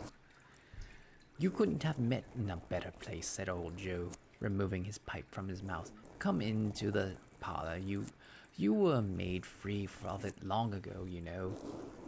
And the other two aren't strangers. Stop till I shut the door off the shop. How it streaks! There aren't such a rusty bit of metal in the place as its own hinges. I believe, and I'm sure there's no such old bones here as mine. We're all suitable for our calling. We're well matched. Come into the parlor. Come into the parlor. The parlor was the space behind the screen of rags. The old man ranked the fire together with an old stair rod, and having trimmed his smoky lamp, for it was night, with the stem of his pipe, put it in his mouth again. While he did this, the woman who had already spoken threw her bundle on the floor, and sat down, flaunting manner on the stool, crossing her elbows and on her knees, and looking with a bold defiance at the other two. What odds, then? What odds, Mrs. Dibbler? Said the woman. Every person has a right to take care of themselves. He always did. That's true indeed, said the laundress. No man more so. Why then don't stand there staring as if you was afraid, woman? Who's the wiser? We're not going to pick holes in each other's coats, I suppose. No, indeed, Mrs. Dibbler said, and the man together. We should hope not. Very well, then, cried the woman. That's enough. Who's the worse of the loss of a few things like these? Not a dead man, I suppose. No, indeed, said Mrs. Dibbler, laughing. If he wanted to keep him after he was dead, a wicked old screw, pursued the woman, why wasn't he natural in his lifetime? If he had been, he'd have had somebody to look after him when he was struck with death, instead of lying gasping out his last there, alone by himself. It's the truest word that ever was spoken, Mrs. Dibbler. It's a judgment on him. I wish it was a little heavier judgment, replied the woman, and it should have been, you may depend upon it. If I could have laid my hands on anything else, open that bundle, old Joe, and let me know the value of it. Speak out plain. I'm not afraid to be the first, nor afraid for them to see. We know pretty well that we were helping ourselves before we met here. I believe it's no sin. Open the bundle, Joe.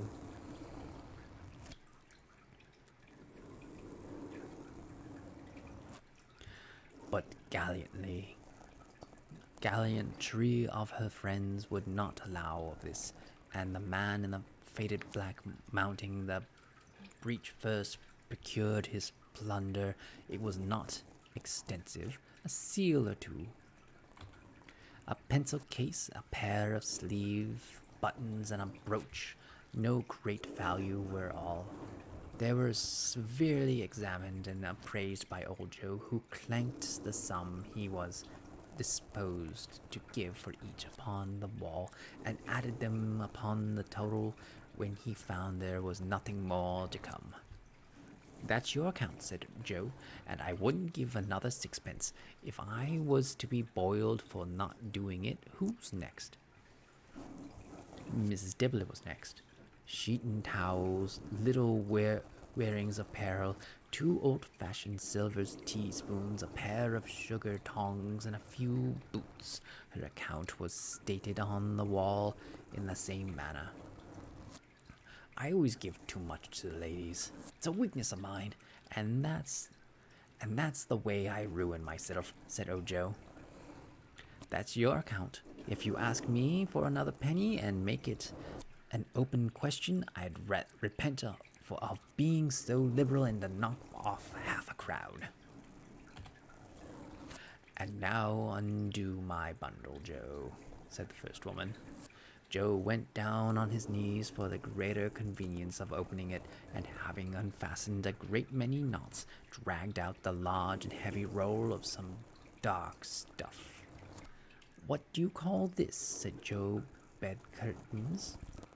"Ah," returned the woman, laughing, leaning forward and crossing her arms. "Bed curtains!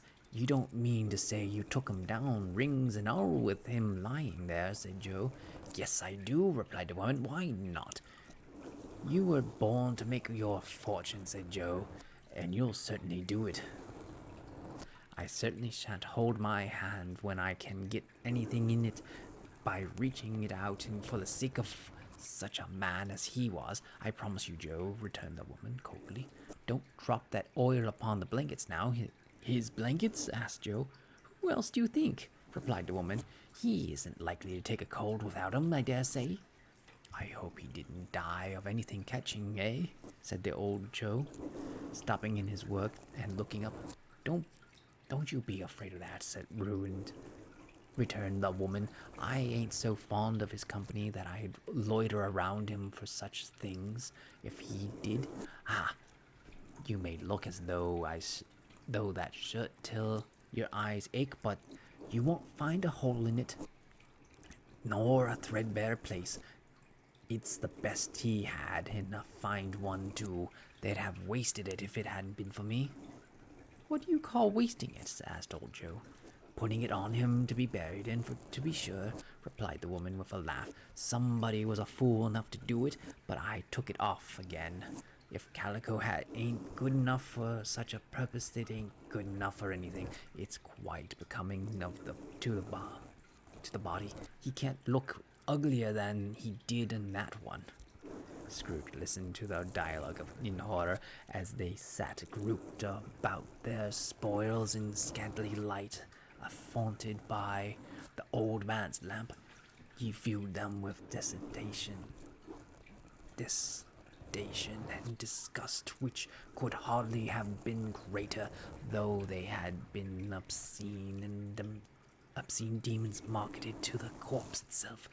"Ha ha ha!" laughed the same woman, when old Joe's producing a flannel bag with money in it, told out their several gains upon the ground. "This is the end of it, you see. He's frightened every one away from him when he was alive, to profit us when he was dead." "Spirit," said Scrooge, shuddering from the head to foot. I see the case of this unhappy man might be my own. My life tended that way now. Merciful heaven, what is this?" He recoiled in terror, for the scene had changed, and now he almost touched a bare, uncurtained bed, on which beneath a ragged sheet there lay something covered up, which, though it was dumb, and announced itself in an awful language. The room was very dark, too dark to be observed with any accuracy, though Scrooge glanced around it in obedience and to a secret impulse, anxious to know what kind of room it was. A pale light arising in the outer air filled straight into the bed, and on it, plundered and buried, unwatched, unwept, uncared for, was the body of this man. Scrooge glanced towards the phantom. Its steady hand was pointed to the head. The cover was so carelessly adjusted that the slightest raising of it, the motion of a finger upon Scrooge's part, would have closed the face. He thought of it, felt how easy it would be to do, and to long to do it, but had no more power to withdraw the veil than to dismiss the spectre at his side. O cold, cold, rigid, deathful death, dreadful death, set upon thine altar here, and dress it with such terrors as thou hast at thy command, for this is thy dominion. Be of the loved and reserved and honored head, thou canst not turn one hair to thy dread purposes, or make one feature odious. It is not that the hand is heavy and will fall down when released. It is not that the heart and pulse are still, but that the hand was open, generous and true, the heart brave, warm and tender, and the pulse of a man. Strike, shadow, strike, and see his good deeds springing from the wound, to sow the world with life immortal. No voice pronounced these words in Scrooge's ear, and yet he heard them when he looked upon the bed. He thought, if this man could be raised up now, what would his foremost thoughts advise, hard-dealing, gripping cares? They have brought him to a rich end. Truly, he lay in the dark, empty house with not a man or woman or child. Say that he was kind to me in this or that, and for the memory of one kind word, I would be kind to him. A cat was tearing at the door, and there was a sound of gnawing rats beneath the hearthstone. What they wanted in the room of death was why they were so restless and disturbed. Scrooge did not dare think. Spirit, he said, this is a fearful place. In leaving it, I shall not leave its lesson. Trust me. Let us go. Still the ghost pointed with an unmoving finger to the head. I understand you, Scrooge returned, and I won't do it if I could, but I have not the power, Spirit. I have not the power. Again it seemed to look upon him. If there is any person in town who feels emotion caused by this man's death, said Scrooge, quite agonized, show that person to me, Spirit, I beseech you. The phantom spread its dark robe before him for a moment like a wing, and withdrawing it, revealed a room by daylight, where a mother and her child were. She was expecting someone with anxious eagerness, for she walked up and down the room, stared at every sound, looked out from the window and glanced at the clock, tried but in vain to work with her needle, and cold hardly bear the voices of the children in their play. At length the long-expected knock was heard. She hurried to the door and met her husband, a man whose face was careworn and depressed. Though he was young, there was a remarkable expression in it now, a kind of serious delight of which he felt ashamed, and which he struggled to repress. He sat down to the dinner that had been hoarding for him by the fire, And when she asked him faintly what news, which was not until after a long silence, he appeared embarrassed how to answer. Is it good or bad to help him? Bad, he answered. We are quite ruined? No, there is hope yet, Caroline. If he relents, she said, amazed. There is nothing past hope if such a miracle has happened. He is past relenting, said her husband. He is dead. She was a mild and patient creature, if her face spoke the truth, but she was thankful in her soul to hear it, and she said so with a clasped hand. She prayed forgiveness the next moment, and was sorry, but the first was the emotion of her heart. What the half-drunken woman whom I told you of last night said to me when I tried to see him and obtain a week's delay, and what I thought was a mere excuse to avoid me turned out to have been quite true. He was not only very ill, but dying then. To whom will our debt be transferred? I do not know.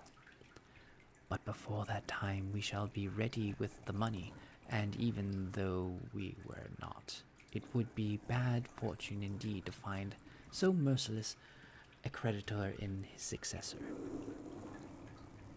We may sleep tonight with the lights hearth, Caroline. Yes, soften as they would, their hearts were lighter. The children's faces, hushed and clustered around here what they so little understood, were brighter, and it was a happier house for it, for this man's death. The only emotion that the ghost could show him caused by the events was one of pleasure. Let me see some tenderness concerned with the death, said Scrooge, or the dark chamber spirit which we left just now will be forever present to me. The ghost conducted him through several streets, familiar to his feet as they went along. Scrooge looked here and there to find himself, but nowhere was he to be seen. They entered the poor Bob Cratchit's house, the dwelling he had visited before, and found mother and children seated round the fire. Quiet, very quiet. The noisy little Cratchits were as still as statues in one corner, and sat looking up at Peter, who had a book before him. The mother and her daughters were engaged in sewing, but surely they were very quiet. And he took a child and set him in the midst of them. Where had Scrooge heard those words? He had not dreamt them. The boy must have read them out as he and the spirit crossed the threshold. Why did he not go on? The mother laid her work upon the table and put her hand up to her face. The color hurts my eyes, she said. The color? Ah, poor Tiny Tim. They're better now, again, said Cratchit's wife. It makes them weak by candlelight. And I wouldn't show weak eyes to your father when he comes home for the world. It must be near his time. Past it, rather, Peter answered, shutting the book. But I think he's walked a little slower than he used. He's fat. He's few last evenings, Mother. They were quiet, very quiet again. At last she said, and in a steady, cheerful voice that one faltered once, I have known him walk with Tiny Tim upon his shoulder very fast indeed. And so have I, cried Peter. Often. And so have I, exclaimed another. So had all. But he was very light to carry. She resumed intent upon her work, and his father loved him so, and it was no trouble, no trouble. And there is your father at the door. And there is your father at the door. She hurried out to meet him, and little Bob and his comforter, he had need of it, poor fellow, came in.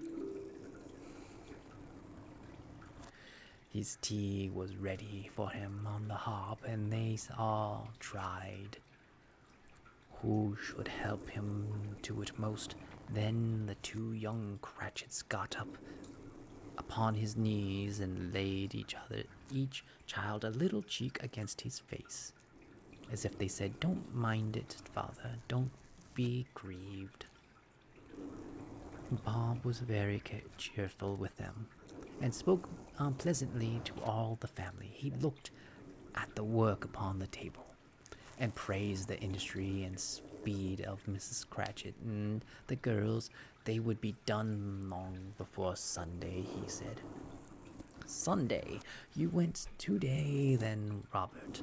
said his wife. "Yes, my dear," returned Bob. "I wish you could have gone. It would have done you good to see how green the place is, but you'll see it often. I promised him that I would walk there on Sunday. My little child," cried Bob. "My little child!" He broke down all at once. He couldn't help it if he could have helped it. If he could have helped it, he and the children would have been farther apart, perhaps, than they were. He left the room and went upstairs into the room above, which was lighted cheerfully and hung with Christmas. There was a chair set close beside the child, and there were signs of someone having been there lately. Poor Bob sat down in it, and where he had thought a little and composed himself, and he kissed the little face. He was reconciled to what had happened, and went down again quite happy. They drew about the fire and talked. The girls and the mother worked still. Bob told them of the extraordinary kindness of Mr. Scrooge's nephew, whom he had secretly seen but once, and who, meeting him in the streets that day, and seeing that he looked just a little down, said Bob inquired what had happened to distress him, on which he said, "For he's the pleasantest spoken gentleman you have ever heard," I told him. "I am heartily sorry for it, Mr. Cratchit," he said, "and heartily sorry for your good wife. By the by, how he ever knew that, I don't know." "Knew what, my dear?" "Why, that you were a good wife," replied Bob. "Everybody knows that," said Peter. "Very well observed, my boy," cried Bob. "I hope they do. Heartily sorry," he said, "for your good wife. If I can be of service to you in any way," he said, giving me his card, "that's where I live. Pray come to me. Now it wasn't," cried Bob, "for the sake of anything he might be able to do for us, so much as for his kind of way. That this was quite delightful. It seemed as if he had known our Tiny Tim and felt with us." "I'm sure he's a good soul," said Mrs. Cratchit. "You would be sure of it, my dear," returned Bob. "If you saw and spoke him, I shouldn't be at all surprised. Mark what I say, if he had got Peter a better situation." "Only hear that, Peter," said Mrs. "Only hear that, Peter," said Mrs. Cratchit, and then cried one of the girls. "Peter will be keeping company with someone and setting up for him, getting along with you," retorted Peter, grinning. "It's just as likely as not," said Bob. "One of these days, though, there's plenty of time for that, my dear. But However and whatever, whenever we part from one another, I am sure we shall none of us forget poor Tiny Tim. Shall we? Or this first parting that there was among us? Never, father, cried they all. And I know, said Bob, I know, my dears, that when we recollect how patient and how mild he was, although he was a little child, we shall not quarrel easily among ourselves and forget poor Tiny Tim in doing it. No, never, father.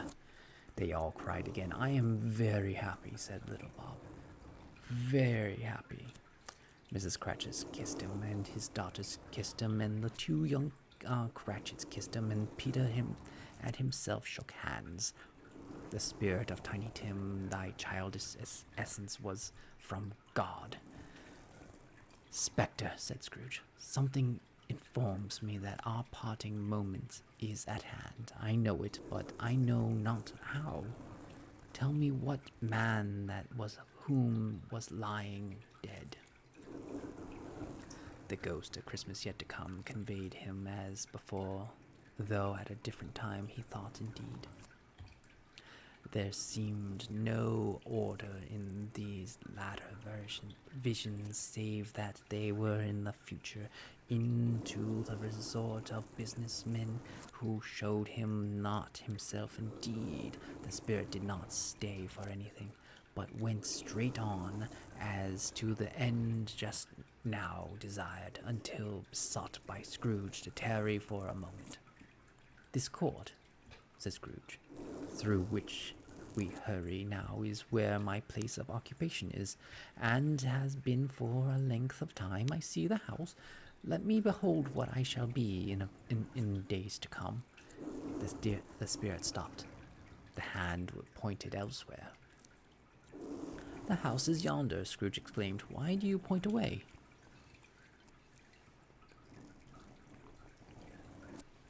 The inexorable finger underwent no change. Scrooge hastened to the window of his office and looked in. It was an office still, but not his. The furniture was not the same. The figure in the chair was not himself. The phantom pointed as before. He joined it once again and wondered why and whither he had gone, accompanied it until they reached an iron gate. He paused to look round before entering. A churchyard here. Then the wretched man whose name he had not now to learn lay underneath the ground. It was a worthy place.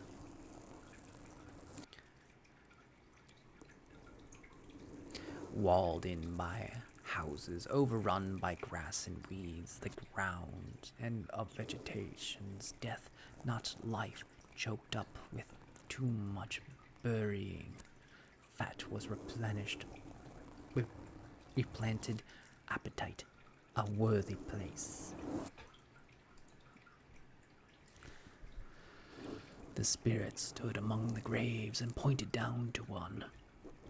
He advanced towards it, trembling. The phantom was exactly as it had been, but he dared that he saw new meaning in its solemn shape.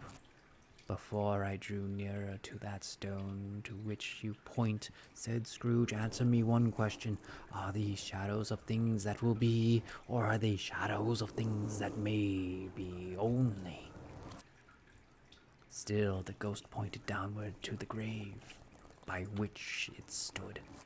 Men's courses will foreshadow certain ends, to which, if preserved in, they must lead, said Scrooge. But if the courses be departed from, the end will change. Say it is thus with what you showed me.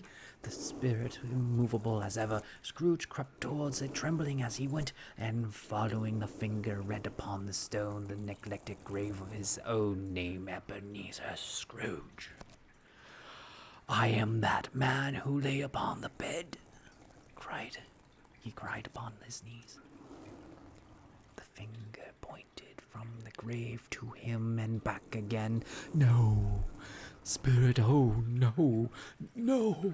The finger still was there. Spirit, he cried, tightly clutching at his robe. Hear me. I am not the man I was. I was not to be the man I must have been, but for this in course, why show me this if I am past all hope?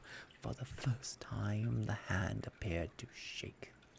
Good Spirit, he paused, as down upon the ground he felt before it, your nature incredulous before me, as pities me, assured me that I yet may change the shadows you have shown me by an altered life. The kind hand trembled.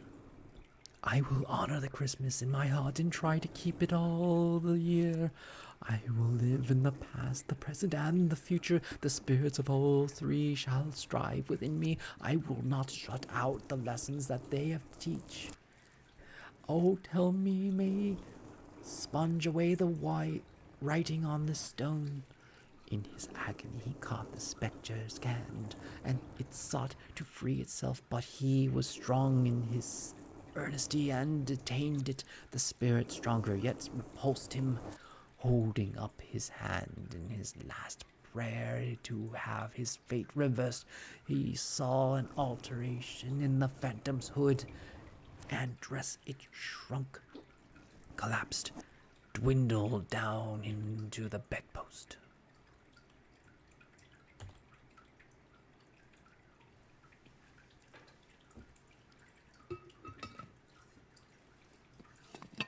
I have less than 10 pages left to go. I must complete the journey that we have undertaken this night. This journey among specters and foreshadowing.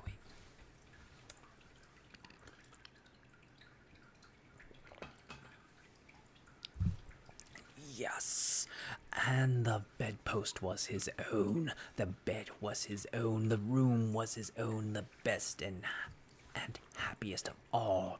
The time before him was his own to make amends in. I will live in the past, the present, and the future, Scrooge repeated as he scrambled out of bed. The spirits of all three shall strive within me. O Jacob Marley, O Jacob Marley, heaven and the Christmas time be praised for this.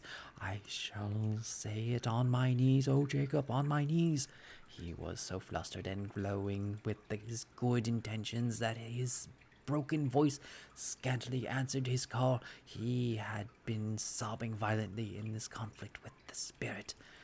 His face was wet with tears. They are not torn down, cried Scrooge, folding one of his bed curtains in his arms.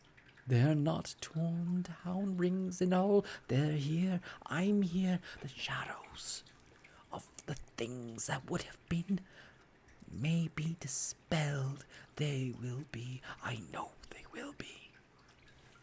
His hands were busy with his garment all this time, turning them inside out, putting them on upside down, tearing them, mislaying them, making them parties to every kind of extravagance. I don't know what to do, cried Scrooge, laughing, crying in the same breath, and making perfect lacoon of himself with his stockings. I am as light as a feather and as happy as an angel. I'm as merry as a schoolboy, as giddy as a drunken man. Merry Christmas to everybody. A Merry New Year. A Happy New Year to all the world. Hello here. Hello. He had frisked into the sitting room and was now standing there, perfectly winded. There's the saucepan that the gruel was in, cried Scrooge, staring off again and going around the fireplace. There's the door by which the ghost of Jacob Marley entered. There's the corner where the ghost of Christmas present sat. There's the window where I saw the wide wandering spirits. It's all right. It's all true. It's all happened. Really, for a man who has been out of practice for so many years, was a splendid laugh, a most luxurious laugh. the fatter of a long, long line of brilliant laughs. I don't know what day of the month it is, said Scrooge. I don't know how long I've been among the spirits. I don't know anything. I'm quite a baby. Never mind. I don't care. I rather be a baby. Hello, whoop, hello, here. He was checkered in his transport by the coach, crutches ringing out by the churches. He was checkered by the transports by the churches, ringing out in the lustiest perils he had ever heard. Clash, clang, hammering, ding, dong, bells, bang, dong, ding, hammer, clang, clash. Oh, glorious, glorious! Running to the window, he opened it. He put out his head. No fog, no mist, no clear, bright, jovial, stirring, cold, cold, piping for the blood to dance to. Golden sunlight, heavenly sky, sweet fresh air, merry bells. Oh, glorious, glorious! What day? What's today? Cried Scrooge, calling downward to a boy in Sunday clothes who perhaps had loitered in to look about him. Eh? Returned the boy, with all his might of wonder. What's today, my fine fellow? Said Scrooge. Today? Replied the boy. Why, it's Christmas Day. It's Christmas Day, said Scrooge to himself. I haven't missed it. The spirits have done it all in one night. They can do almost anything they like. Of course they can. Of course they can. Hello, my good fine fellow. Hello, returned the boy. Do you know the poulterer in the next street but one? At the corner? Scrooge inquired. I should hope I did, replied the lad. An intelligent boy, said Scrooge. Remarkable boy. Do you know whether they sold that prize turkey that was hanging up there? Not the little prize turkey, the big one. What? The one as big as me, returned the boy. What delightful boy, said Scrooge. A pleasure to talk to him. Yes, my buck. It's hanging there now, replied the boy. Is it? Go and buy it. Walker, exclaimed the boy. No, I'm in earnest. Go and buy it and tell them to bring it here, that I may give them the directions to where to take it. Come back with the man, and I'll give you a shilling. Come back with him in less than 5 minutes, and I'll give you half a crown. The boy was off like a shot. He must have had a steady hand at a trigger. Who could have got a shot off half as fast? I'll send it to Bob Cratchit's, whispered Scrooge, rubbing his hands together, splitting with a laugh. He hadn't known who sent it. It's twice the size of Tiny Tim. Joe Miller never made such a joke as sending it to Bob will be. The hand in which he wrote the address was not a steady one, but write it he did somehow, and went downstairs to open the street door, ready for the coming of the poulterer man. As he stood there waiting his arrival, the knocker caught his eye. I shall love it as long as I live, cried Scrooge, patting it with his hand. I scarcely ever looked at it before. What an honest expression it had on its face. It's a wonderful knocker. Here's the turkey. Hello, whoop.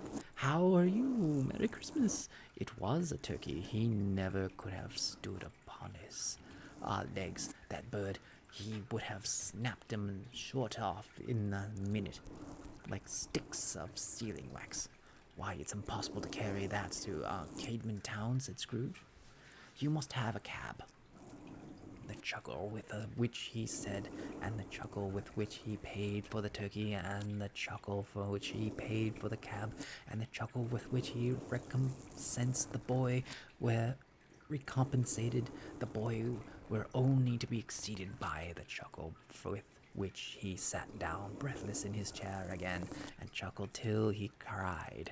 Shaving was not an easy task, for his hand continued to shake very much, and shaving required attention even when you don't dance while you are at it. But if he had cut the end of his nose off, he would have put a piece of sticking plaster over it, and been quite satisfied. He dressed himself all in his best, and at last got out into the streets. The people were by this time pouring forth, as he had seen them with the ghost of Christmas present, and walking with his hands behind him. Scrooge regarded every one with a delighted smile. He looked so irresistibly pleasant. In a word, though 3 or 4 good-humoured fellows, he said, "Good morning, sir. Merry Christmas to you." And Scrooge said often afterwards that of all the blithe sounds he had ever heard, those were the blitherest in his ears. He had not gone far when, coming on toward him, he beheld the paltry gentleman who had walked into his counting house that day before. That portly gentleman who had walked into his counting house just the day before and said, "Scrooge and Marley, I believe." It sent a pang across his heart to think how this old gentleman would look upon him when they met, but he knew what path lay straight before him, and he took it. "My dear sir," said Scrooge, quickening his pace, and taking the old gentleman by both of his hands, "how do you do? I hope you succeeded yesterday. It was very kind of you. A Merry Christmas to you, sir." "Mr. Scrooge?" "Yes," said Scrooge. "That's my name, and I fear it may not be unpleasant to you. Allow me to ask your pardon, and will you have the goodness?" Here Scrooge whispered in his ear. "Lord bless me!" cried the gentleman, as if his breath was taken away. My dear Mr. Scrooge, are you serious?" "If you please," said Scrooge. "Not a farthing less. A great many back payments are included in it, I assure you. Will you do me the favor?" "My dear sir," said the other, shaking hands with him, "I don't know what to say to such "Don't you say anything, sir, please," retorted Scrooge. "Come and see me, will you? Come and see me." "I will," cried the old gentleman, and it was clear he meant it to do it. "Thank ye," said Scrooge. "I am much obliged to you. I'm thankful. Thank you 50 times. Bless you." He went to church and walked about the streets and watched the people hurrying to and fro, patted the children on the head, and questioned beggars, and looked down into the kitchens of houses and up the windows, and found that everything you could yield them pleasure. He had never dreamed that anything could give him so much happiness. In the afternoon he turned his step towards his nephew's house. He passed the door a dozen times before he had the courage to go up and knock. But he made a dash and did it. "Is your master home, my dear?" said Scrooge to the girl. "Nice girl, very." "Yes, sir." "Where is he, my love?" said Scrooge. "He's in the dining room, sir, along with the mistress. I'll show you upstairs, if you please." "Thank you. He knows me," said Scrooge, with his hand already on his dining room lock. "I'll go in here, my dear." He turned it gently and sidled his face in round the door. There were, looking at the table, which was spread out in great array, for these young housekeepers are always nervous on such points, and like to see that everything is right. "Fred," said Scrooge, dear heart alive, how his niece by marriage started. Scrooge had forgotten for a moment about her sitting in the corner with the footstool, or he wouldn't have done it, on any account. "Why, bless my soul," cried Fred, "who is that?" "It's I, your Uncle Scrooge. I have come to dinner. Will you let me in, Fred?" "Let him in. It's a mercy he didn't shake his arm off. He was at home in 5 minutes. Nothing could have been heartier. His niece looked just the same. So did Topper when he came. So did the plump sister when she came, so did everyone when they came. Wonderful party, wonderful games, wonderful unanimity, wonderful happiness. But he was early at the office the next morning. Oh, he was early there. If he could only be there first and catch Bob Cratchit coming late, that was the thing he had set his heart upon. And he did it. Yes, he did. The clock struck 9. No Bob. A quarter past. No Bob. He was full 18 minutes and a half behind his time. Scrooge sat with his door wide open that he might see him come into the tank. His hat was off before he opened the door, his comforter too. He was on his stool in a jiffy, driving away with his pen as if he were trying to overtake 9 o'clock. "Hello," growled Scrooge, in his accustomed voice, and near as he could faint it. "What do you mean by coming in here at this time of day?" "I'm very sorry, sir," said Bob. "I am behind my time." "You are?" repeated Scrooge. "Yes, I think you are. Step this way, sir, if you please." "It's only once a year, sir," pleaded Bob, appearing from the tank. "It shall not be repeated. I was making rather merry yesterday, sir." "Now, I'll tell you what, my friend," said Scrooge. "I'm not going to stand this sort of thing any longer. Therefore," he continued, leaping from his stool, giving Bob such a ding on the waistcoat that he staggered back into the tank again, and therefore I'm about to raise your salary." Bob trembled and got a little nearer to the ruler. He had a momentary idea of knocking Scrooge down with it, holding him and calling the people in the court for help and a straight waistcoat.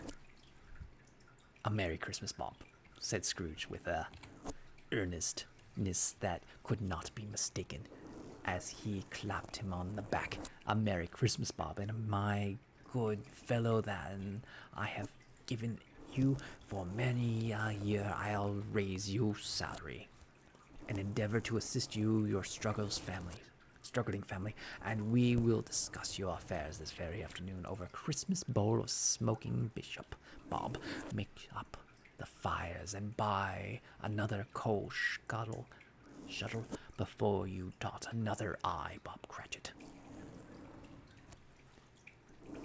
Scrooge was better than his word. He did it all, and infinitely more, and to Tiny Tim, who did not die, he was a second father. He became as good a friend, as good a master, and as good a man as the good old city knew, or any other good old city, town, or borough in the good old world. Some people laughed to see the alteration in him, but he let them laugh, and little heeded them, for he was wise enough to know that nothing ever happened on this globe for good, for at which some people did not have their full fill of laughter on the onset, and knowing that such as these would be blind anyways, he thought it was quite as well that they should wrinkle up their eyes in grins, as they have malady in less attractive forms. His own heart laughed, and that was quite enough for him. Malady.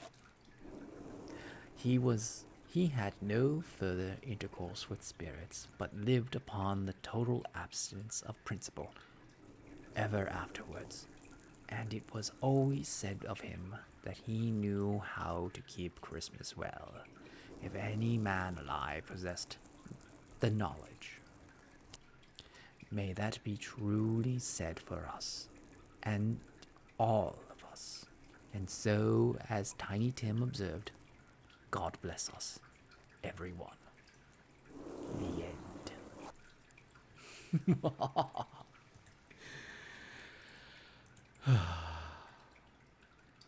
I read the entire story tonight. All I did, the spirits did it all in one night.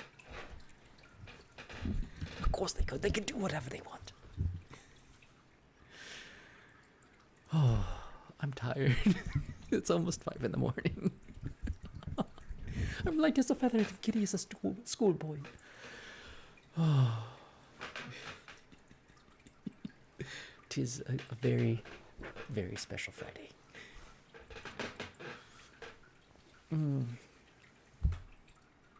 I think that's it for tonight.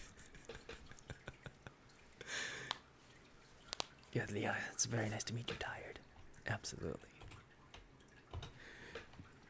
Does anybody have a recommendation? I am not normally on this late.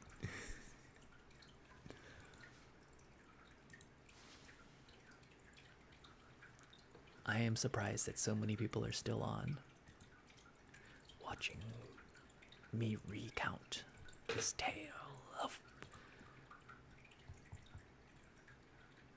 character development.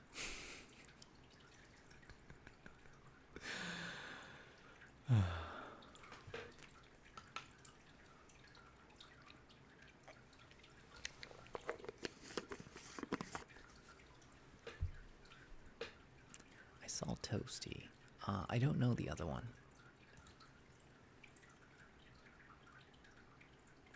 Do you want to flip a coin for one or the other, or does nobody care?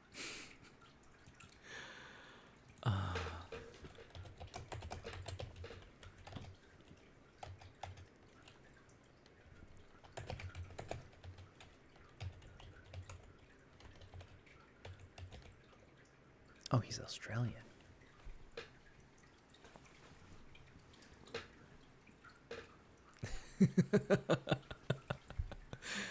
Oh my goodness. I'm gonna have to make another hat soon. Oh, it's all fun and good. We shall have a normal stream tomorrow night. What am I doing? I need to look up videos. Anyways, may you be happy, may you be healthy, may you be peaceful, and may you be safe. May everyone watching be happy, may everyone watching be healthy, may everyone watching be peaceful, and may everyone watching be safe. May all things be happy, may all things be healthy, may all things be peaceful, and may all things be safe. Let me get the sunset lullaby going. I just have to find it again.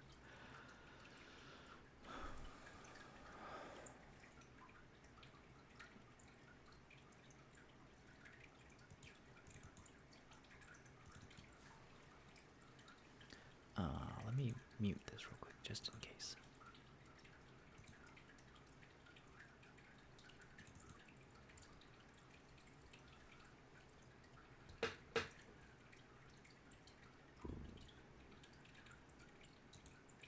I was right to do that, because it was full volume. Okay, there we go. I was doing things earlier today.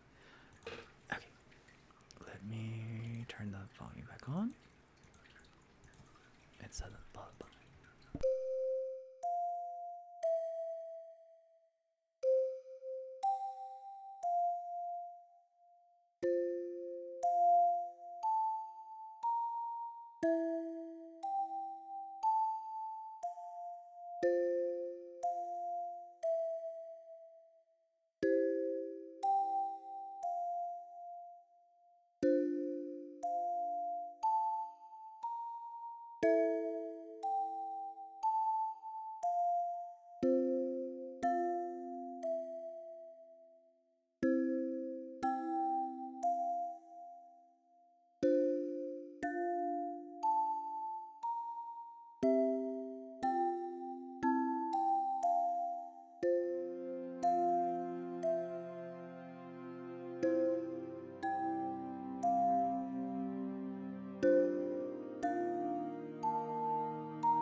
Let's go raid Toasty.